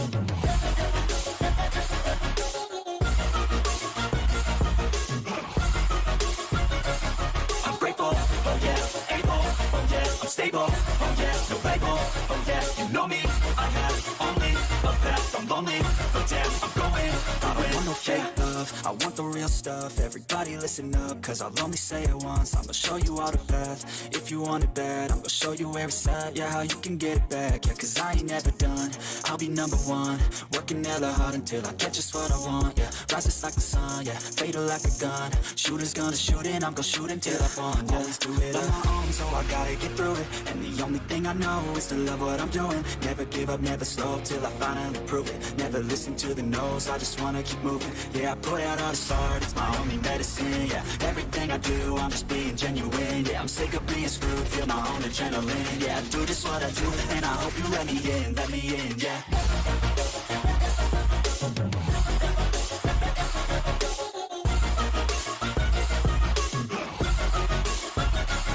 I'm grateful, oh yeah, able, oh yeah, I'm stable, oh yeah, no label, oh yeah, you know me, I have only a path, I'm lonely, but damn, I'm going to win, yeah.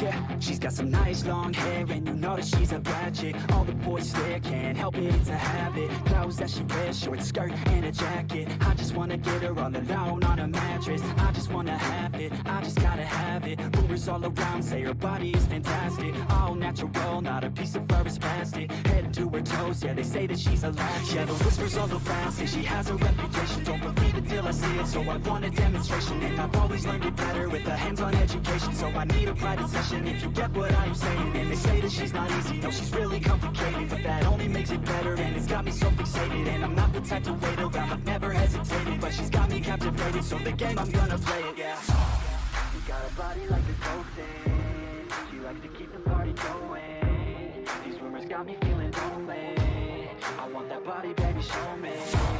She's got a body like a cocaine, she likes to keep the party going. Baby, show me.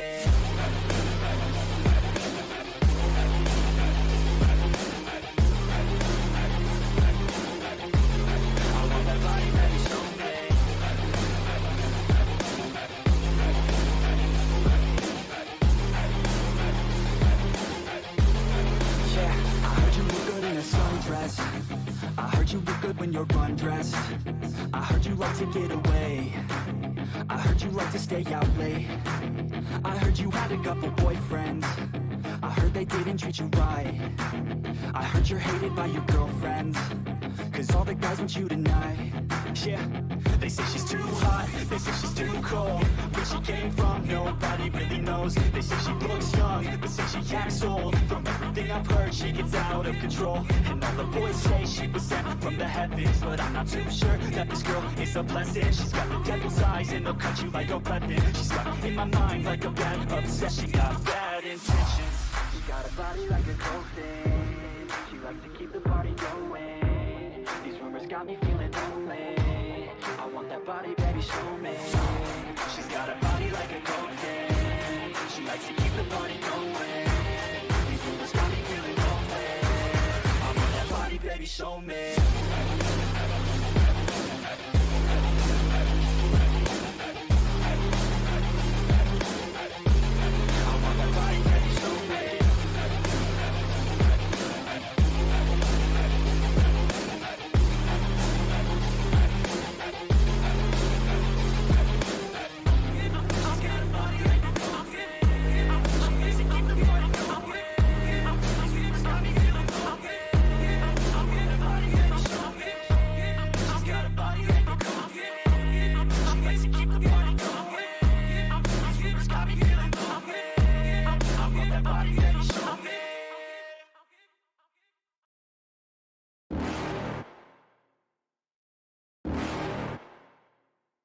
You're never gonna make it, you're not good enough. There's a million other people with the same stuff. You really think you're different, man, you must be kidding. Think you're gonna hit it, but you just don't get it. It's impossible, it's not probable, you're irresponsible. Too many obstacles, you gotta stop it though. You gotta take it slow, you can't be a pro, no waste your time no more. Who the fuck are you to tell me what to do? I don't give a damn if you say you disapprove. I'm gonna make my move, I'm gonna make it soon. And I'll do it cause it's what I wanna fucking do. Cause all these opinions and all these positions, they come in millions. They blocking your vision, but no, you can't listen. That shit is all fiction cause you hold the power as long as you're dreaming. There's no way that you make it. And maybe you can fake it, but you're never gonna make it. Aren't you just gonna take that? Make them take it all back. Don't tell me you believe that. Aren't you just gonna take that? Or will you fucking fight back?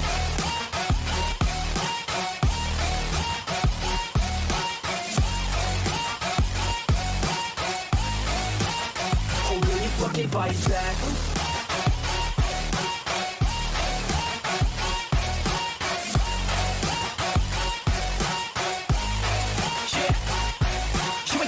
You ain't never ever gonna break it. You can never beat them and they're better than you face it. Thinking that they give a damn, you're not, think it's straight kid. No, they don't give a damn, you got what I'm saying? I'm not fucking playing, I'll give it to you straight, man. There's too many others and you're not that great, man. Stop what you're saying, stop what you're making. Everybody here knows that you just faking. Nah, I don't wanna hear it anymore, I don't wanna hear it anymore. All these fucking thoughts, they are not what I need anymore. I'm about to shut the motherfucking door on all you poor ass haters with your heads in the clouds. Talking out loud so proud, you better shut your goddamn mouth before I do more speak out. It's about to head south. You're never gonna make it. There's no way that you make it. Yeah, maybe you can fake it, but you're never gonna make it. Aren't you just gonna take that? Make them take it all back. Don't tell me you believe that. Aren't you just gonna take that? Or will you fucking fight back?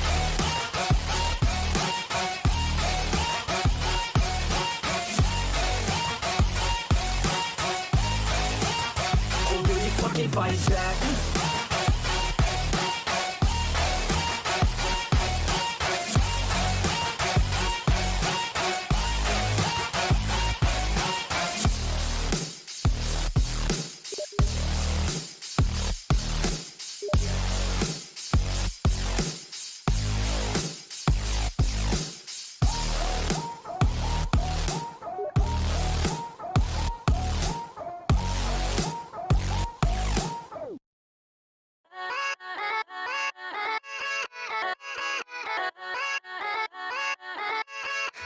Yeah, let's go. I ain't the first with the curse, with the thirst that I wanna be better, not worse, man it hurts. I'm on this earth with my words and I put them all together, insert, cause I wanna have worth. Working hella hard till they put me in the dirt. Gonna go far, man, listen to my words. Gonna be a star, man, life's like a blur. When you're working this hard, yeah, you get what you deserve. Yeah, I ain't taking a backseat, I'm passing anybody else who is rapping. I'm nasty, ain't nobody able to catch me, they're gasping. They cannot compare, they can't match me, I'm at half speed. I got your girl and she laughing and dancing, hanging on my butt, she asking to crash with me. Smash with me, she savage, she wants cash money, and she knows that I live lavishly. I wanna live, I'm cold inside. Give all I have just to feel alive. I fight to live, I fight to strive. One day I'll have what I want. I want the whole world in the palm of my hand. I got a plan, I'm the man, now I'm teaching the game. A veteran, better than anybody else who tests me. I'm ready, looking at my hand and it's steady. I'm trending, ascending and blending, lyrical bending. Now I'm spreading and getting my name out now. Yeah, they hearing me laugh, all the crowds repping the sound. I'm hitting the ground, running, up and coming, ain't nothing. Yeah, rookie of the year, I'ma keep it 100. Cold-blooded, no budget, from nothing to something. I ain't bluffing, I got a full hand and a full plan. I ain't gonna stop till I'm at the top, man. Every single drop got me feeling awesome. I'm about to pop, started from the bottom, yeah. I wanna live, I'm cold inside. Give all I have just to feel alive. I fight to live, I fight to strive. One day I'll have what I want in life.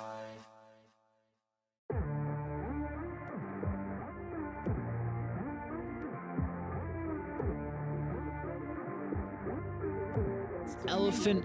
The draft setup a little bit different this time. RNG gonna put some respect on the Nyx assassin, and well, all right, we can just hold ourselves there. We take a look, the pick, the background. You know, I mean, you were all on board with the Elephant last game because of your background, and I guess you predicted so you know, this isn't an RNG focused background, but it feels like you knew the pick was coming. So I reckon you're supporting RNG. We might be going game 3 with how at least you were the oracle in our first series.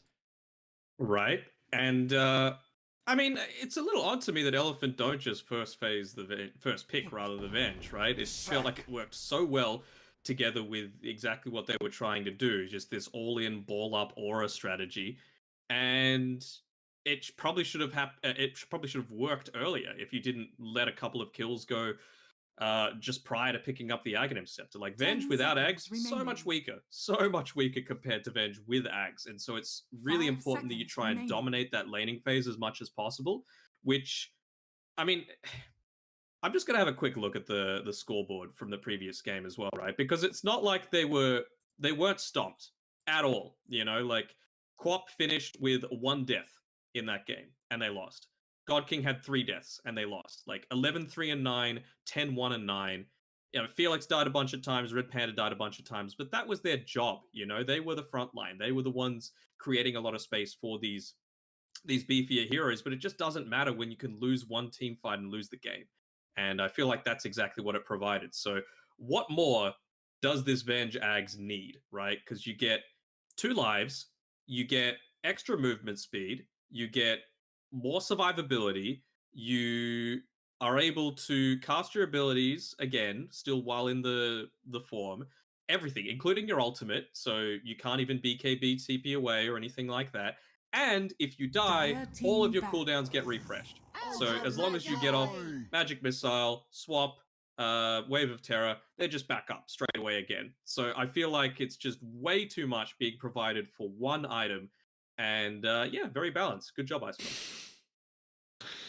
Very, very cool concept. 10 As seconds remaining. well, these RNG get to feel the RNG power flowing through their banned. veins with the Venge picked up. They're even going to make sure they ban out the Shadow Fiend. They feel like that combo together is incredibly formidable. I feel like for Elephant this time, I mean, FI maybe we'll see the Monkey King, but I feel like it will more than likely be played for Eurus, so a lot of priority here for them.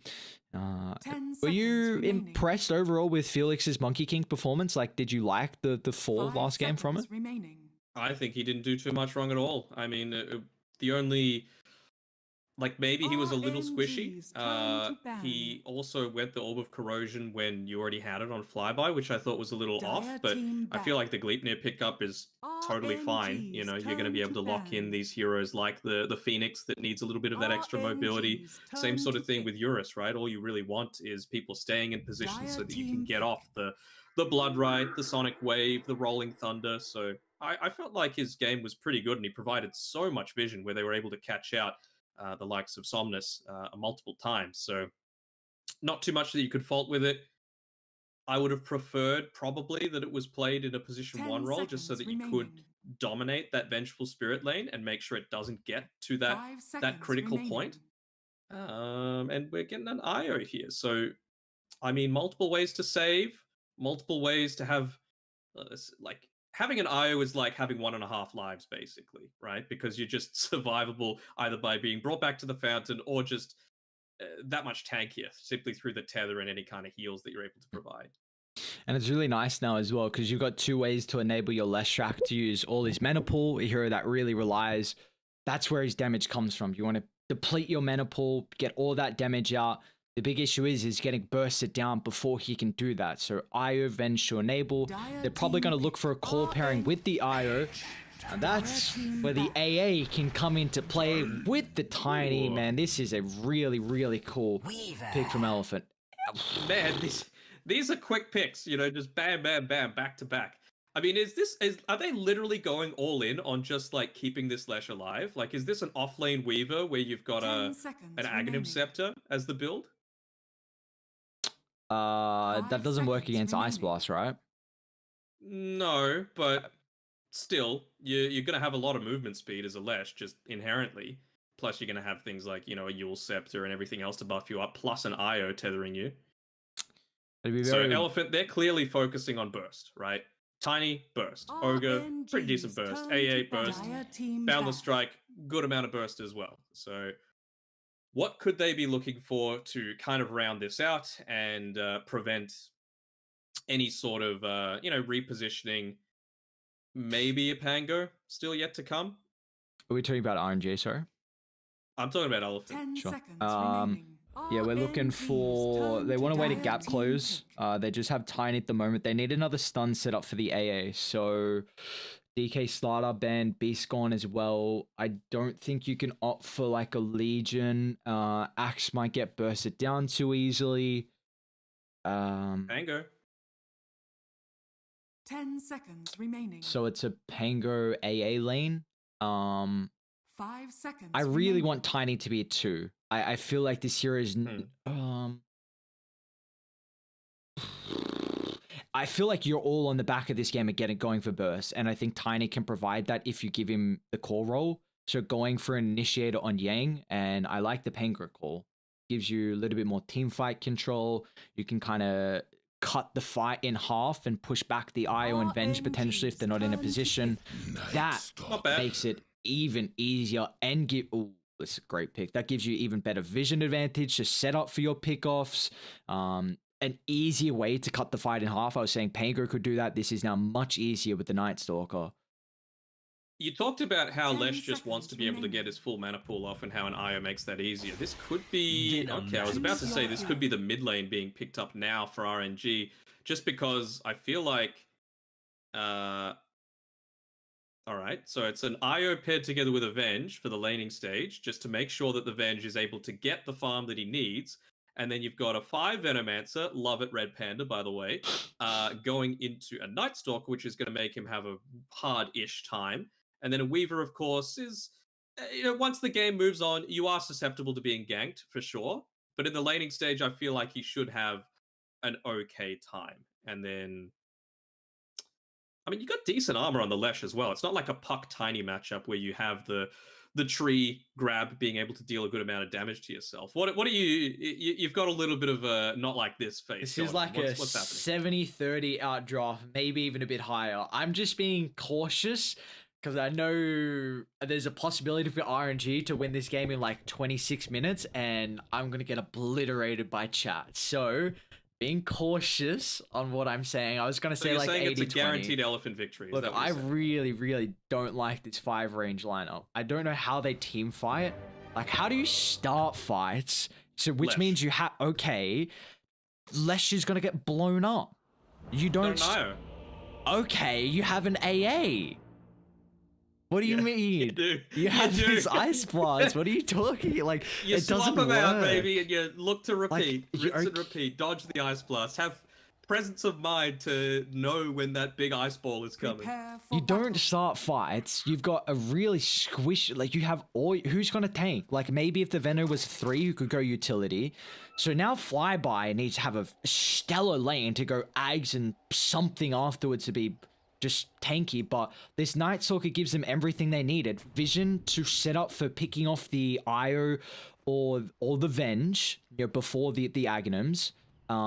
So it enables your pickup potential. It can help you cut the fight in half, which is what the saving supports really don't want. It's also great control against the Weaver. And, I mean, what better pairing? We don't see a lot of AA and Tiny, but them together has a ridiculous amount of magic damage. Also, you've got a Monkey Ogre lane. That's super difficult to beat. Like, 30 seconds. But how about the Veno against 3 melee cores, though? Yes, that's a good point. It's a position 5 Veno, though. Like, how... Do you feel like... Do you All you feel need like to do he in needs... team fights is press R. So, right? okay, so Like, it and then doesn't you need, like, basically any don't need items? You're happy with, like, just a little bit of levels and you'll still feel the impact? Like, what has been your experience when you've been playing the 5 Veno? Yeah, all you really need is levels. Like, going into an urn, I think that's totally value, especially against something like a Monkey King who relies decently on his lifesteal. He's just looking to go into the fluffy hats, maybe a 4-star. It'll be pretty effective this game. And then once you've picked up a 4-star, I feel like the item that you go after that, in this game in particular, is the Aghanim Shard, just because it allows you to play a little bit more on the backlines until you really do want to start taking that team fight. And, having that potential to still impact, force out BKBs or the like super early on. And then when those BKBs are expired, that's when you 4-star in, get your ultimate off, and try and take him out in that way. Well, a good start at least getting 3 bounties from RNG. I feel like this bottom lane is going to be difficult for Yang. And I think RNG need to snowball this game. I'm very worried late game how they can match up into it. So I think they're trying to steamroll over Elephant and just slow down the itemization and mean that they're just like Night Stalker playing from behind is not great at all. And the way to put him in that position is punishing the first 5 minutes, and I think an Ancient Apparition as a laning support isn't the greatest as well to enable the Night Stalker at his weakest stage. So I think, you know, this might be the opportunity as Felix... Is he actually dead up top? George.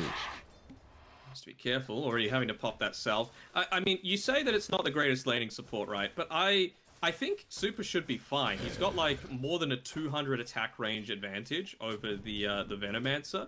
And the Weaver as well, actually. And that's not even with Chilling Touch taken into the equation. So I feel like he's going to be able to harass them out fairly easily, even just having the attack damage advantage over Red Panda. So anytime he comes forward and tries to get that Poison Sting ticking in onto Yang, it should be on Super to try and harass him out as quickly as possible. Speaking of him, he's looking for the TP. Oh, that was so close, man. Forced to pop the Fairy Fire underneath the tower.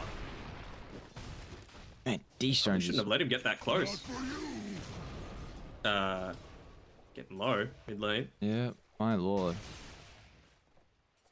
Oh, there is a lot of aggression in all our lanes at the moment. Top Yang Elephant dived a little bit here. Yang. Is he gonna go for a God King? No, he's passive at the moment. He knows his strengths and weaknesses, knows when to push the boundaries and when not to. Does he? We've seen plenty of times that sometimes he can get a little bit keen. Now he pounces. Maybe they pounce on Red Panda.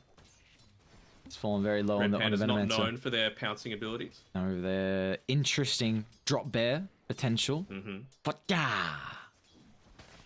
how's top going? We got a little bit of break. Flyby and Felix 5 last hits at the moment on the Venge. So of course, man, it always happens. You just have to do it. I turn away from the lane. You finally get first blood. Like it's always what happens. It was God King diving. You know, it happens. They nearly got the double kill onto Super as well, needing to pop the second Fairy Fire, which I believe he just ferried out to himself. So. And is he gonna kill himself?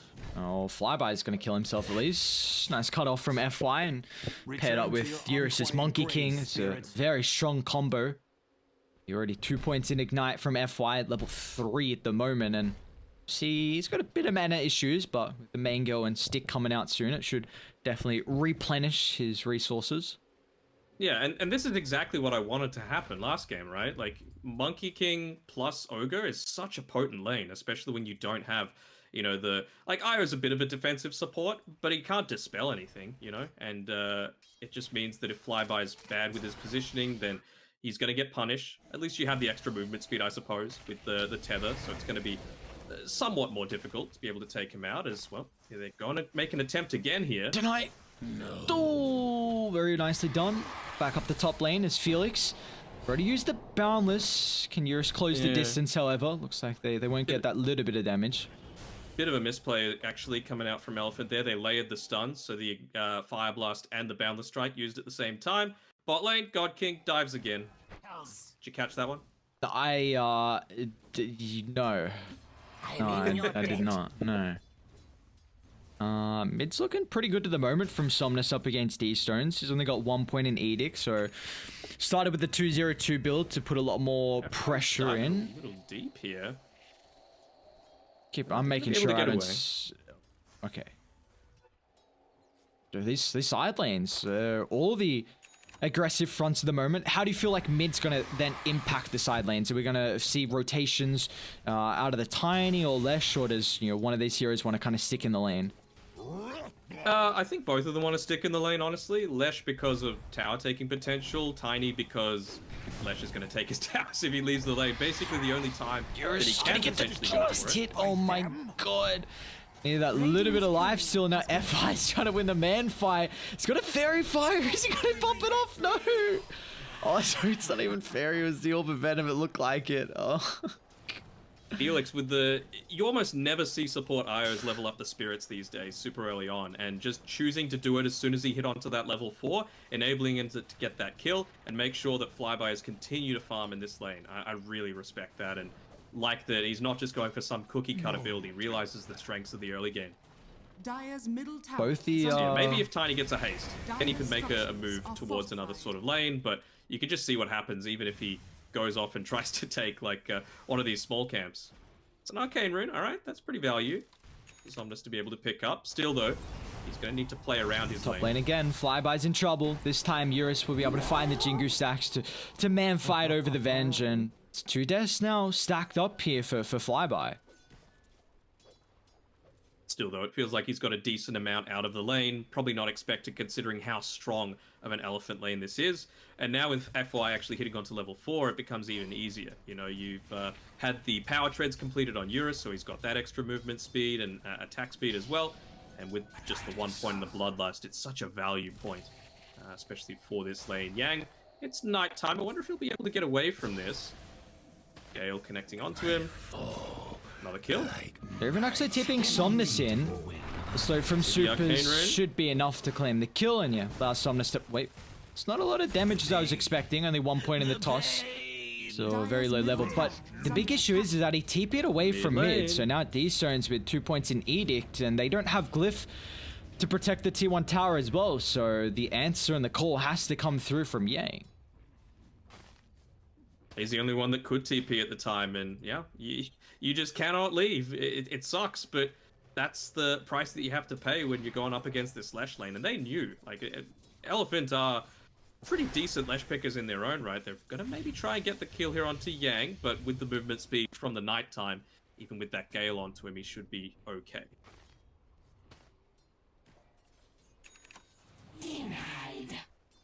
Is there any lanes that you were expecting to go worse than what they have so far? I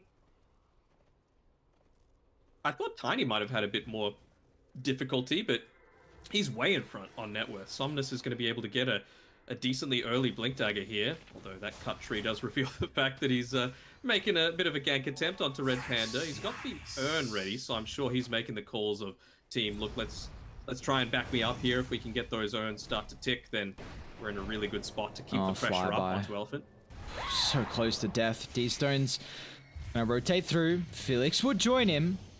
Looks like they'll only get the courier, but that was the Oblivion Staff, so I guess you'll take it. Down for a minute 30.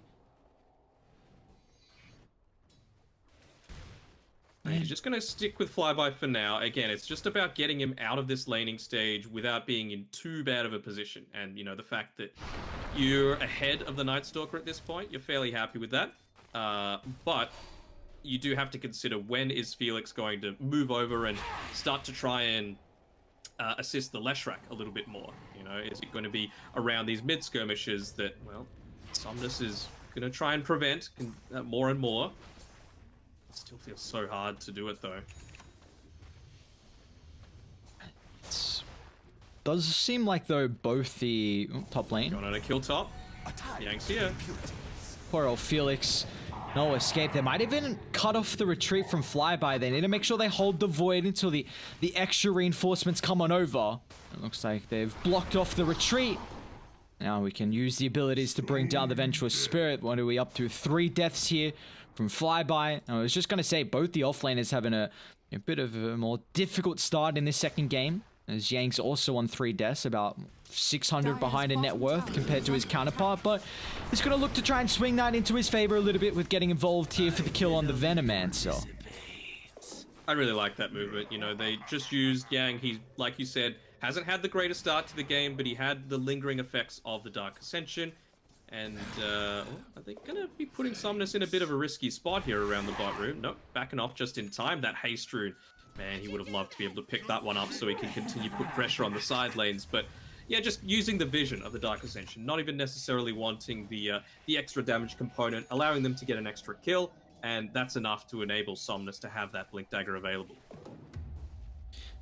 It's a little short on mana, though. That's the only downside here, so I don't know if they'll have the damage to be able to take out this Falcon Blade carrying Weaver. can just feel the pain in your voice just every time you say Falcon Blade mid lane flyby. Looking like a swap back into missile to set up for D-Stones. They're going to have to also join with a relocate, Eurus. There's no way to keep them inside the Wukongs, and now unfortunate for Eurus. Maybe he can just look for a TP out. Oh, D-Stones just the nick of time. He's got the answer. As the great placement, he's able to quickly drop down that split earth and now chase on forward for more thanks to the haste and triple for your Leshrac. Able to get out. Yep, that haste rune coming in clutch. I really do like that rotation as well, coming from Elephant with the Tiny and the AA. You know, all you need is the Ice Vortex, right? And basically anyone dies at this stage. There's big issues right now for RNG. The fact that Somnus is top of the net worth, 4-0-1, and he's got Blink already completed. He's just going to look to play with Super. Ice Blast in 5. Why not stick around on Elephant?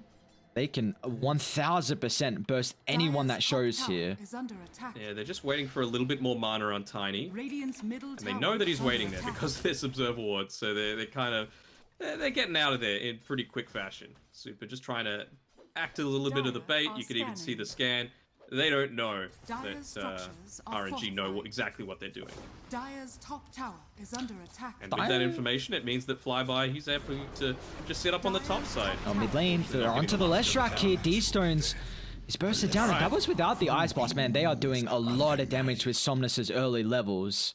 He's doing a great job. Probably one of the better neutral items that you can get as well as a Tiny, the Tumblr's Toy, that extra 200 mana. Onto Super. Okay, so that does prevent a lot of their burst potential. Yang, he's looking to, again, use the last couple of seconds of that Dark Ascension just for a little bit of extra information. It's not where the action is, though. Flyby. He's got some assistance coming through with the relocate. And so instantly, Monkey King's got to dip out. He's like, Biogun, you can eat the rotations. I'll make sure I hold my life. Eurus, he's up here having to defend against a pretty decent wave, so not wanting to let all of that experience fall away from him, but he's 2 levels behind the Weaver at the moment, so God King really taking advantage of those early kills that he was able to net for himself. Another one for Somnus as well. Dude, the Tumblr's Toy is so wonky. The animation, man. Yeah, the Boink Dagger. I mean, rest in peace, Faded Brooch, but Tiny's gonna love that 200 mana, like you were saying. He's now 5-0-2, and this is gonna mean that Radiant have to itemize to tank up, and you see Weaver's going down that route. He's got the Dragonlance as his next item of choice. He went the 9 strength as well, talent-wise, and well, for these stones, he's also building into the Eternal Shroud, so well aware that the magical burst is something that they have to itemize for. Yeah, of course, and you know, there's 2 ways to do that. Like you mentioned, the Eternal Shroud or just raw HP. So I feel like it's good counter itemization coming out from God King. And of course, you can eventually even build that Dragon's Lance into a BKB. So a little bit of extra bonuses as well. It's something that you absolutely need against this Tiny. You can they're gonna catch out Eurus here. He's gonna be able to dodge away just in time. You could pop the BKB between the procs of the Avalanche, which is a nice little bit of extra value. But of course, if you're caught underneath the Night Stalker's Crippling Fear, it's something that you don't want to just sit there and take. Well, it feels like... Again, I'm like curious on how Radiant can start these fights. Because Yang is a very, very long way away from Aghanims, and... almost bursted through God King. I think that was Somnus and Super, the combination. Now they're going to be the under assault here from God King. Super going for a quick heads up TP, and he's able to make it. Now it puts Felix and God King in a compromised position. They've got the outpost control, so the TPs are coming through, but they're able to cancel the relocate fast enough. So now God King, can they target him down?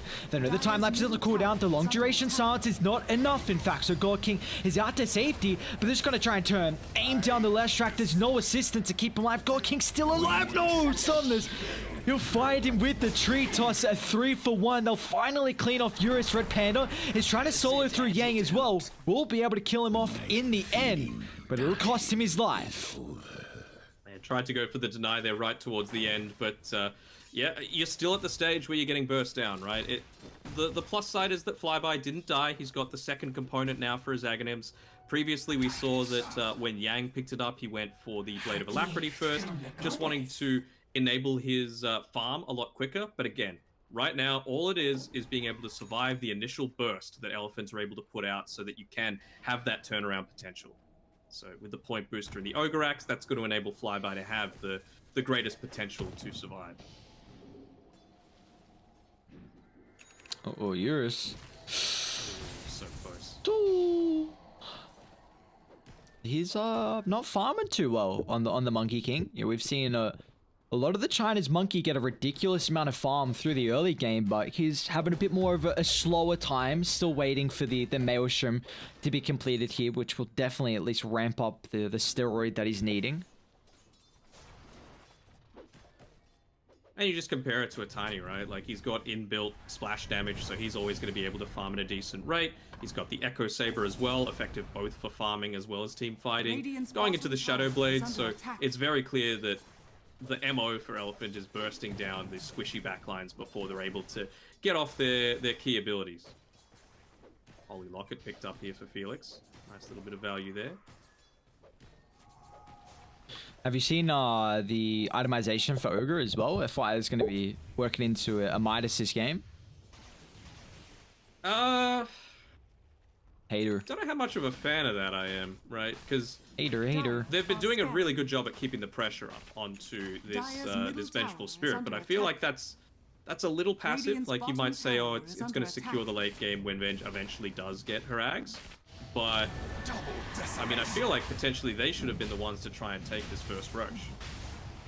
And you just can't do that because of how much gold you've invested into an Ogre, which realistically isn't going to be used for much of anything. Well, that was a gigantic Ice Blast. Fortunately, it's not going to net them anything as... Oh, here we go. I feel like the ball up is going to start to occur from RNG with the Aegis claim from these stones, and they're going to try and start to accumulate some of the real estate across the map, and we'll see if Dire, if they feel like they're in a position to contest, or if they just kind of have to get out of dodge and farm up. 900 gold away for Flyby until he is Mr. OP. Dope. Cool hero. And we're going to be saying that even more. Oh, he went for the magic resistance. Dire's top tower What did- I don't is hate under it. attack. I Against definitely don't this hate it. lineup, Yeah. Structures Right. are fortified. I'm just trying to think. What did Yang go last game? Tigro Agi for farming? I think he didn't level it up for quite a while, actually. Sure. But yeah, we've been saying like you need to just be survivable. So magic resistance going to be great in that regard. Dire, they're Dire's top coming tower over. is under attack. Smoke themselves up. Looking to try He and... went the OG. Yeah. They're outie. No contention. Alright, Red Panda has been able to finish up his Spirit Vessel, so that's definitely going to help against the Monkey King when he's trying to man fight. Still a fair away from his BKB, but no charges at the moment, so they're going to want to try and catch one of these squishier supports in the meantime. And It's going to have to be super. I like RNG feel like they're all off the back of it's either a swap into Split Earth or it's just a Elephant overcommittal, and then you pounce with like a Poison Nova, then Lesh can just go to town in this close proximity. But apart from that, like Elephant, they have to be super cautious on what fights they want to take, because you cannot overcommit. You will be penalized. Yeah, for sure. I mean, they're posturing really aggressively around this top side, but again, like, Flyby is 350 gold away from his Ags. Like, just let the man get his Ags, get him his busted item. He's level 12, so the swap now has the extra cast range, 40% damage reduction. Like, why wouldn't you, essentially, is the question here. And, well, the fact that he's the furthest one forward on his team is a little ballsy move from him. Even D-Stone's not caring. There we go. Eventually gives him a little bit of the farm. 200 gold. As soon as he picks it up, just look for them to ball up and just try to make stuff happen. Regen rune. Lesh will very happily take that. So what else do we got coming out here? Red Panda. I mean, this is what you can do as a Venomancer, right? Like, you're on the front lines, so you could potentially be taking up some smoke ganks. You're keeping the tower pushed in, so they're gonna have to respond to it in some way. Sure, they might kill you, but that's more space for the likes of a Avenge to farm. Well, you can tell that they can see him, so that's a little bit of information that you've been able to gather as well. And yeah, just continue to stay up on this top side without a care in the world. Yang. He's There got we go. Eurus behind him. He's actually going to pop the Dark Ascension. They'll look to try and burst through the IO. It's a lot of the assistance for the Weaver to take him up and also provide the damage for God King, but they can't catch now FY in the middle lane. So it looks like multiple supports from either team is going to be falling across the map. FY and along with Felix would be the consequence. So that is a big ultimate though in the Dark Ascension. I wonder if RNG now, knowing this is on cooldown, might look to start to take some objectives.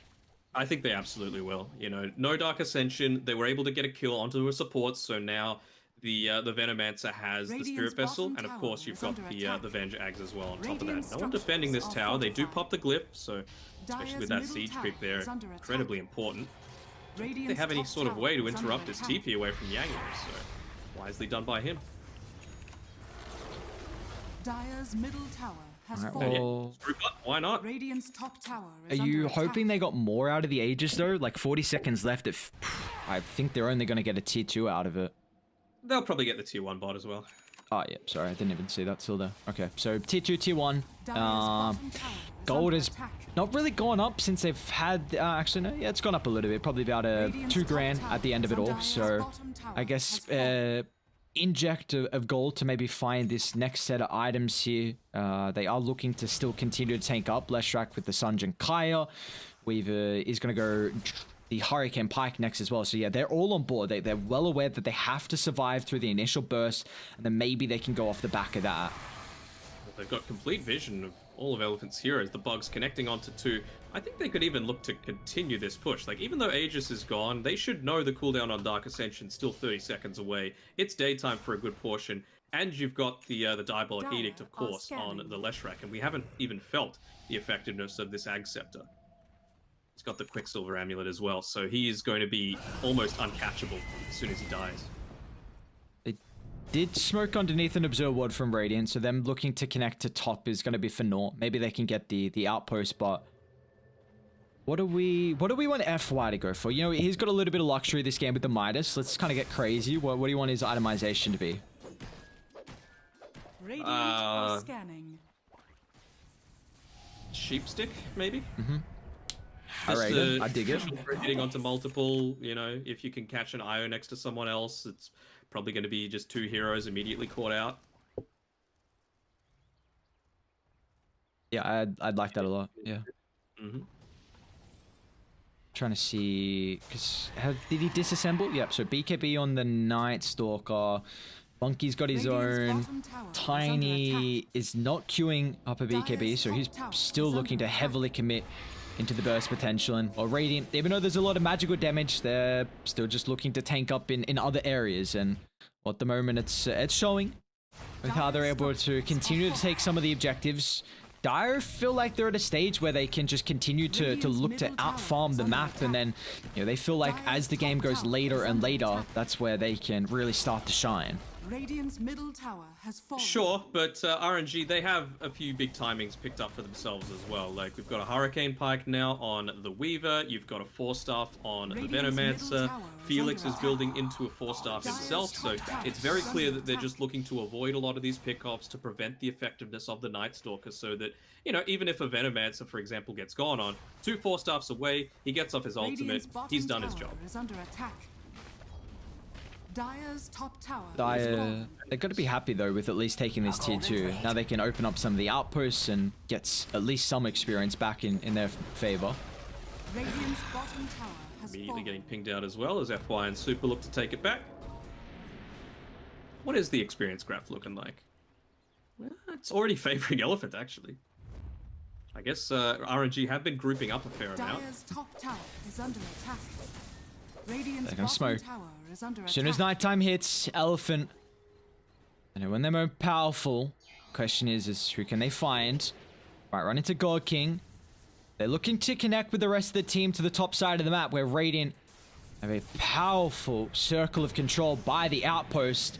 They need to clump around the vision in a spot where they can pop the smoke. They will be able to do so, but to jump in, Somnus instantly looking to try and bring down the Venomancer of Red Panda and able to get the ultimate off, and now they can target through Somnus. He's overcommitted here for the fight, and Tiny will be penalized. But meanwhile, Yang as well. I mean, he's going to target the Veno, but you've already got your ulti off. You're happy with that. You've wasted BKB, you wasted Dark Ascension, you kill Somnus as Tiny, which is a big killing streak, 578 gold to the Weaver. RNG, they're gritting right now with that fight. Yeah, they're absolutely happy with that. You know, losing just one hero in a support when he's able to kill off. Oh, hold that thought, God King. It's just going to run straight to Super. That's a bizarre positioning from your Ancient Apparition. Now with the high ground, Euro's going to look to turn, but I don't think he can 4v1 here. A BKB into the TP out. They've got the answer. Maybe he can get the tree dance off. They're a little bit away from him. Wave of Terror can't go through the BKB, so Eurus lucky that he still makes it out there, but another little bit of gold being injected into RNG, and now Roche is up. Pretty early Roche coming through as well, with a short swap coming through. The pings come out. Do we have any minus armor at the moment other than the Wave of Terror? I don't think so. No Desolator picked up for the Weaver. He's opting to go all into the orb effects, just so that when he does pick up that Aghanim Shard, it's going to give a good amount of value through to him. It's going to be a lot easier to get a lot of those procs off as well, considering you do have the Venomancer, right? Tons of slows, tons of ways to be able to just survive that little bit easier. It is going to be God King that picks up both. Starting to build into the Skadi as well. So I'm liking this overall by RNG. They're playing how they should be playing around Eleshrak, you know, and the 4-staffs, like Chain 4-staff, takes away a lot of Elephant's team fight, and as well it kind of forces Eurus to pop his BKB whenever he uses the Wukongs, right? Like, you can't do them independently of each other, because if you don't, you're just going to get like triple 4-staffed out of it, and then suddenly your ult is wasted. Do you feel like Elephant are in the right mindset with trying to target down the Veno in that last fight? Like, are you wanting to get rid of this kind of really only big team fight hero they have on RNG? I mean, I feel like they were just in a bit of a desperate situation. Hold that thought, D-Stones. Great use of the Dark Ascension as well. They're going to get away the saving factor of the Vengeful Spirit in the backline, so they'll deal with the first life. But here comes a relocate of the backline. God King, Felix going to try and cut out the supports, but the Wukongs instantly leads me. That D-Stones, he respawns into the potential of the Kings just to bring him down from full to 0. With the 2 against 1 now, as I mean, Weaver cannot stand his ground without the protection of the Io. He got sent back with the relocate. They're still going to try and target down with the illusion. They know what can happen with this pesky Aghanim Scepter. And now once that's cleared off, they can deal with Felix, they can deal with Venomancer. D-Stone's even going to look to buy back, so Eurus, he's just going to instantly TP out. If they can get away with all their cores, they have to be so happy with forcing the buyback on D-Stones. And wait. Oh no, the creeps is going to give him away. Oh no, the play cord. Wait, he's still got spider legs? Still though, I mean, I feel like you're pretty happy with that, considering D-Stones had to buy back. Again, this is the way that a Night Stalker needs to be played. I thought Yang played his role to perfection. He just got in onto Red Panda. He was, onto the Vengeful Spirit first, prevented any kind of swap plays, and the rest of the team all in onto D-Stones. Felix Chauba wasn't quite in the position needed to be able to save him. And yeah, that just meant that they were able to take him out back to back. And that's all you really needed. After that, I thought that Red Panda, the use of the poison over that time was not ideal. You know, he only used it onto the Night Stalker, which not really much point, right? Like, Night Stalker's done his job by taking Avenge out of the team fight. You need to make sure that that poison over is landing onto multiple people, even if it means 4-staffing yourself into the middle of a team fight. Now that it's level 2, the effectiveness is absolutely enormous on this Veno Ultimate. So, well, this is definitely going to help things. He's picked up a Ghost Scepter, incredible survivability compared to when you're going up against this Night Stalker, but just have a look at what Yang's already queued up. He realizes that Red Panda's going to respond in this way, Nullifier immediately queued up after that to be able to still burst through this Venom. Give them that capability, and even the Shroud, What else? Some of the force stuff. So yeah, multiple ways to deal with kind of the pesky defensive itemization that RNG are going for. They just need to survive this initial burst, like we've been saying. Honestly, it really feels like the game plan hasn't really changed from Elephant. You know, might get a little bit more different as we head maybe 10 more minutes in with how they can kind of take a fight around a choke point with Wukongs and form a reinforced line to protect that and make sure no one can get out of the ring. But until then, it's still all on bursting down these squishy and very valuable heroes to the lineup. And well, then she's finished up her BKB, so a lot tankier. You can just see Somnus. He's continuing to try and play this rat style. They're pinging a little bit, saying, you know what, I feel like this Tiny could still be up here, but no, he's going to eventually TP back. Did they? I don't think they even had any vision of that kind of rotation, so just wanting to deal with the top side, I suppose, on Somnus. Get up onto his level 20.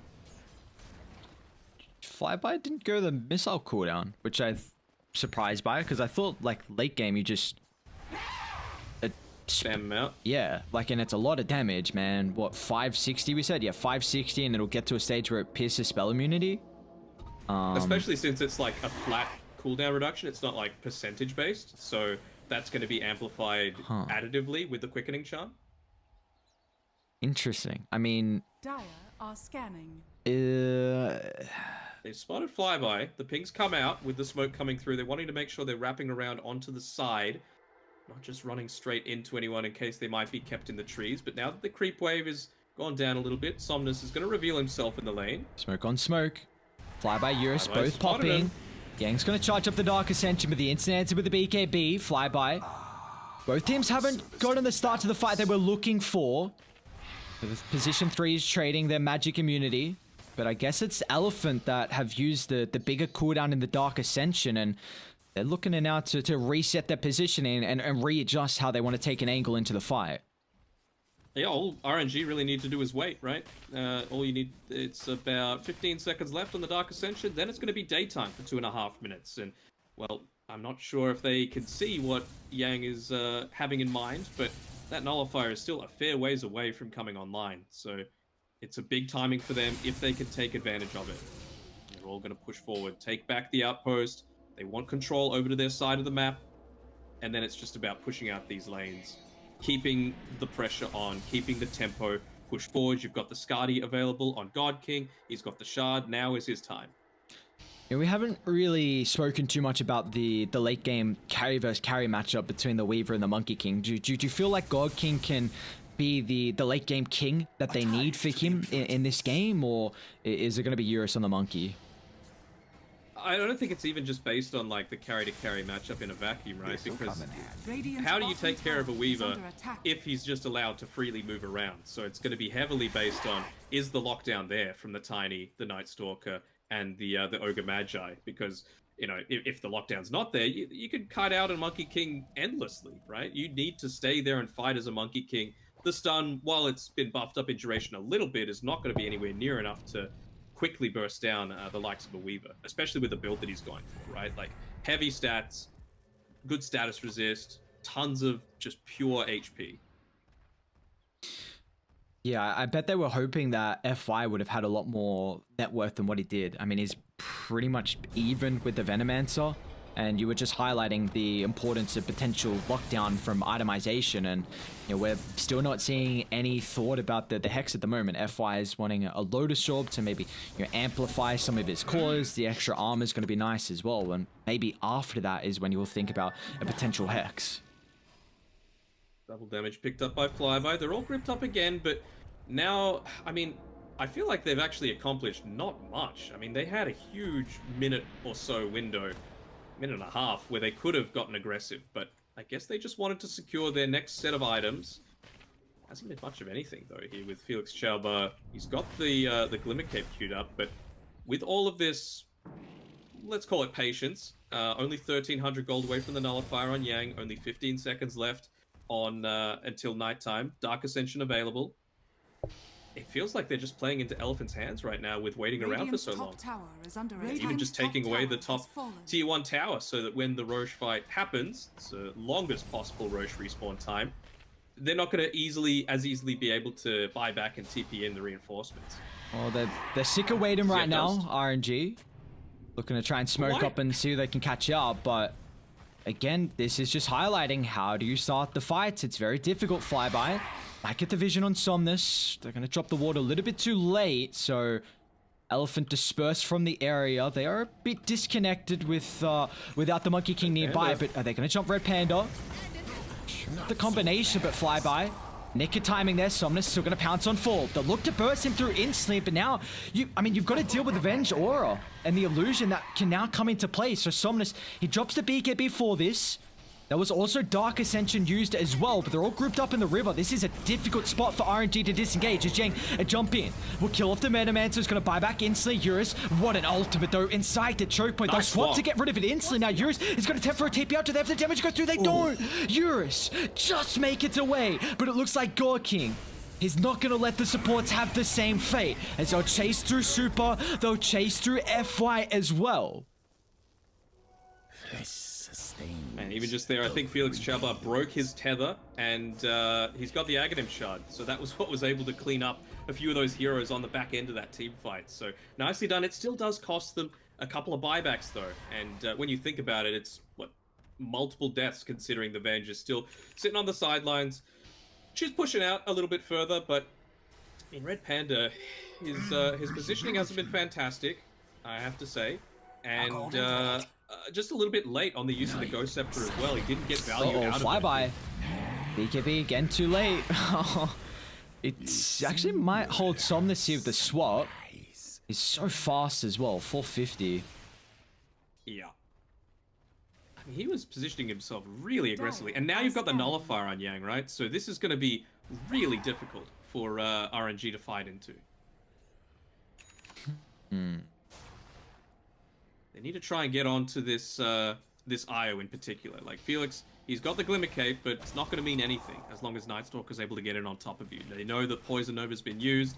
It's still 15 seconds away, I suppose. Radiant cannot lose this ward on the high ground. If you give up this area, then Dire will have full control of Roche. Especially with nighttime, this is your really only opportunity where you can assert some dominance in the area. And there goes that. So Dire's not there to at least get rid of the vision. They're all the way down bot. I would not be surprised if they swing on over. And, well, that's a big item. Refresher on the Monkey King is not even really 6-slot at the moment, but Eurus fills the value of the multiple BKBs and multiple Wukongs as well. Yeah, for sure. He's even got the Spell Prism available in his backpack. He sends it over to Tiny, I believe. No, who did he give that to? He gave it to the Nightstalker. Oh, of course. Of course. He's nearly hit up onto his level 25. He's got the gem. There's no way for the RNG heroes to be able to contest into this NS. This is big as well. Dire, they just got the outpost control, so if a fight breaks out, they have the TP location. Roche is up. What's it got? Ags. Radiant still have incredible wards nearby, and Red Panda's just going to put his body on the line. You got to get rid of these wards. There's one gone. There's still two up to the northern side. With the Dark Ascension, Yang, he's hunting straight on top of the Venomancer. They're going to look to cut him out of the fight without the hope of the Poison Nova, and he brought back previously. So he's unable to rejoin RNG if a further fight breaks out by the Roche pit. But what's going on throughout the river? Somnus, he's getting chased down. A BKB later on. Maybe the Skadi Slow can allow them to catch up, but they're in trouble now with the backline. Eurus gets a connection onto two with a Boundless Strike, locking them in. What a beautiful timing the swap, but it's not going to matter. God King, he actually time-lapsed back into the middle. He's going to be careful with his positioning as Yang can gap close, but it's Somnus looking to do the dirty work. Another swap to safety. God King, he's going crazy here on the Weaver, looking to continue to man-fight Eurus, but it's not enough. Somnus, what a combination. 5 down, no buybacks. No buybacks at all, and I feel like they kind of got a sense of that. You know, you would have seen the recent items coming out, the plate mail being finished up on the Lashrak, not doing all that much, and for me it's Yang. Yang is the one that is winning them this game, because the amount of times that he's just able to get it onto a support, make them feel completely useless with the use of that Nullifier. He had the gem the entire time as well, so, you know, he did have to buy back, sure. Radiant's middle It tower just felt like he was unstoppable, and Radiant's yeah, middle continued to push tower on is forward. under attack. Take this as Take the null. Well, Lesh is up. Radiant's middle barracks Benno as are well. under Are they? attack. Oh wow, this one's not over. All right. Okay, I thought we were done and dusted here, but we're still sticking in strong. RNG though now down a full set of barracks and maybe even third Roshan as well. It was the offering of the Null Talisman. That's what did it. They're like, okay, I understand. You know, we'll let you guys have an opportunity. It's a valuable offering. Maybe giving up this Roche is even better. You give this to Monkey? Yeah.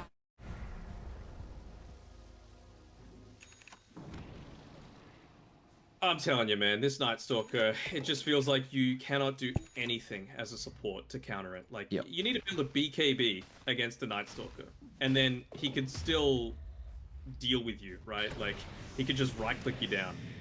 And he's going for Overwhelming Blink, which I find interesting instead of the Arcane. I've seen like it feels like 70% Arcane Blink over the Overwhelming, but people are still putting some priority on it. And since they're around, D-Stones, he's level 25, so he's got those extra Edict explosions, which is going to be real nice.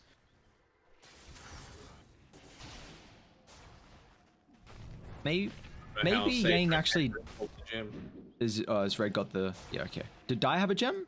Yeah, okay, they both do. Super and Red Panda.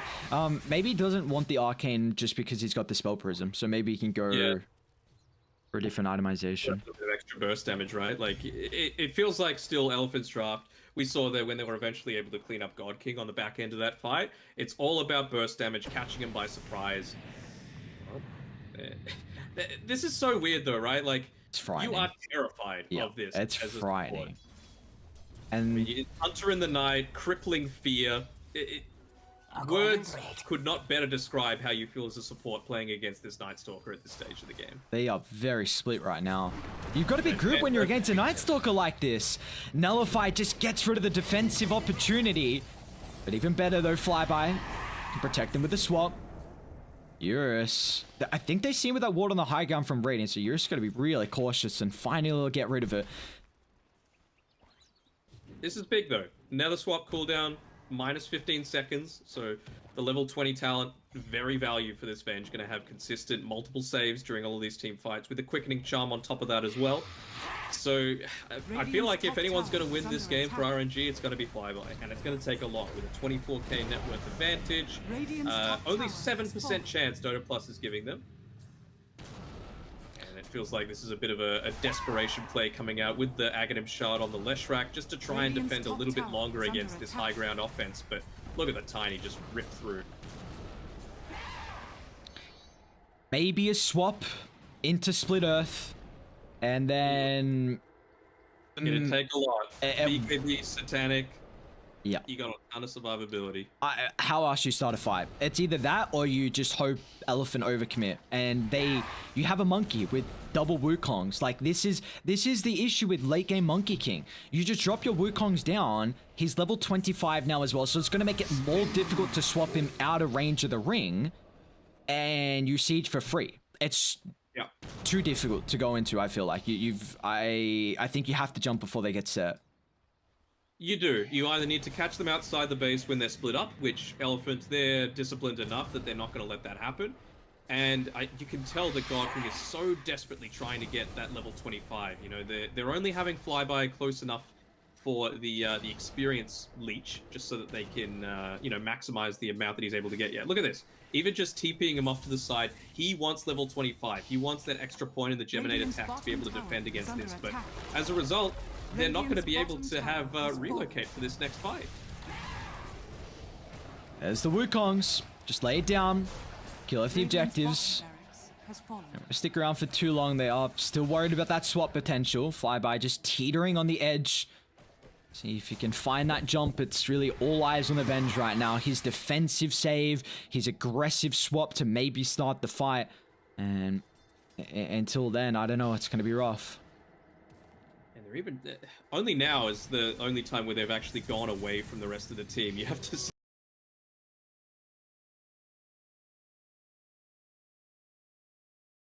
sense that, yeah, God King, he's so scared. As soon as that Dark Ascension gets popped, he's just like, oh, what do I do? Hopefully they're not coming for me. But he hits his level 25. The extra Geminate attack, I'm sure that's what they're putting all of their eggs into this basket. what is it, 800 gold away from the Daedalus. Maybe it's going to be the damage that they need, but again, you're still contesting into a cheese, Satanic, Aegis, BKBs. It's going to be very hard for RNG to come back into this one. So, some silver linings, or something to mention, I don't even know if it's a silver lining, they have not been able to really burst through the Weaver, and I've been pretty surprised by that. It's mainly due to the itemization of God King. So maybe if they tunnel vision onto the other heroes and in a really choke point fight where they can't kind of disperse away from the Weaver's attacks and kind of kite him, maybe then God King can output enough damage to kill off two really valuable heroes, and then that could be how they can punish Elephant. Again, it still feels like you have to wait for the overcommitment, but that's really relying on Daedalus though, and he still doesn't have that. And they're coming. Got a full team coming his way. You can't be stacking up either. What a Lotus Orb timing. Yang again. What? Yang's nuts, man. Oh, I'm... It's nuts.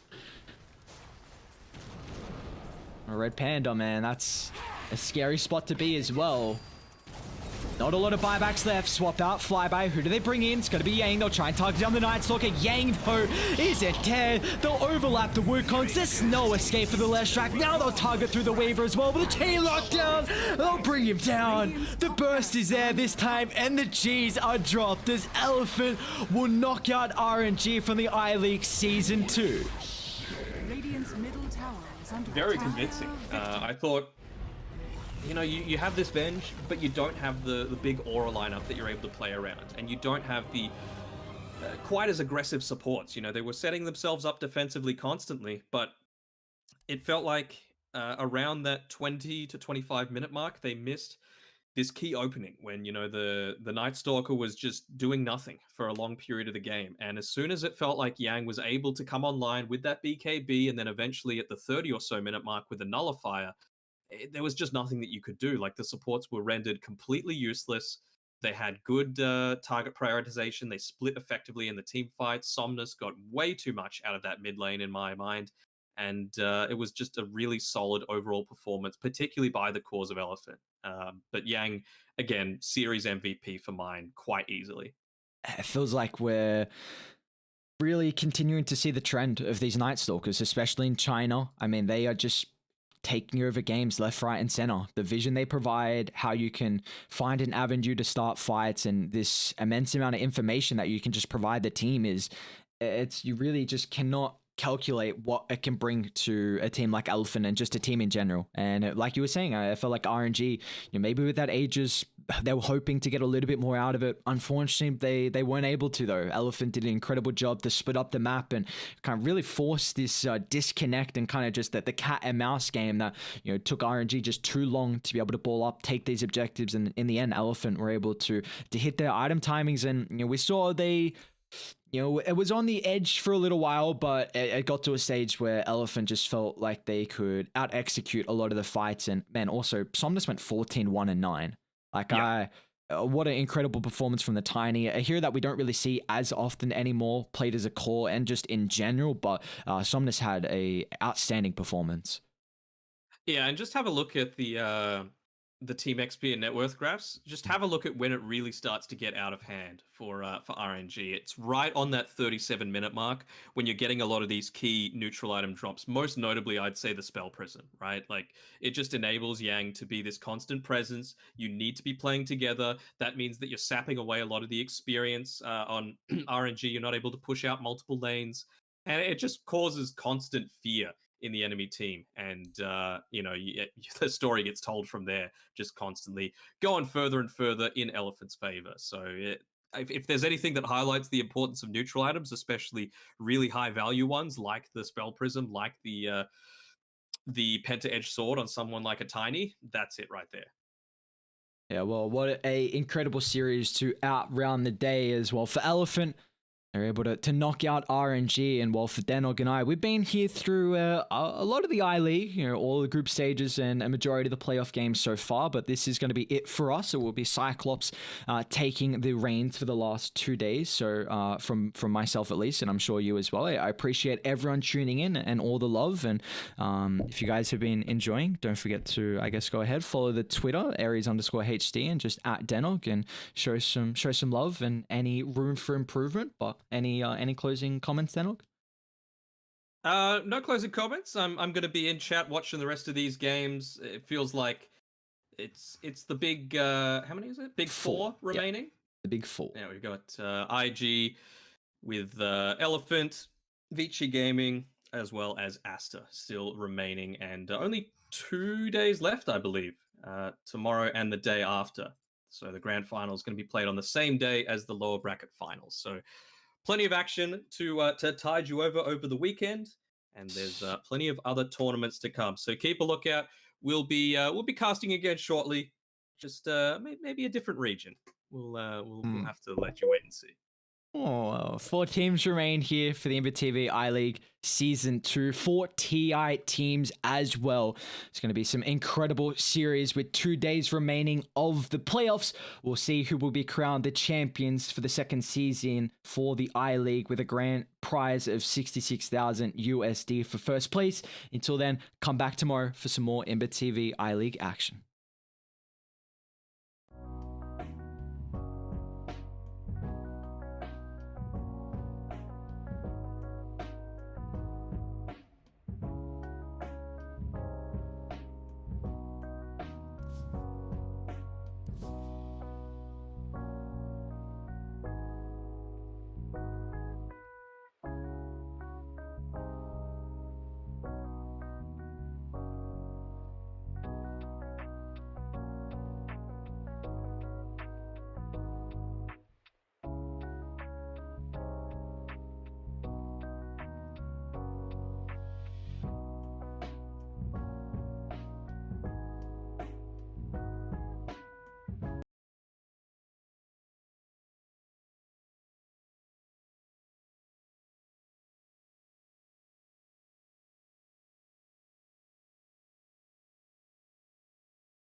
That's right, and we get a first phase Invoker coming out here. So clearly removing some of the stuff that RNG's Invoker isn't turn to super great at ban. dealing with. The TA leads me to believe it'll be a bit Radiant more of a team Quaswex ban. style of Invoker. Cold Snap doesn't really deal with the refraction very well at all.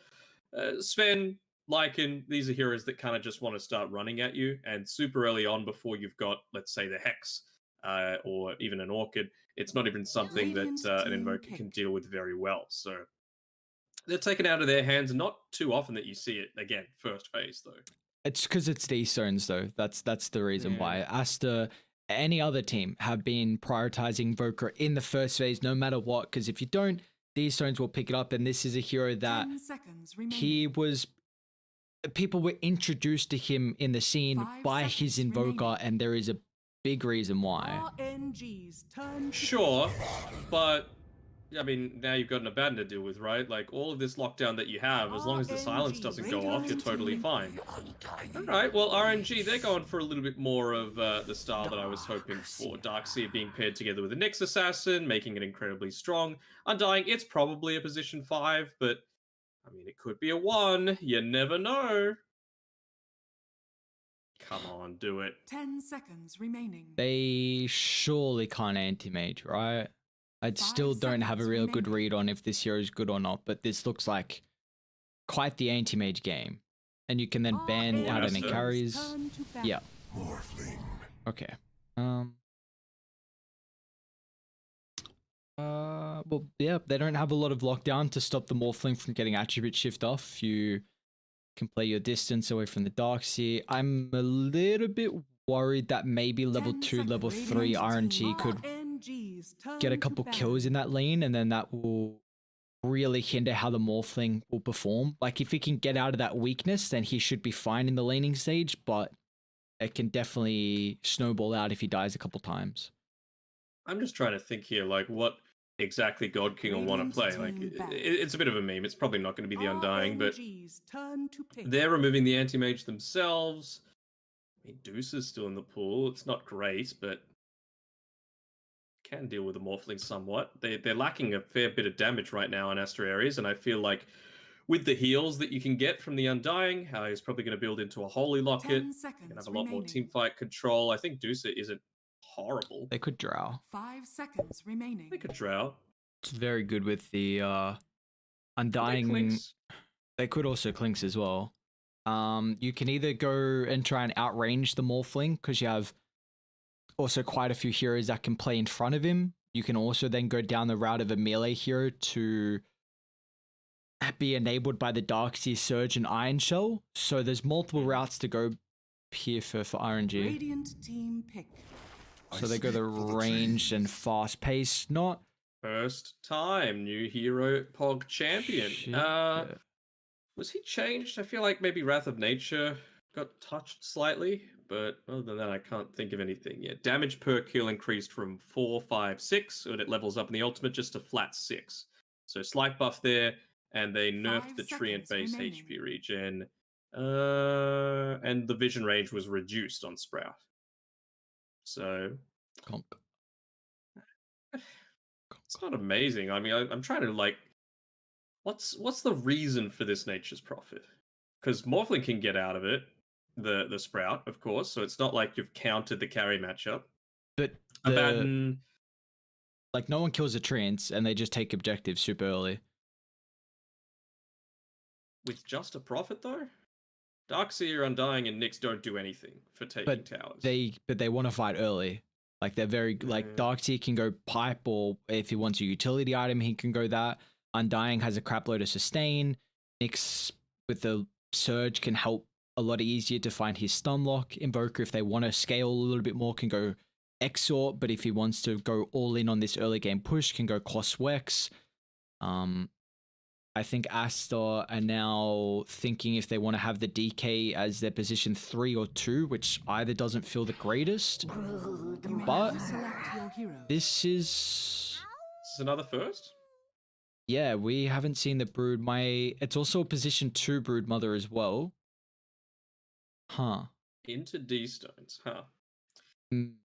Wow, It's what do you do okay now? in the laning phase. I mean, they buffed up the insatiable hunger again, so you've got a decent amount of sustain in the lane. But it's not like I feel like Broodmother overall. They also buffed up their agi gain, I think, by like 0.4 per level. Um, this isn't the lineup for mine that's going to take full advantage of what I think is good about the Broodmother, which is her new Aghanim Scepter. The what is it called? Like Silken Wall or something like that? It's Let me have a it's look. bonkers. I don't know what the hell it is, but it looks Uh, crazy. Spinner's Snare. Cool. And Not when we gonna get into remember that. game, you can hover over it because Yeah. it's about 50 paragraphs long. But essentially, what it is, it's like think of a wall of web that you could plant, kind of like a Darkseer wall of replica, and it's invisible to the enemy team.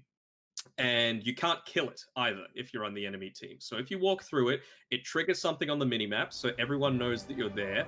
And the way that I envision it is that it takes you a while to get to the ag, sure, but once you've got it, you've just completely secured map control for your side of the map because you can just like web off these entrance points to the places where the enemy team might be wanting to gank you, and then it just makes it so hard. Like you're funneling them into like 1 or 2 points so you can set yourself up perfectly every single time, unless like the entire team goes a blink dagger and goes over the top of the walls.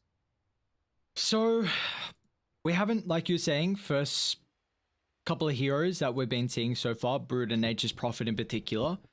I don't know how the Brood's going to play this game. He's not against any counters at all. I was theorizing in my head, maybe they put the Darkseer mid, but if they do that, then you have an Invoker side lane, and that sounds horrible, so I kind of just stopped theory crafting that one. There's big issues right now with how they're able to deal with the Broodmother. I think that as soon as I saw it picked up, was a bit concerned because I thought RNG could just push down the opposite map and Brood can not easily connect with a defense. Like, he's not someone who's very good at defending towers. He wants to be the aggressor and completely controlling the enemy's jungle. So that was my concern when I saw it. But because it's now played as a position 2, it will be a lot easier in regards to where his webs will be spread out through the middle of the map. So maybe that might make it somewhat easier to connect. That's my only concern. It looks like a pretty good Brood game, though. Like, there's no real counter. It is. You need to go the Maelstrom on the Nature's Prophet now, right? To be able to deal with it, just for some level of counter push, because with the Darkseer, you can just run away from any kind of Ion Shell. Nyx doesn't deal with it at all. Maybe the Undying, if he maxes out the Decay, can somewhat deal with it. But you've still got a healthy amount of magic resist on the Spiderlings and the Spiderites. And then Invoker, same sort of story, right? You can just run away as soon as any kind of spells are attempted to be cast onto the spiders. So it should be a fair amount of map control for Asta Ares that they've got as a result of this Broodmother, and that's exactly what you want with this last pick. I'm interested to see how this turns out. You know, if there ever was a game for a Broodmother with the how heavily she was hit with a nerf bat, it's probably this one. Have you seen like any Broods in any pubs or anything, or any other games? Maybe like ESL. I don't think I've seen any, Nope. but yeah. So we're both of us. This is going to be at least our first time really getting a feel I of want this. to see the snare. I want to see the snare. Yeah. Like, I've tested it in lobbies. That's about it, you know. But just like, for example, have a look at where would they place it potentially for the Broodmother. I mean, if you're looking to contest around Roche, for example, right, and RNG, they're a team that, you know, they're happy to take a team fight around the Roche pit, but they probably still want to pick off before they can do it. You just put the spinner snare up on the ramp next to the Roche pit, and then either on the right or the left, and there's basically no way that RNG can come up into you prior to the Roche attempt, right? So you can put a Zervward up on the high ground, that covers the left side, putting a Batted on the left side as well, so any kind of smoke is popped immediately, and then you've just got complete safety on that high ground. How we feel about this game? Again, some new heroes and D-Stones on his very comfortable Invoker, but it also means that Ulu is picking up his comfortable Morphling, which was a hero he played very well in the qualifiers for TI. 30 seconds to battle. already queued everything up. He's gone straight into that Morbid Mask. He realizes that, you know, he's going to be copping a tiny bit of harass in the lane. You know, it's you don't have the greatest range on a Morphling, and you're going to have that Ion Shell creep pushing into you underneath the tower, so you need some way to sustain yourself. As Siamese Cat is getting gone on a little bit here, but the 5v5 turnaround, it's happening. Is it Siamese Cat or Felix that's getting gone on at the moment? Sure, just yet. The battle begins. One thing for RNG is that they don't have the greatest stuns across the map to enable Sunstrike, so D-Zones is going to have to be pretty on point without any assistance to land this big global potential. That's one they got thing. The Sprout though, right? They do, but I believe you just go Quelling Blade. Unless he sprouts and then Use it on the treants. support. Yeah, so whenever I take a look at an Invoker, and if they go Exort, you always want to see if there's any stuns across the map, because we've seen, you know, through tournament after tournament, and honestly, like whenever we watch Miracle Invoker, and you know, when he was, you know, with Mind Control, and how much they could do across the map from just like one stunning hero and with like a burst epi, or like a support like Lion that can roam around, blink in, stun, finger, and then Sunstrike, and then there's your kills. But for RNG, they don't really have that capability, so it's really going to be off the back of just being a God King and a God tier Invoker player. I mean, it's one of those things where you really, as a Exort Invoker, you don't want to be moving from this mid lane unless it's like a guaranteed way to get a couple of kills. You just want to be securing this farm for yourself, pushing waves out. You're going to get your Midas, so just stick around, make sure you're using them onto a couple of neutral camps. Top side, there's a little bit of a dive happening with God King and Red Panda, a very strong lineup, especially with that Soul Rip. You're always going to have a number of units to be able to get that extra damage in on with the Treants, of course. So this does, at least with the Exort Invoker, gives them some way to scale further into the late game as well. You know, if he went Quaswex and no Midas, then he wouldn't have made it too far bot lane. Sunstrike. There it is. Okay, well, the one stun they have, they use it to perfection. Yeah, I was kind of thinking, like, well, he's gone pretty deep in here on Siamese Cat. Sure, he had the Aphotic Shield, but yeah, Felix Chaba, all it takes is a turnaround from that Impale, and that's a very valuable kill to be giving over to someone who's as strong as D-Stones. And he was struggling pretty heavily through this first wave. You see 14-3 on Phoenix compared to the 5-1. D-Stones was getting absolutely ripped apart in these first couple of waves. It's going to get a lot easier now once the Exort starts to pick up, and he can even utilize the Forge Spirits too for some extra damage. Just allows him to finish up a completely second Null Talisman coming through to him, so a lot more harass for the laning stage.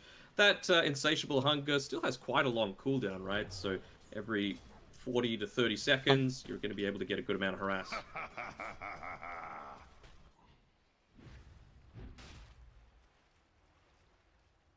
Alright. How's Life and Death doing at the moment? It's pretty solid.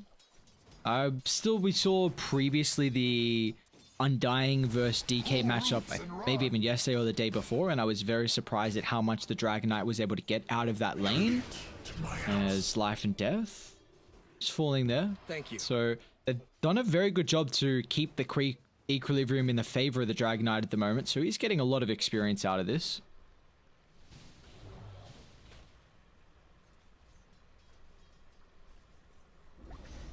Siamese Cat. A bit of a battle occurring down bot. Sunstrike coming into play again and doesn't sidestep out of the range, and D-Stones getting involved. His second kill of the game. At least Ulu will find some revenge. The retribution of killing off Flyby's Darkseer, but he's hitting the board for the first time this game on the Morphling. And he's finally been able to pick up that Mask of Madness as well, so now might even... no, there's not going to be any pulls or stacks going on, unfortunately. Siamese Cat will just give him the full salve, though, which is always going to be useful, and Sunstrike coming off cooldown again. Probably another 20 or so seconds. Definitely, with how I was speaking about before, was not anticipating D-Stones have 2 kills already, but this is such you love to see for Invoker players. I mean, you really, like you were saying before, like, you don't want to lead this lane. You're really playing for your own farm, shove it out, play the jungle, get this Midas, get the Aghanims as well. It's not just the Midas. It's a hero that really needs a couple of items till he wants to get active, but then his damage skyrockets. And that is one of the benefits of having this Nature's Prophet, right? You've got the Invoker who wants to sit in that lane. Nature's Prophet can go anywhere and suddenly turn a dual lane into a tri-lane. You can see he's heavily pushing out this lane, so they're not going to have this tower be put under any sort of significant threat on the top side. So God King might opt to wait for his power trades to be completed first before he looks to make any rotation towards the bottom side. But yeah, looking pretty good for RNG so far. Yeah, now my one concern coming through very shortly is once Phoenix hits level 6. I think this is going to be a bit of an issue here for RNG, and I don't know if D-Stones will have to just go for an early point in Wex for the potential of the meatball, or if you put fly by mid, like there is some real issues that are going to occur in the next minute. Even just the value point of having the Deafening Blast as well, I think is pretty significant, right? You've still got the Silken Bowler in combination together with all of the Spiderlings is kind of significant. In trouble here. There it is. It's the double support rotation by the catapult timing. It's just methodical. Every China team is continuing to do it, and you recognize D-Stones knew this was coming. He leveled up the Wex, dropped the meteor down, but Radiant, a beautiful use of their glyph, enables the Invoker just to stick around for a little bit too long. And now this lane, I mean, how do you come back to it? He's going to have more Spiderlings, still the catapult wave, and there's no answers at the moment. Like Siamese Cat, he's in a perfect position to scout out the rotation from bot, maybe even find the bounty rune as well, and Baku's still sticking around mid, so this was my worries, and it's coming into fruition now. D-Stones as well. I know you don't want to leave the lane, but I feel like that TP coming through to the tier 2 tower is a little bit of a waste. You know, you're only saving yourself about, I don't know, 5 or so seconds, considering he has finished up the Boots of Speed, and I feel like the lack of being able to rotate, perhaps towards this top side, might hurt them a fair amount. Huh. I'm now actually really worried. What do you do from RNG? Because Invoker needs farm, he needs a jungle, he now doesn't have his T1 tower, which makes it easier for them to infiltrate in the jungle. He waited a fair amount though before using the Dragon Tail, I suppose just feeling that they're lacking in damage still somewhat. I mean, yeah, okay. Well, they're at least able to take this with the Ion Shell, the stack being cleared out before Astraeus look to invade into the Dire jungle. Yep, alright, D-Stones ain't got a game. God King up top. Drop the Tombstone, flyby, along with Felix are looking to connect, but as long as they target down the Tombstone, it's a lot of control through this team fight. Baku will still end up getting dragged back to his demise, and now with the Dragonite as well, looking for an escape route through the tree lane. Felix, can he line up the stun? Just does, clips it from out of range there, but now Ulu looking to get involved as well, playing around with the Darkseid replicate. Beautiful back, but the damage, nothing left in the tank until the Broodmother looking to get involved here from Phoenix, cutting off the avenue of retreat, runs straight into the courier, straight into Red Panda as well. A little Brewlings can do the work. Red Panda, yep, still gonna fall. Okay, we got big mama issues here. What the? Wait, what? Were you watching Brood there? Or were you watching Sunstrike? I saw the Ion Shell stuff. Hitting onto the Brewlings. Yeah, what the hell? How the hell did he do? He legitimately split like every individual one. That's what it looked like, at least. I don't know what that was. My dudes must be one hell of a Broodmother player to split all of them like that. I mean, I'm not a control groups kind of guy, you know. It's he had like 10 control groups from what it looked like. Like legitimately, he had 2 spiders on like individual group. I don't know. That was kind of bonkers. You know, there's 2 types of Dota players. You know, you can either be a sweaty nerd, control group soy, or a box dragging Chad. And I feel like I'm the box dragging Chad style. You sure that's a Chad? I don't know. Chad is a state of mind, you know. Okay. Feel like the Brood is encompassing all of that at the moment with his start to the game, top of the net worth. It's going to be an incredible Orchid timing, and I mean, RNG, I think their potential way back in this game is this +1 effect that we're going to see from the Nature's Prophet. Beautiful Sunstrike as well. And I really think Darkseid needs to help out to enable them. Like, the Iron Shell damage, and once he gets that surge a higher level, can enable them to maybe get some pickoffs and then reset after that.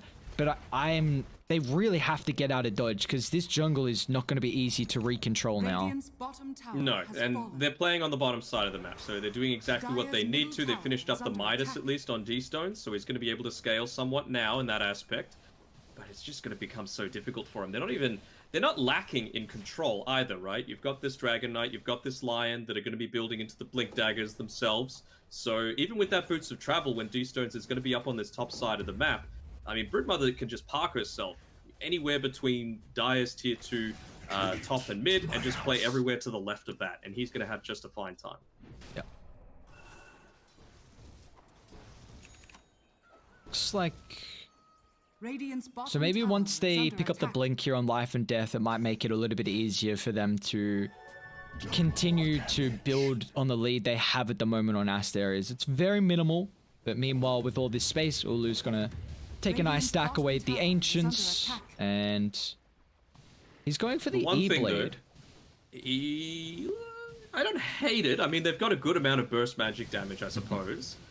You know, if you're able to get it up, all of the early pressure that they're able to put on, RNG are playing for a bit more of the late game, of course. Like, they've got good scaling, Cataclysm combined together with a Vac Wall is always going to be quite significant. Yeah, I mean, that's the other big X factor that we've yet to talk about. Flyby. On his Darkseer, so many solid performances coming out from him. Can he do it again? I mean, up until a couple of minutes ago, he was comfortably in the lead on the net worth front for his team. Dire's middle tower is under Gonna attack. take another A-tier performance, though, from him to be able to bring him back into this. They're gonna try and kill off the DK top, and it looks like Felix, well, that was a lot more damage than I was expecting with a Vendetta. They didn't even need the Sunstrike, so this is how I feel like RNG can... Do you believe they just have to continue to delay the game? Like, are you on that train as well?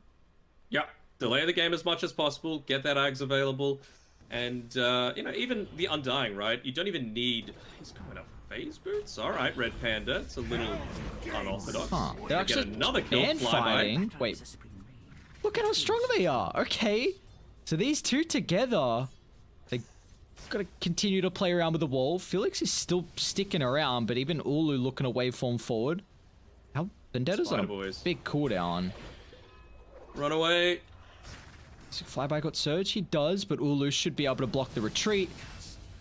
Flyby's gonna use the Surge for himself, but I mean, I don't think they really care about that, considering they bring a couple of heroes top. They did get those 2 kills, and meanwhile God King is, I think, Maelstrom completed. Meanwhile as well with these stones, he's got Boots of Travel, so this is going to further enable kind of the lane shoving and split pushing-esque rat Dota that RNG want at the moment.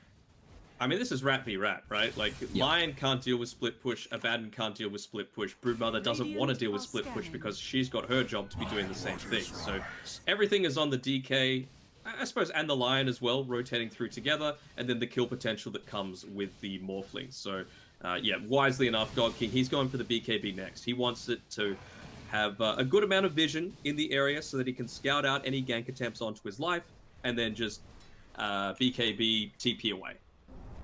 Just stall out the game longer and longer. You don't care if you're using those BKB charges super early. Obviously, it's not ideal, but Dire are going into the scanning. Ags next on D-Stones here. You can see another rotation coming through. Felix Chauba with the Ion Shell on top of him. If they can find the Broodmother, that would be the most ideal pick-off. They have to be careful, though. They're walking kind of underneath vision. Yeah, the big issue is getting on top of the Brood. That's one of the issues that, with how mobile she's in the webs, as Darkseer just gets the Surge. Didn't they change one of how... Hang on, I'm trying to remember now. Yeah, so the spin web, that when you fall lower, it reduces your speed, Radiant's right? bottom tower is under Oh, actually, hang attack. on, got a fight breaking out. If Undying can get the Tombstone off, this might be a decent spot for RNG to take the team fight, as they're dropping everything to kill up Baku. He's actually not going to tick off to the again. meteor, but that's another great use of the wall. It's going to push Asteris further and further away. Siamese Cat, though, should be the consequence to pay at the moment here. They haven't even brought him down just yet, but Flyby with the Surge up, and the Iron Shell just finally falls. But Flyby is heavily committed in. He's got a TP, he's going to try and go out with the high ground. Ulu, Adaptive Strike just makes it. So they have the Council there. And a 1-for-1 trade nonetheless. That is your position 3 for the support. Did you say the Council? Or the count. I meant count. Sounds I like did- some I Star did- Wars thing. The council will decide your fate. I didn't. Yeah, I think Radiant's bottom tower is under the attack. seal came in there at the end accidentally. So I'm trying to. So what they do to the webs? So yeah, it depends on your health. Okay. So usually with Broodmother, it was very difficult to catch her unless you instantly get on top of her because how mobile she is. Now it might be a little bit more different though because your movement speed depends on your health. So I wonder how the counters, how that's going to come into effect, but I still feel like it's very similar to previously where you need this like blink instant jump on him, then a stun, and then the follow-up afterwards, and they don't have that right now. No, they don't. And, well, they're finally starting to build up some more levels on Red Panda and God King. He's finished up his Dragon Lance as well, but look at those big items coming out for Aster Ares. The Blink Dagger is going to enable this kill threat onto God King. He's switched up from going into the BKB. I'm not sure if I'm a big fan of that. You know, the Dragon Lance is fine. It enables you to scale quite well. You can, you know, push from a slightly safer distance, gives you some very good stats value. But my issue is that if you get gone on, you've got no recourse, you know? He needs to have that BKB available so you can get the disassemble value. Oh, God King. Panda's going to be the one tanking the gank, and, well, they still know he's here. He's going to attempt to TP up, but they've got the answer once again from Ulu's adaptive strike, and now the silence as well will further get rid of the opportunity for that TP. So I don't know how Red Panda made it away. I guess they just left him and were like, okay, this is a more valuable target. Let's just bring down the Furion. He just ran to the left. He didn't even TP. Dude, Dire's middle tower look at this is under micro. attack. Okay, this Brood is... Spiders, all the... What is the that, purple hell? on the map? Yeah.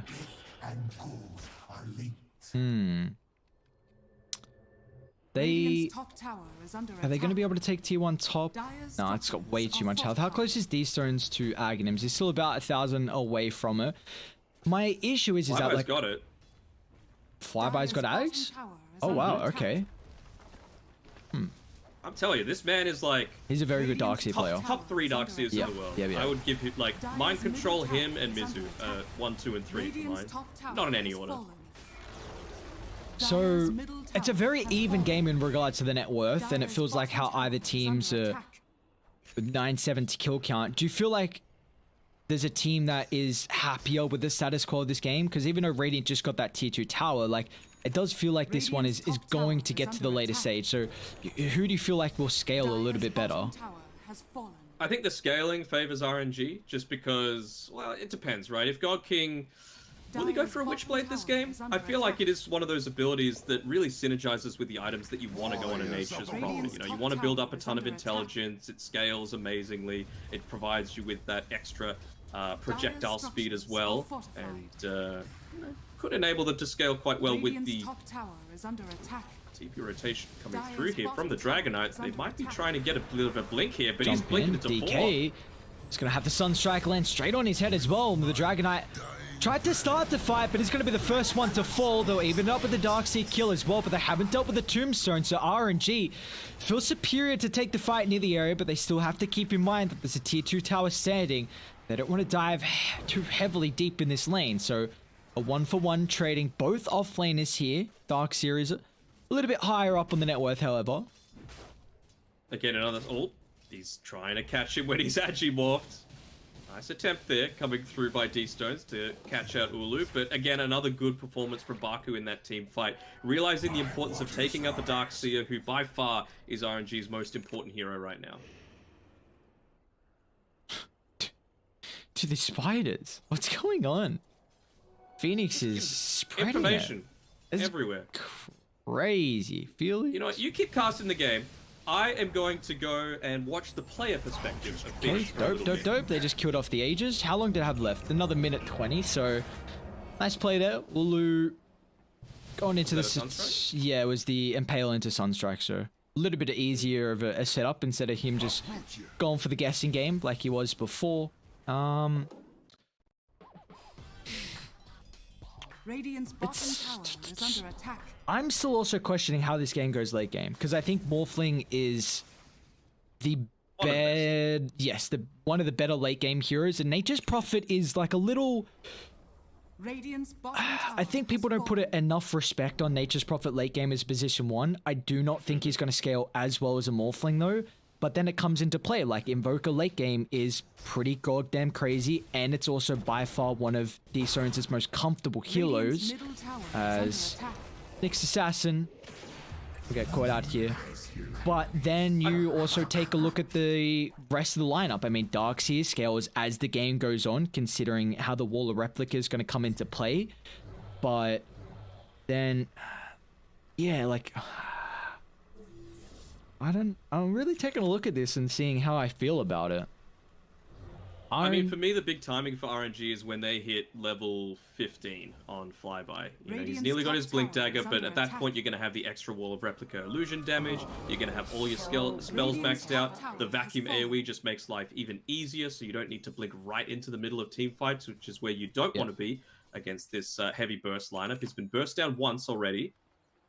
Can't have it happening again. But when it gets to the late game, it's all just going to be about who gets the jump on who. Right, because you do have a ton of burst potential with the Wrath of Nature, Vac Wall, Cataclysm, Impale, and hell, let's even throw the Flesh Golem for that damage amplification in there for good measure. Yeah, it does really feel like RNG, their late game execution should be a little bit easier than than Asta Ares. It's Phoenix. Found Felix, there's here. the jump, and That's they're the going to cutter. reveal the Cataclysm, and that is enough to finally kill off the pesky Broodmother.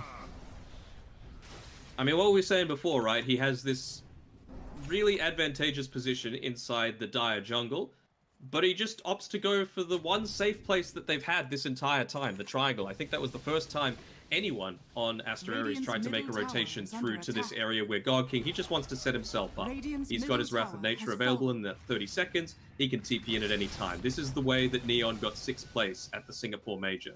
Just playing their position 1 away from the rest of the team, getting the maximum value out of that Wrath of Nature while staying safe. And now... Man, that voice line from Dragon Knight just sounds so out of place. Yeah. I'll be honest. Like, it definitely looks like a bit of a leak here. I mean, I must say, definitely it's... What's that? I'm Yes, not familiar. I understand. It's I under understand. attack. You know that there's. See, you're one of those people that I feel like there's two people. They don't say the disgraceful name of another MOBA like that, or people will just they'll chuck it out occasionally. I understand. More of a Mobile Legends fan, you know. Mobile Legends fan, yeah. Okay, cool. I don't know how You ever people play can. Smite when you were? Smite was so fun, fun. Like, I tried to play like a couple of years after I first started, and yeah, I don't know, the experience didn't go as well, but that was a very, very enjoyable game when it first came out. Well, that micro on Phoenix is somewhat lacking now. He just fed like 20 different creeps into the double ion shell coming through there, so not sure what's going on. He's all microed out. That has to be the reasoning. He's going Aghanims. He's got Dagon queued up, but he's already completed one of the components of the Ag, so I'm excited to see this. I know when as we casted on the first day of the patch release, and you were bringing up like, this seems kind of crazy, like even though Brood overall didn't have a good time in the patch, but this Aghanims looks bonkers as RNG, however. I mean, yeah. You hovered over that spinner snare for about 2 seconds when it's an essay. To get Yeah, you through. got to read a little bit longer, don't you? Baku jumped in onto the Undying. A great Nice two-man stun. stun as well. Clips off Flyby with the initiation, but does he have enough health to get any abilities off? Ulu playing around with his own Darkseer replica completely offers no opportunity for the wall or the vacuum counter initiation from RNG. Baku's getting these amazing initiations off every single time. I'm not sure if they have vision of that. They did. The smoke went off underneath the vision that the tombstone was providing, so they know this aggressive movement's happening. And they're Felix smoked Jabba might up. be... Backlone. They D-Stones. missed Siamese Cat. I think they saw him on the high ground. There he is. His BKB is not completed as well. This is a really difficult task to dive in deep. But again, Ulu with his Darkseer replicate, and now D-Stones have no one nearby.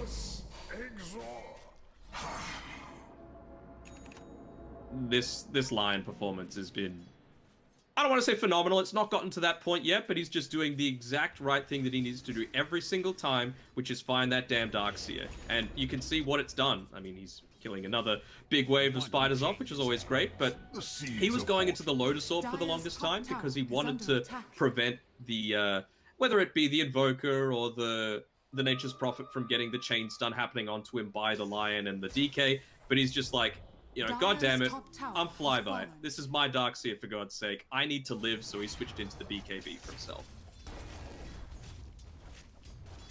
It does feel like he is an incredibly key component to RNG's team fight. Like, if he doesn't get Vac wall off, then you're reducing They don't have a team fight if that doesn't happen. Yeah, exactly right. Like, there's no real other way to put it, honestly. I was trying to kind of beat around the bush, but the team fight really heavily lacks unless he finds the execution. So, all eyes on his performance as the game goes on. They're going in. Wrath of Nature's coming, but they're going to be able to back off just in time.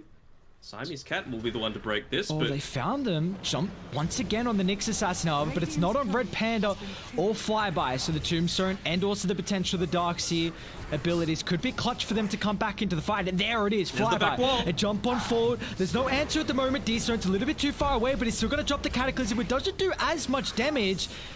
And now they're on top of God King on the backline as well. It doesn't have the Ice Guardian. Another multi-stun, locking them all in place. God King's going to try and force stuff into the TP up, but Baku, time and time again, this Lion is finding the clutch controls to stop RNG's opportunity from escaping, and they'll even find Red Panda as well.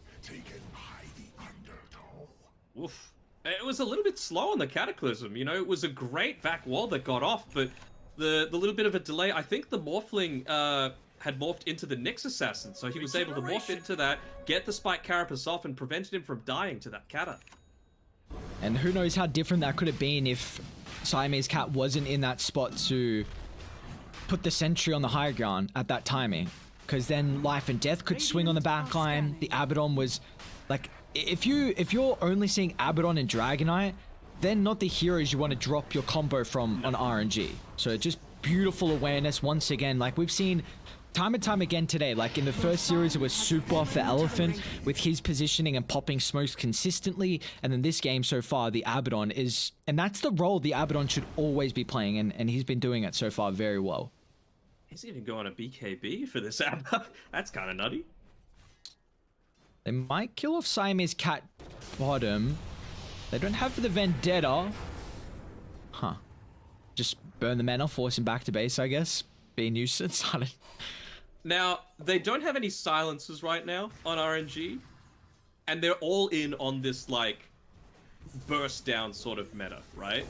So I feel like, what if Siamese Cat instead went for an Aghanim Scepter? Yeah. And then as soon as he gets that initial stun off with the Vac Wall, just pop the Borrowed Time manually, and then I don't think Cataclysm is going to take out all of your HP. He's just going to be firing off those miscoils like mad.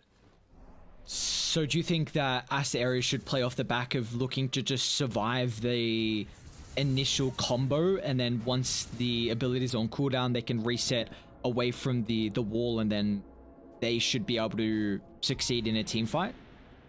I mean, they got two ways to go about it, right? Like, they can do that. They can play the full counter-initiation game, which I feel like they've been doing very well, or they could just never let it happen by killing the Darkseer. And they've done both things to quite high effectiveness so far. Dude, this is stupid. You've seen where the Brood was placing the... Yep. I don't even know what... I really don't know what it's called. But you were saying at the very start, you're like, if you... around a Roche Pit, like, how do you contest that? Spinner Snare. You gotta come fully around to the left, and yeah. How long are you gonna hover over this one? Yeah, I'll let people have a bit of a read. I'll let them have a read. That's so stupid. It does so much damage as well. And you see where they are. Like, cool. Mm-hmm. It just gives you a little exclamation mark on the map. Baku? Again, just a one-man stun though. It's an aggressive jump. And it means that Ulu was still sticking by, but... Halberd is there, Morphling. Not able to kill the Tombstone until later on. Flyby's going to jump in. Now with the Cataclysm, that's the combo they're looking for. They'll burst through the Dragon Knight, but Ulu still hasn't lost his first life just yet, but the Cold Snap is unable to right-click anyone. Okay, round 2 now coming up shortly. Let's see if Ulu, if he can get out to safety here with the waveform, back down to the low ground, but he doesn't really have any backup there. They can push him back. Nice use of the Psyche headband from Felix, and there's no escape with his mana completely burnt away. There is the team fight execution that we've been harping on from RNG, and it's all off the back of Flyby's Darkseer. I feel like you can't take that engagement just walking up into the high ground. I understand wanting to make the most use out of this Aegis, but you've got the map control. Like, Broodmother wasn't there for the majority of that push. He was kind of trying to rat in mid lane a little bit, but just going up onto high ground where you don't have vision, that feels like the big strength of their lineup right now is having complete understanding, but, you know, they're just kind of playing into RNG's hands, which is a little bit of the difference between the experience of these teams, I suppose. I think it's really going to get to the stage where Aster Ares have to rat. Like, your Brood needs to push in another lane, and then DK actually might be your tower sieger because of how higher range he is and how high and much tankier he is. Because if you jump like that, like you were saying, that's a perfect spot for RNG to take that fight. Lion goes in. Now you have the opportunity of getting a 2-man vac or even 3, considering the Dragon Knight was there. So you have got to be really cautious on Aster Ares. You just need to put one person on higher ground sieging and maybe another person pushing top or mid to drag a hero from RNG to deal with that. And then you limit their power and strength. Alright, so Elder Dragon form is now available for life and death on his Dragon Knight. So I think the next plan is, if they're looking to make that kind of play again... wait, hold on. I thought the... Doesn't it only have 2 charges, the spinner snare? Good question. Don't know. Seems like he's been... Max charges 2. I don't know how many... I've seen a lot more. I've seen a lot more. I've seen like 3. Wait, hang on. Look at this tier 2 mid. Look at the webs around it, man. How do you go into this? Wait, so... Okay, so you can only hold 2. Mid lane as well. Yeah, you can only hold 2, but you can have as many as you want. So it's kind of like the... Oh, no, you can only have 5. You can only have 5. Okay. Only. 20-second restore time. Like, yeah, okay. I still Alright, just... so level 20 on the DK. He's looking to move forward. Ooh, I think they're going on the high ground again. I think what he needs to do is he needs to come around the right side. Like, let's say they're pushing a bot tower. Go along the tree line, get it onto the back lines, blink in, use your BKB, get the Darkseer, and hopefully have the team join you. You know, get the Baku to come in, get that burst coming through from the Finger of Death. Now, the only issue with that is you have to kill the Darkseer, and it sounds so simple, being like you have to kill the Darkseer, but if you don't, then you've heavily committed, and there's no way you escape the high ground. So you have to be 100% sure that you are going to bring him down. Yeah. Dude, these... what the hell is, like... Red Panda's... Oh my... this is so stupid. And they know it's there, but you can't attack it. So you just have to, like, either avoid it or put a expendable target into it to remove the snare. Again, like, I don't really have a feel of Brood, because he had a very free lane, and they don't have Brood counters. So I feel like... The Ag seems great and all, but what does a hero still do after the early stage of the game? Can you use the Treants to get rid of it? Guess not.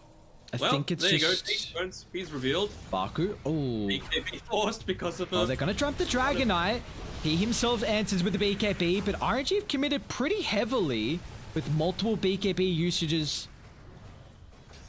You can see they're just playing around the right side, right? Like the squishier heroes, they're making sure that, look, if they're going to dive in, they're going to get caught inside that spinner snare.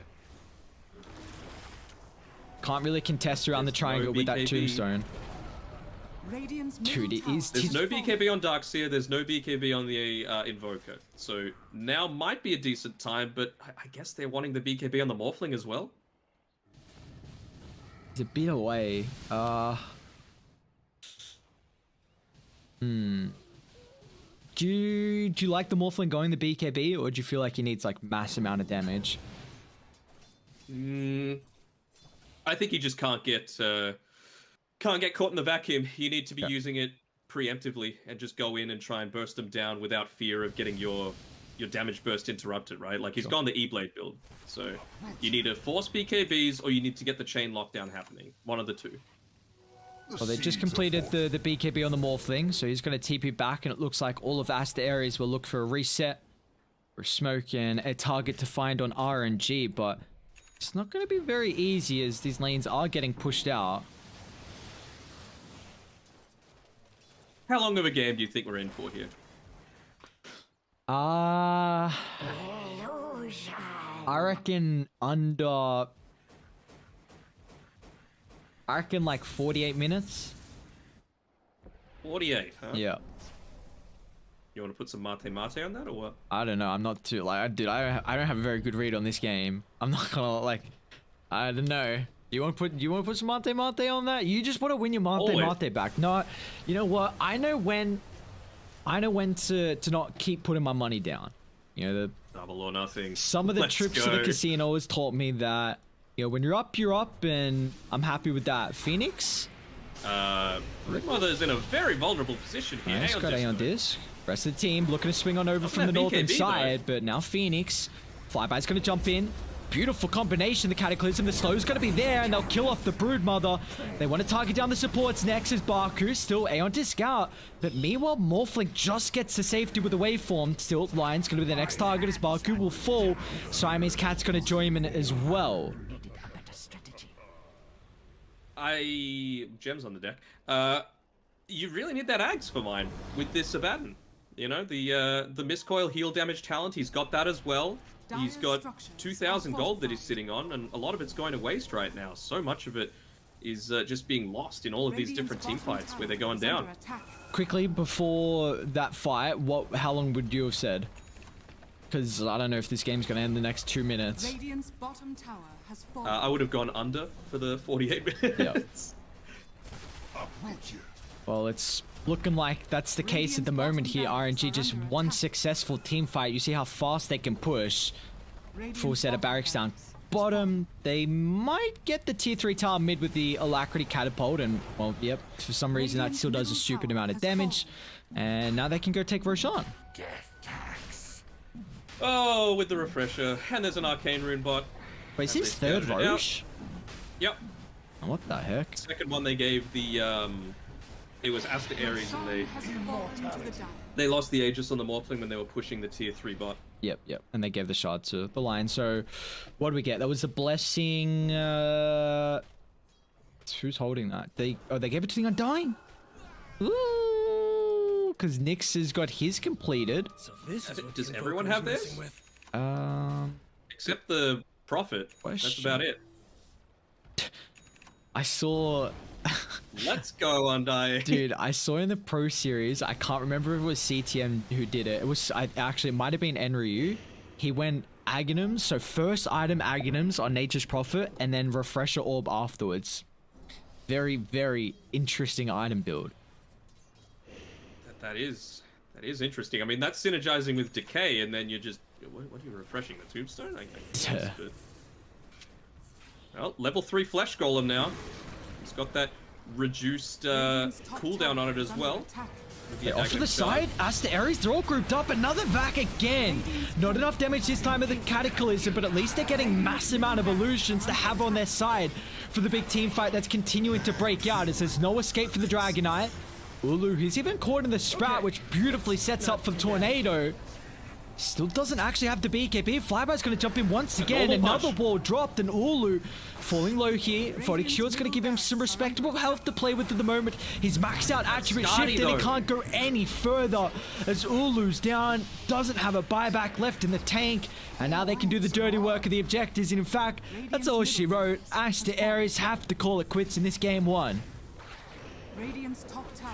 You hate to see a great performance like Baku put forward not rewarded with a victory. I think it was a good Broodmother last pick, but they just they made a few mistakes. You know, A, with how they sieged the high ground, B, with where Broodmother was playing, and I feel like some of the itemization wasn't quite there. I would have loved to see that Aghanim Scepter come through on the Abaddon, especially considering you weren't playing into any kind of silences.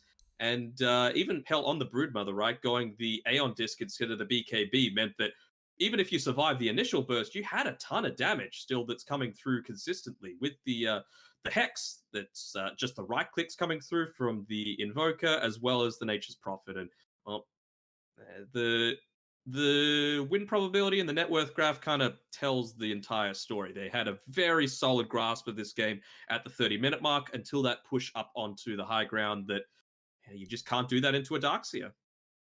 I'll tell you what, very happy I didn't put my Mate on the line. Like I said, I know when I'm up, and I'll make sure that I don't make the mistake of falling back down to even. So I'll continue to hold the Mate from you whenever you want to give it to me. But with that, RNG, a beautiful game one victory from them. You know, it was back and forth. They had a solid laning Sage on the side of Aster Ares, but just again get to the Sage with the team fight execution. We were putting a lot of emphasis on Flyby's Darkseer. He had quite the performance, and there just wasn't enough left in the tank for Aster Ares. It felt like they had a couple of windows where maybe they could have taken this game, like you were saying, those high ground pushes, but once they fell short on them, the game started to really show how difficult it could be versus the RNG lineup, and it really came into fruition with some of those late game team fights there. As that's only game one done and dusted here, Aster Ares. Right now, I mean, this is their last series, and it looks like they're hoping to just close out on some, just to build up the chemistry. They tried the memes. They tried the memes. Yeah, I respect it. You know what? I respect the memes. They're on a new patch, seeing what they can do, building up the chemistry, having some fun. The Broodmother was not enough, unfortunately, but they did play solid overall. We'll see if they can hit back in game 2. Find out, though, after a short break. Death Prophet ban actually coming up from Elephant. And honestly, this is, in terms of the picks, one of the fastest drafts that we've seen. Hate the Omni Knight, though. I mean, at least it's not into the Shadow Demon, but Brewmaster's available. Yang can play it. Can't see why not. I mean, the issue with the Brew is against the Lion. That's a hero that really relies on not versing instant stuns. 5 So, seconds remaining. could be a Sure. bit awkward. Radiant team pick. Monkey King. Okay. Don't mind the Manky Kang. As long as, you know, we've seen these Keeper of the Lights. I feel like the big thing that's buffing it up as well, not just, of course, the big increase to the damage that you're able to output, but it's the fact 10 that you can be a lot more remaining. flexible from this position 4 role, right? You paired together with a Storm Spirit, you just go 5 a seconds second remaining. Orchid so that, you know, one Yule Scepter isn't enough to be able to Dire prevent your team death. With the Monkey King, I'm sure he's going to want to rush into that Will-O-Wisp because you can hold people inside that Wukong's command. Great setup for the likes of the Burrow Strike coming Radiant through from the team Sand back. King, the Impale from the Nyx Assassin. They're going to throw the Sven right back at them, but they're going to have to be pretty careful here. I want to see what kind of rotating hero they might opt to pick for Somnus in the mid lane, or hell, could even be something like an Invoker, right? Because you can get that Tornado off, get rid of the 10 Guardian seconds Angel. remaining. It means that if you go into an Exort build and you're making a rotation through onto the Sven with a 5 Nyx seconds under the remaining. cover of the Vendetta, that Greater Cleave, you get that initial stun, you get the Dire Vendetta team attack, you get back. the stun after that, burst through for the Monkey and the Sand King. Could be a very dead blue half man, half mermaid ban. Who's the mermaid man? Sven. He's like, Radiant I think he's like team half back. Naga. Huh? Yeah, that's the law. Shows how much I know about the Dota lore. Half Naga man, okay. Very interesting. That's quite the parents he must have had. Well, why do you think he's got the helmet on? He's hiding 10 his seconds remaining. beautiful Naga face. Understandable. Mhm. He doesn't 5 want to seconds lure anyone remaining. into the trap of... Dire team back. It makes sense, I get it. They banned the Invoker themselves.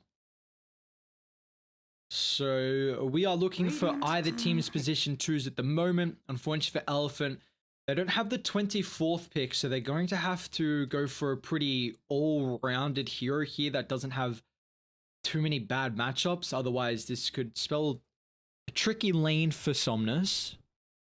Maybe an Ember Spirit. 10 seconds remaining. It's not good. It's not bad though. You know, it's one of those heroes That's that pretty good. Team pick. Coddle mid. Well, I was about to say they're not having to come up against the Shadow Demon, but now they are. And yeah, could very well be a Coddle mid. Could be Shadow Demon mid too, though. Like, it's Yeah. very, very well could be the 10 Shadow Could be Demon. Sand King mid. remaining. My only issue, so Sand King mid. Did Yang play the 5 Coddle 3? seconds It was remaining. Yang, right? Someone did. I don't remember. I'm pretty sure it was Yang. I can't recall. Yeah. Was it Yang or XXS or? I don't know. I'm 90% sure it was Yang. So you put the Shadow Demon mid, then Aghanims is great this game to not only have the break, for the multiple dispellers versus the Guardian Angel, but really heavily counters the Sven just because this is a hero that relies on not getting kited. And as the areas are all on board with this one stun into chain lockdown into burst, and a Shadow Demon can heavily disrupt that.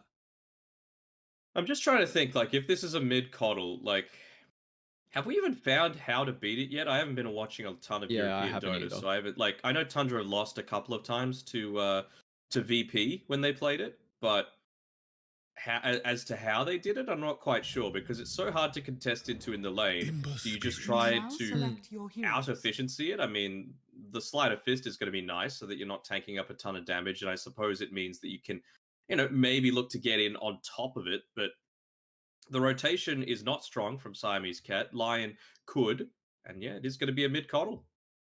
They picked the Ember into Shadow Demon, which deals very well with him. Like, very, very well. You, again, get rid of the Flame Guard now. You're very reliant on your mobility, which the Purge instantly drops off, so you can't reset with the Remnants. If you jump anyone, it's still through change, you can still banish yourself, I'm almost certain. But, hey, we're getting to see our first Keep of the Light position too, at least through I-League.